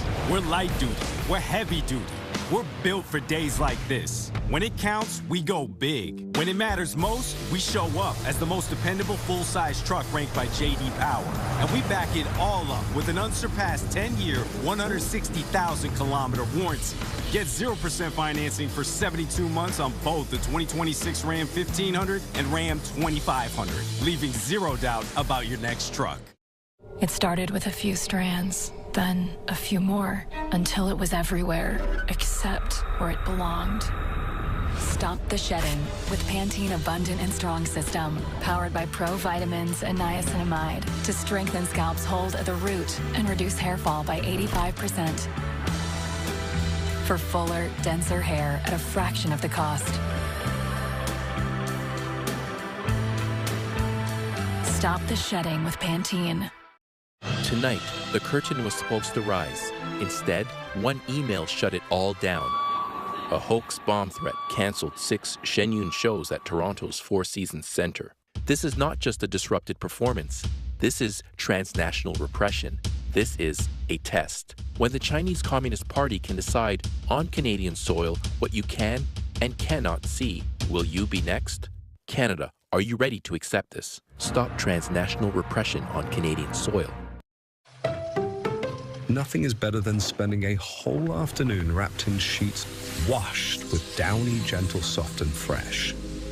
With nothing to do but luxuriate in the softness, breathe in its freshness, and feel its gentle touch across your skin. Babe? Maybe you can send him out to grab lunch.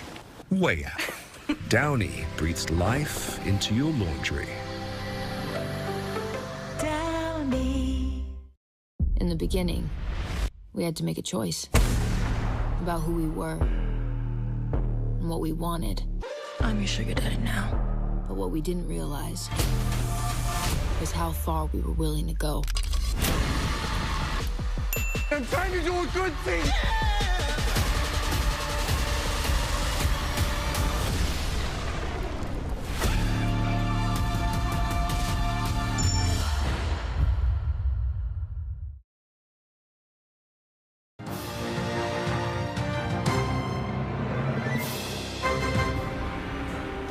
Welcome back to a CTV News Special, Federal Byelections 2026. I'm Omar Sachedina. And I'm Vassy Kapelos. The balance of power has officially shifted in Ottawa with 2 Toronto area by-election wins, allowing the Liberals to form a majority government right now with 173 seats, though we're awaiting the outcome in Terrebonne. That's a tight one. Let's take a look at the 2 wins for the Liberals in University of Rosedale and Scarborough Southwest.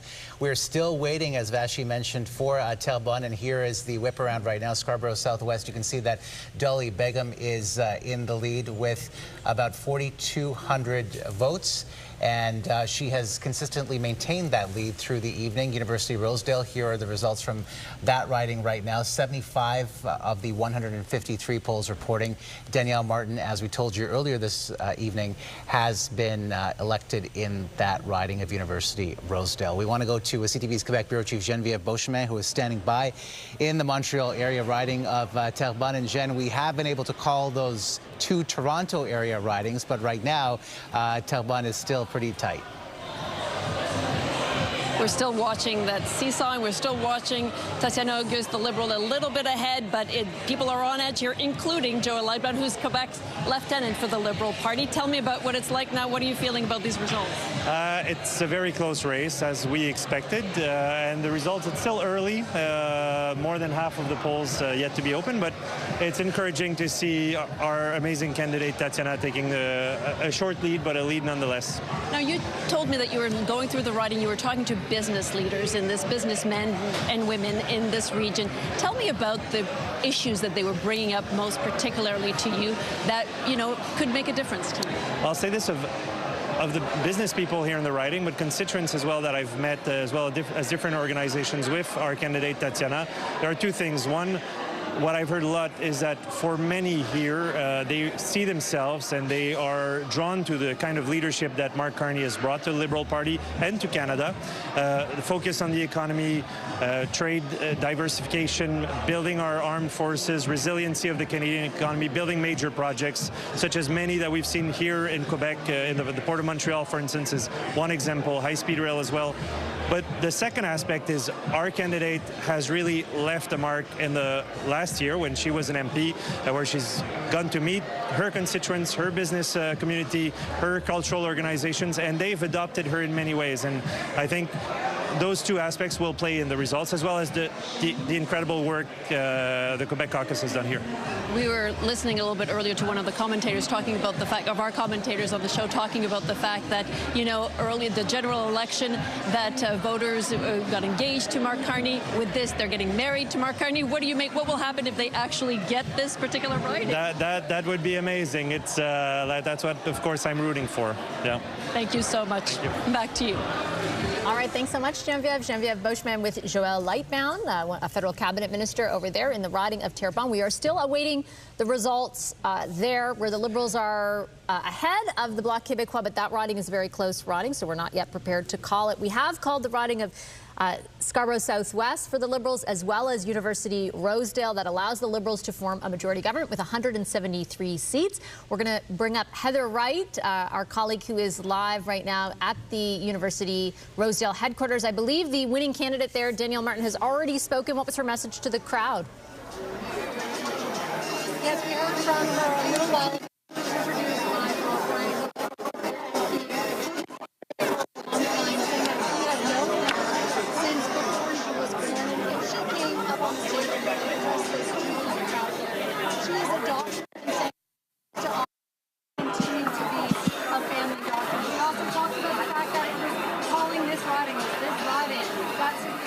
To our colleague Adrian Gabriel, who is instead in the downtown Toronto riding of, well, actually just outside the Greater Toronto area of Scarborough Southwest. We do have Adrian Gabriel, and I believe Dolly Begum is about to talk any moment, who is the winning candidate in that riding. Yeah, that's right. We're here at the front. Supporters here erupted in cheers when they heard that we had called Dolly Begum as the winner here in Scarborough Southwest. People, I think they're feeling all right tonight. How are you guys feeling? What does this Liberal win mean? It means a lot, because, you know, Scarborough Southwest is the most Bangladeshi populated area, and she made the history for us. She made the pride for us. She will be the first Bangladesh origin member of parliament representing in Ottawa. So this means, like, this is one of the day we waited for so long. So thanks for our Honorable Prime Minister Mark Carney for giving out the opportunity. And this means a lot of almost 200,000 Bangladeshi people living in Canada. So this is one of the, like, a starting point for us, you know what I mean, politically. So we are excited. We are, like, overjoyed. You get a sense there of the excitement in the room, and what he's referencing is that Dolly Begum, during her time as an MPP with the NDP, was the first ever Bangladeshi Canadian voted to office in Canadian history. Just take a little look right here. The place is absolutely packed here tonight. We're right at the front stage. Dolly Begum is expected to take the stage any minute, and they're clearly celebrating a Liberal majority government. We'll send it back to you.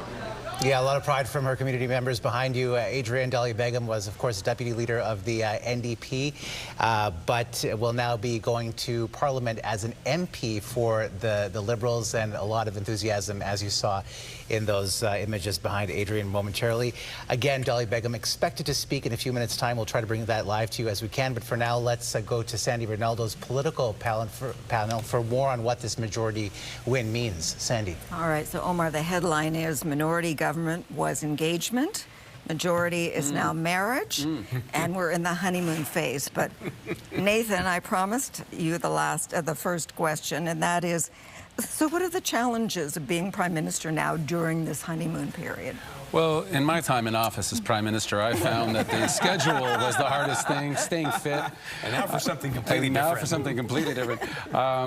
What are the challenges? I do think ego management is going to be a piece of it. I think the the anticipation, as Kathleen and others said, about what a majority government and a majority prime minister can do are going to be real for Mr. Carney.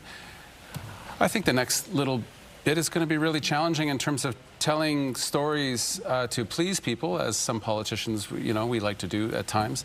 But if they end up in conflict, we have mentioned big projects, things like pipelines, keeping Alberta happy, satisfying BC. But Mr. Carney sometimes has a tendency, I've noticed, knowing him for a little while, to tell whoever's in front of him maybe some things they'd like to hear, and then the next group some things they'd like to hear too. Canadians have been very forgiving to this point, but the results are going to matter. And Alberta wants to build a pipeline through the part of the country where I live. Coastal First Nations and others, including the BC government, have said no. At some point, those two things come together, and you either deliver on something you promised one side or you don't. And that's one issue. There are many, many issues.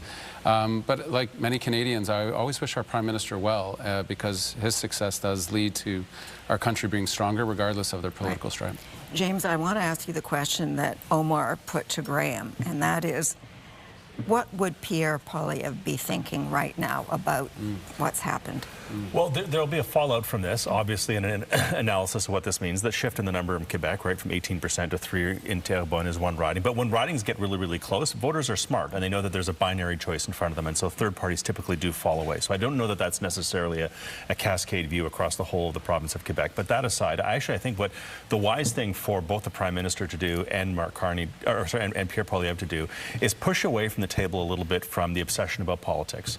In my view, look, we talk a little bit too much about politics in this country, not enough, frankly, about policy and culture and where we're going. And we have some real tectonic challenges, right? Because there's a majority government, it looks like, and people can debate about, is this because of the floor crossers or the seats? It doesn't matter. We are where we are. The Liberals have a majority government. And so the Prime Minister needs to focus on the dynamic and the reality that we're probably not going to have an election until 2029. We have huge issues in front of us as a country with regard to productivity, immigration, trade issues with the United States, the future of NATO, the future of Canada's relationship with Europe, what we're going to do with vis-a-vis China. We have massive issues in this country, getting Canadian products to global markets, huge substantive policy issues. And the Canadian public expects the Government of Canada to move forward. With regard to the Conservatives, I think their obligation is to keep an eye on 2029 and think about the next election campaign, how they're going to position themselves, how Mr. Poilievre will position himself and what he wants to present and all that, but focus on being a really important and an effective opposition. The country needs an effective opposition. The governments do better when they have oppositions that are not just oppositional, not obstructionist, but are substantive and thoughtful and principled and a genuine alternative going forward. And Avi Lewis needs to get himself in the Parliament of Canada. He needs to find a way to get himself a seat. Somebody from that caucus needs to step down. They need to have a by-election, and the NDP needs to have a voice in Parliament. I think all these things together, I think good public policy is good politics in the end for the Prime Minister, and good, substantive, principled opposition that is not just focused on politics will, in the fullness of time, be good politics for the Conservative Party. So get back to work. It's a majority government. It is what it is. You can dislike it, accept reality on reality's terms, and focus on being a good, effective opposition. All right, you're itching to say something. I can feel it. Gosh, it's a shame that, James, you're still not in Parliament. I'd say a few things. This is a majority in the making for a year. It's a heck of a milestone. Majorities are not easy achievements, and it's a majority that has now been Explain to the audience why you're saying for a year if an election is not going to happen for another 3 years. Well, no, it's been a year in the making, because a year ago, as we said right off the top, there was a desire to get to a majority, and we were, just shy. And I think over the course of the last year, the Prime Minister has demonstrated the kind of thoughtful leadership, principled, pragmatic, that has resonated, and it's drawn members to the fold. And tonight, you've got 3 by-elections where the people had the final say. I think that there is a lot to be taken internal to the world of politics, so there'll be reflections about how the Prime Minister manages the agenda going forward and connecting policy to the average Canadian when it comes to how they pay for food and for fuel and for everything, really. There'll be a reflection for Pierre Poilievre. I mean, the result in Terrebonne is got to be disconcerting if you're a Conservative. I mean, maybe it goes up a little bit, but right now it's hovering at about 2 or 3%. So clearly there's a lack of motivation on the ground there, and so what to take from that? But the really important thing is what does this mean for everybody outside of the world of politics? What does it mean for Canadians? And I think this is what's going to start tomorrow, or it's going to continue tomorrow. So how are we helping Canadians pay the bills? Right. How are we getting energy to market? How are we reinvigorating the industrial base? And how are we managing that agenda in a way that is less partisan, more bipartisan in the House of Commons so that we get those results? It's a lot. It's not easy, but this is a milestone, and I think everybody should take a moment tonight to recognize that achievement and then get back to work tomorrow. I know what it's like to be in that office first thing in the morning, and I'm quite confident the Prime Minister will have a lot of fire in his belly to keep driving results going forward. All right, we'll be watching closely. Okay, Omar, Vassy. All right, Sandy, thank you so much. A truly historic night and a milestone. We are at this hour waiting for Dali Begum, who was a Liberal candidate. She's now won that riding in Scarborough Southwest. We'll bring that to you. You're watching a CTV News Special, Federal By-Elections 2026. And as we have told you, the Liberals have won 2 by-elections to hit 173 seats, and that gets them enough to form a majority government. We'll continue tracking results out of Terrebonne and look for more reaction to the big outcome. We'll take a quick break first. More just ahead.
By-elections in the Toronto area. They received wins in both of those by-elections, Scarborough Southwest as well as University Rosedale. That puts them from 171 seats to 173 seats. 172 was the magic number they needed to clinch a majority. Whether they are able to get to 174 remains undetermined at this point because we are still awaiting a final outcome in the by-election that's taking place in the Montreal suburb of Terrebonne. Let's take a look right now at the 2 wins for the Liberals in University Rosedale and Scarborough Southwest. Here is a snapshot in University Rosedale.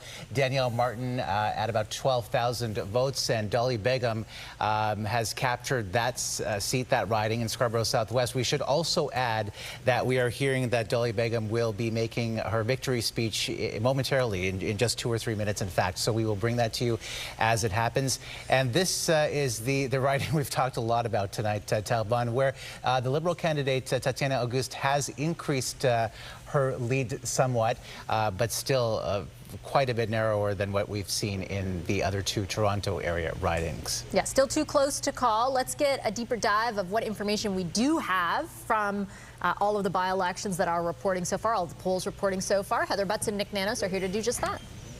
Thank you so much, Vassy. We're going to take a look at one of Nick's favorites, I'm going to call this, Nick, where you always like to see where did everybody go? Where did the vote go? You know, where did things end up? And I really like to see it, too, because it's a very interesting breakdown. So, Nick, since we've called the two ridings in Toronto, let's start in Ontario with those Toronto ridings. We'll look at University Rosedale, and we're looking at the popular vote.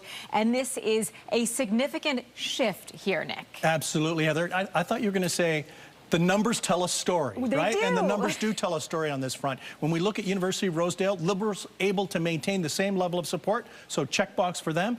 But, you know, look at the numbers between the New Democrats and the Conservatives. You know, basically a swap. One up 10, another down 11. You know, the thing is that we can't project this to the whole country, but all the leaders have to take responsibility for what happens in all of these by-elections, and in this particular case, not great numbers for the Conservatives. Okay, we'll move over to Scarborough Southwest. A similar outplay of the numbers here. Conservatives a little higher here, but still a 13% shift here. Yeah, absolutely. And, you know, for the good news, at least, is for the Liberals, is that they were able to increase their margin and pick up 9 points. But, you know, same kind of trend we're seeing for the Conservatives, down 13 points, you know, the 13 percentage points. It just speaks to the, why don't we say, lower level of motivation for the blue team right now. And now we'll head over to Terrebonne. We've been talking about it all evening, that vote split between the Liberals and the Bloc Québécois, and the Conservatives, Nick, quite far down. Down 15%. But, you know, I think this speaks to the point that the Liberals and the BQ have motivated voters, the organizations are strong, and they're both working hard to deliver their vote. All right, Nick, thank you.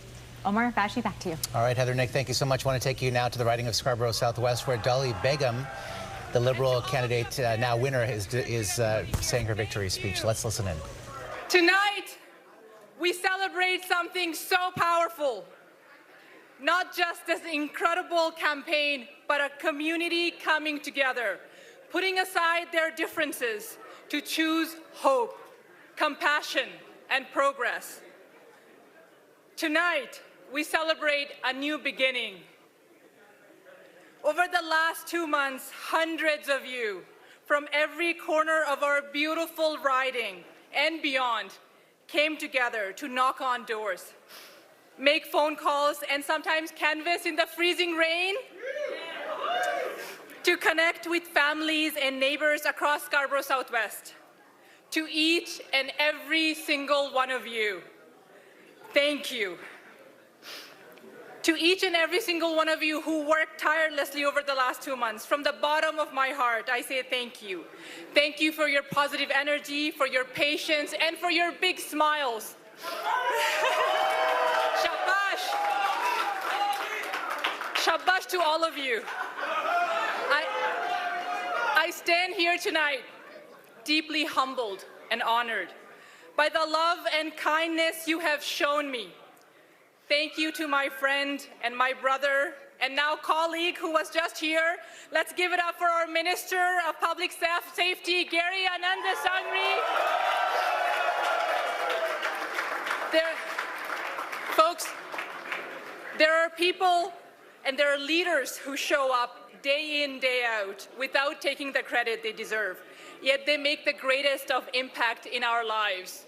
And Gary is one of those people. My friend, Scarborough is lucky to have you, and Canada is lucky to have you. To my campaign team, Duncan and Chris,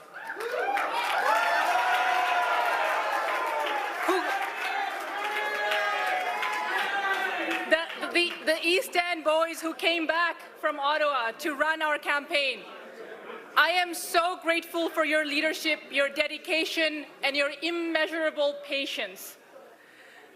Your positivity, creating a safe space, welcoming space for every volunteer who walked through our doors. And to Christina, David, Faizulbai, Fayaz, Gavin, Evan, Edward, Max, Adnan, Aisha, Nahidapu, Dalton, and every single one of you who I wish I could name tonight, who showed up, rain or shine, to do the tough work, to do the hard work. I am so proud of each and every single one of you, and I'm so proud of what we've accomplished together. Thank you.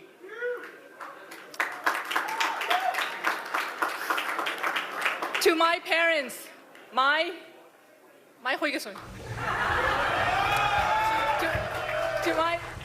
All right, you're listening live to Dolly Begum, who was deputy leader of the Ontario NDP, but who will now be going to Ottawa as a Liberal MP for the riding of Scarborough Southwest. This, of course, was a riding that used to be represented by Bill Blair, who had a number of cabinet portfolios, including Minister of Defence. We know that he is now Canada's High Commissioner to the UK. And here's a snapshot of what it looks like in her riding right now. Most of those polls have reported 145 of the 188. And Dolly Begum there with a sizable lead of just over 11,000 votes, which is why we've been able to project her as the winner, and you heard her deliver her victory speech moments ago. This is the snapshot in University Rosedale, where Danielle Martin has also won a seat by a sizable majority there, just over 9,000 votes in that riding. And the riding that we have not been able to call right now, Elections Canada has said that this could be a very long night. The Liberal incumbent who won last year by a single vote has right now a 522 vote lead. So still things there very, very tight. All right, and just getting into my inbox, actually, a statement from the leader of the Conservatives on the outcome of tonight's by-elections and the fact that the Liberals are now forming a majority government. Pierre Poilievre, the leader of the party, writes, the Carney Liberals did not win a majority government through a general election or today's by-elections. Instead, it was won through backroom deals with politicians who betrayed the people who voted for them. While the Prime Minister spent the year on this cynical power grab, he has doubled the deficit and given Canada the worst grocery prices and housing costs in the G7. Liberals expect Canadians to give up. The statement goes on to say, get complacent and go away so Carney can have total power without any accountability.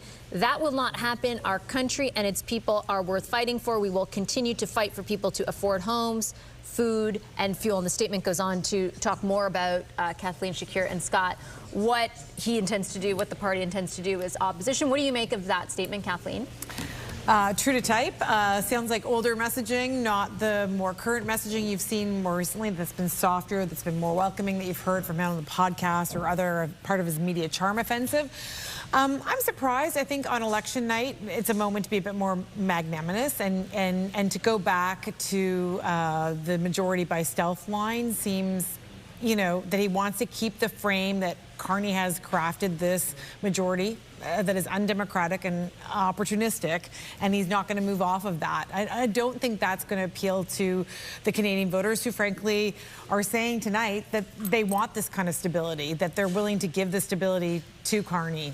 I think it probably appeals to people who support Pierre Poilievre, though, Shakir. That'd be my guess. I know that I hear from many of them who are upset about the idea of floor crossing leading to this, but to Kathleen's point, does it appeal to a broader swath? That's what I mean. You need more than the people that just appeal to Pierre right now. You got to broaden that tent. And so how are you getting in that direction? I think at the end of the day, whether or not you like how they got the majority, if you're a Canadian, you want the Prime Minister to succeed, right? Because when he succeeds, Canada does well, and everybody wants to see that happening.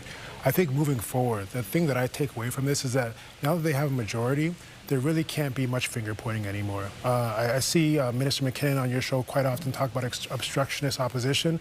That's no longer the issue, right? You hear a lot of Liberals say that. What are we going to talk about? You have a lot of Liberals who say Mark Carney's not a guy who likes to campaign, he likes to govern. Well, now's your time to govern. This is your government. And what we've said this entire panel, we need to see results moving forward. I think that's where we are right now. But all the backroom deal stuff, I think that's just not a winning message in my opinion. I imagine they felt like they had to make it. And to be fair, the NDP, Scott, is making that message and was making it all day. Their new leader, Avi Lewis, was saying today, you know, this is essentially not what voters wanted a year ago when they elected a minority government. My guess is they also, both parties move on now to focusing on what they're going to oppose. The ball has dropped. It's New Year's. Yeah. Okay, so you got to make a change. Are we getting divorced, married, engaged? What's happening? Oh, let's drop that damn metaphor. We're going to go into counseling. How about that?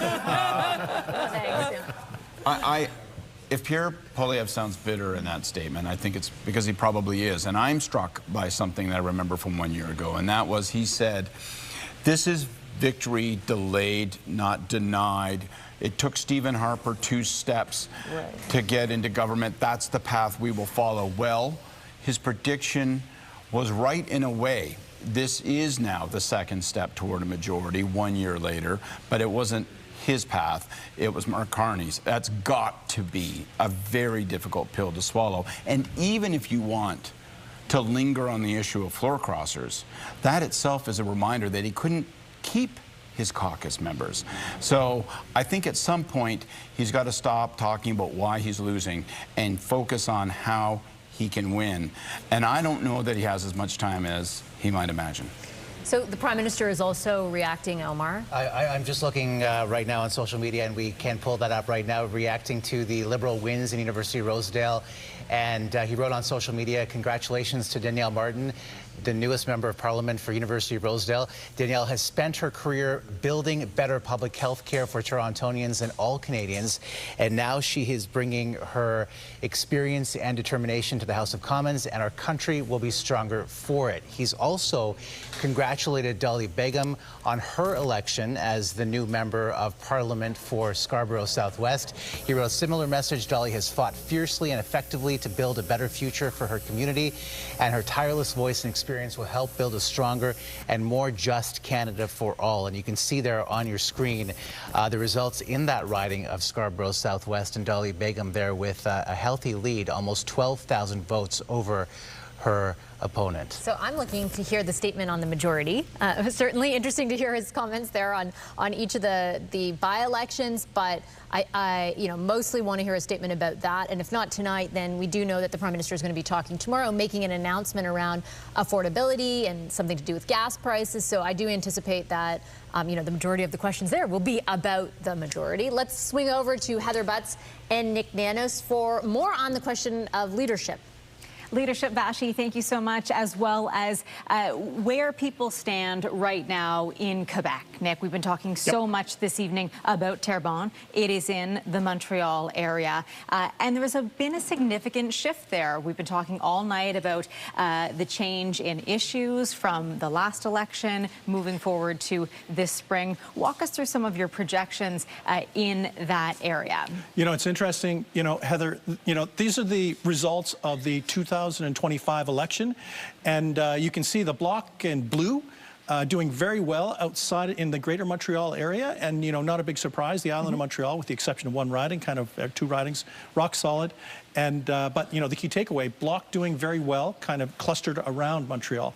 But when we fast forward to the seat modeling that Nanos does, and we do seat projections every month, and black shows that the riding is too close to call. And when it's red or another color, you can see that it's been declared. And this is why tonight is actually critical for the leader of the Bloc Québécois, Blanchet. The fact of the matter is that he really needs to win this riding. The Bloc support has been dropping in Quebec. The Liberal support is up. And this could be, if he doesn't win tonight, it could be a harbinger of bad news, because there are other seats in Quebec that are in play and are toss-up that the Bloc have been able to hold. That's going to be another story potentially tonight, whether he makes it through and holds on to the riding or loses it, and it's just the canary in the coal mine, so to speak, in terms of other stuff that he has to worry about. Okay, Nick, let's take a look then at Blanchet and his leadership. What would be the significant issue here that has really driven this change? Well, the thing is that the fortunes of the federal parties, the Bloc Québécois and the Liberals, have really, in the last 4 weeks, mirrored a lot of the changes that have been happening provincially. The Parti Québécois was high up in the polls, and it looked like they were cruising to victory, and that what we saw is that number dropped, and the provincial Liberals improved. We've also seen the same thing happen federally. So the thing is will the fortunes of Blanchet follow the fortunes of the Parti Québécois? And what will that mean for his future as the leader of the party, depending on what happens tonight? Okay, Nick, thank you so much. Omar and Vassy, back to you. All right, Heather and Nick, thank you so much. Let's head over to Sandy Rinaldo's political panel. Again, a very historic night and a significant milestone tonight. But as we've been mentioning, Sandy, now the real work begins. It does, Omar. And I have to ask James this question as a big C conservative. When you hear Pierre Poilievre saying that Carney won this election, Mark Carney, through backroom deals, power without accountability, and Scott says he sounds bitter. Do you agree? Sure, but look, it's fair to argue these are 3 ridings the Liberals won last year and they didn't get a majority. There were 5 floor crossers, now they have a majority. That's true, but again, it doesn't really matter, does it? We are where we are. The dynamic of the Parliament of Canada is 174 seats. That's a majority parliament. It's still a fragile majority, by the way. You can still have some people depart, leave to provincial politics or some other circumstance. So it's still a fragile majority, but it's a majority. I think Mr. Poilievre, the Conservatives, I think they need to take a step back, recast, re-engage, and say, look, Canadians have spoken. They clearly aspire for comfort of a majority government. And they found it in Mr. Carney for different reasons. Some of them we believe in, some of them we don't, but it kind of doesn't matter. During COVID, during the 2008 global recession, and even now as a consequence of Donald Trump and the dynamics of the Canadian economy, the future of trade, the future of NATO, Canadians see instability everywhere, and they're looking for stability, and they have found it in Mr. Carney and giving him a majority government. Right. And he's earned this. So congratulations to him on that. But we are going to be a forceful, thoughtful, substantive opposition, and we're going to prepare ourselves to give Canadians not just one, but 2 choices of a majority government in the next campaign to take this country past Donald Trump and into the future. There is a future where Donald Trump is not the president. There is a future where the crisis of today is gone, and the issues that Canadians are dealing with will be refreshed, and they will aspire for new leadership. That's where the Conservatives is to look to the horizon, look to 2029. Don't look to tomorrow's soundbite. Don't look to tomorrow's podcast. Don't look to the next polls. Look to 2029. Your job as the opposition to be thoughtful and substantive and to prepare yourself for 2029 in a world that is post-Donald Trump. They need to do that. Stop being bitter about what happened. Move past Michael Maw, move past Marilyn Gladue, move past tonight, and reframe the party as a party that's ready for 2029. I think Pierre Poilievre is listening to you. I think if they don't do that, then they'll be stuck in this internal drama, and I think that takes you nowhere. Nathan, you know, the NDP are also saying this isn't what voters wanted a year ago. So combine that with the comments from Pierre Poilievre. Well, I'll tack a little bit onto what James said, and I know he's not interested in the job, but that sounded like a great stump speech right there. I found it doesn't have to all be about floor crossing. Someone can actually have a position that's tenable and not be a part of the Liberal Party. True fact. But I think it's saying a lot more about where Pierre Poilievre is at than it is where Mr. Carney is at. I think there is bitterness in the tone. I think it's missing the night. Both things are true. The Liberals did well in the by-elections, and they achieved their majority through that, plus 5 floor crossers. Those are both true. I actually think how the opposition reacts to this is going to be very interesting as well. Now the threat of an election is gone, somewhat. I think Mr. Carney would like to go early. And how the opposition describes themselves. The NDP took such hits, as you know, in the last election from having, quote-unquote, propped up the Liberals. That's all gone now, too. Yeah. So I'm looking for Avi to step into a very, very pragmatic place around issues that matter to Canadians, particularly cost of living and those kinds of things, with some solutions on the table, which he's already doing. And, you know, free up your hands a little bit, because there isn't what Jagmeet was burdened by, or chose to be burdened by, which was continuing to support the Liberals while criticizing, which was confusing for voters in the end. Okay, final word to the Liberal. Yeah, just very briefly, I mean, what James said with regards to Mr. Poilievre, I think he should listen to James. But with regards to what it means for Liberals tonight, obviously, 2 very solid results in Toronto. We're going to continue to watch Terrebonne, although it looks like it's continuing to trend in the right direction. And if so, it would be one of the best, if not the best, turnouts for the Liberal Party in that riding since 1980, and obviously a really terrible and tough result for the Conservatives there. I just want to conclude by saying a few words for the local candidates, and as somebody who's gone through it, it's fun to watch election night on this side of the camera. It's a little bit more suspenseful on the other side, and that's why I think it's important to just give a shout out not only to the candidates from all parties who put their name on the ballot, and to give a shout out to the volunteers, to the people who work day and night, who are still, you know, eyes glued to this television because they care about the arena. And I think that, to me, is perhaps the most important observation. It's the moment that we find ourselves in as Canadians means that politics matter. Right. And partisanship matters too, but maybe it matters a little less right now. And if we can be a little more unified coming out of these by-elections and start tomorrow with or continue tomorrow with the same urgency we've seen the last year, then that'll drive the country forward. Very insightful to talk to the three of you, and my takeaway is conciliation. You know, we work together on all of this. Scott's got like a discount on the therapy, so you know. Oh no! Oh no! I'm glad I didn't make that joke. Yeah. I mean, like, that's the reddest I've ever seen Scott get. Yeah, wow.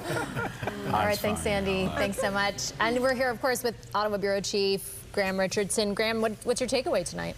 Two big stories, right? The majority, obviously. I'm watching Terrebonne very, very closely. It appears that the gap is holding. We are at, according to Elections Canada, and our results as well, like 65% of the polls reporting. That's a big sample. So the Conservative vote collapsed there. You know, let's not get too far ahead of ourselves here, but, you know, Quebecers respond to stars. So, is this the star of Mark Carney punching through in a place like others have said that he really shouldn't punch through? We heard from Liberals tonight, and I spoke to people that oh, we don't expect to win this, and I think Scott and others quite rightly pointed out that maybe we're getting spun here. They're just trying to, you know, tamp down expectations. So if this holds, huge night, 3 for 3.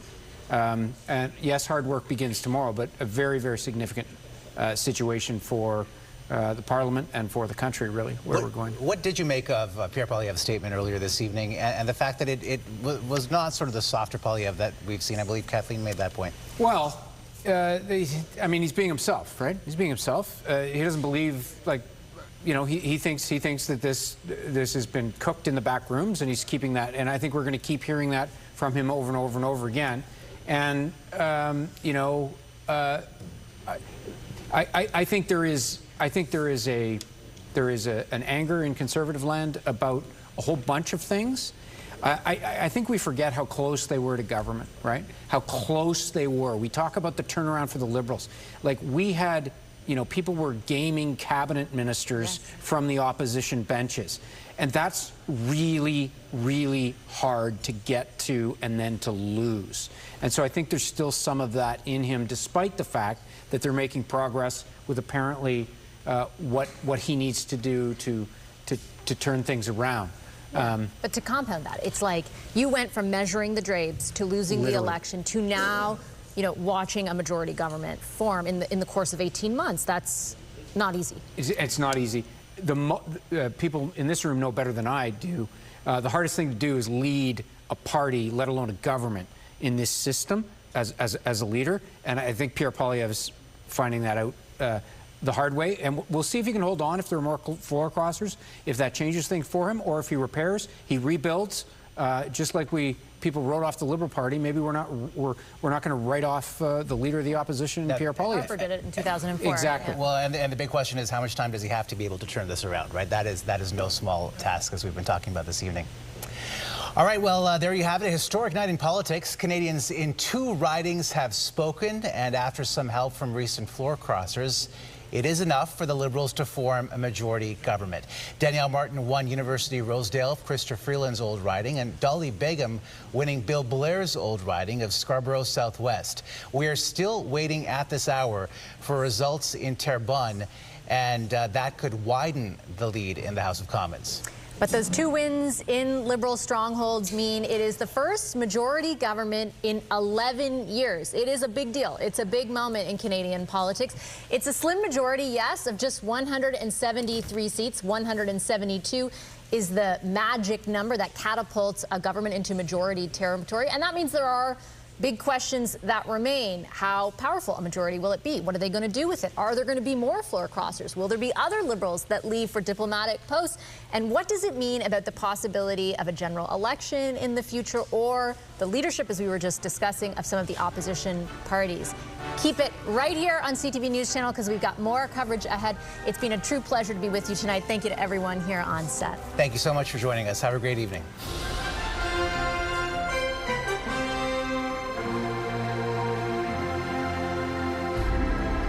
Guilty of irritating your sensitive skin? Switch to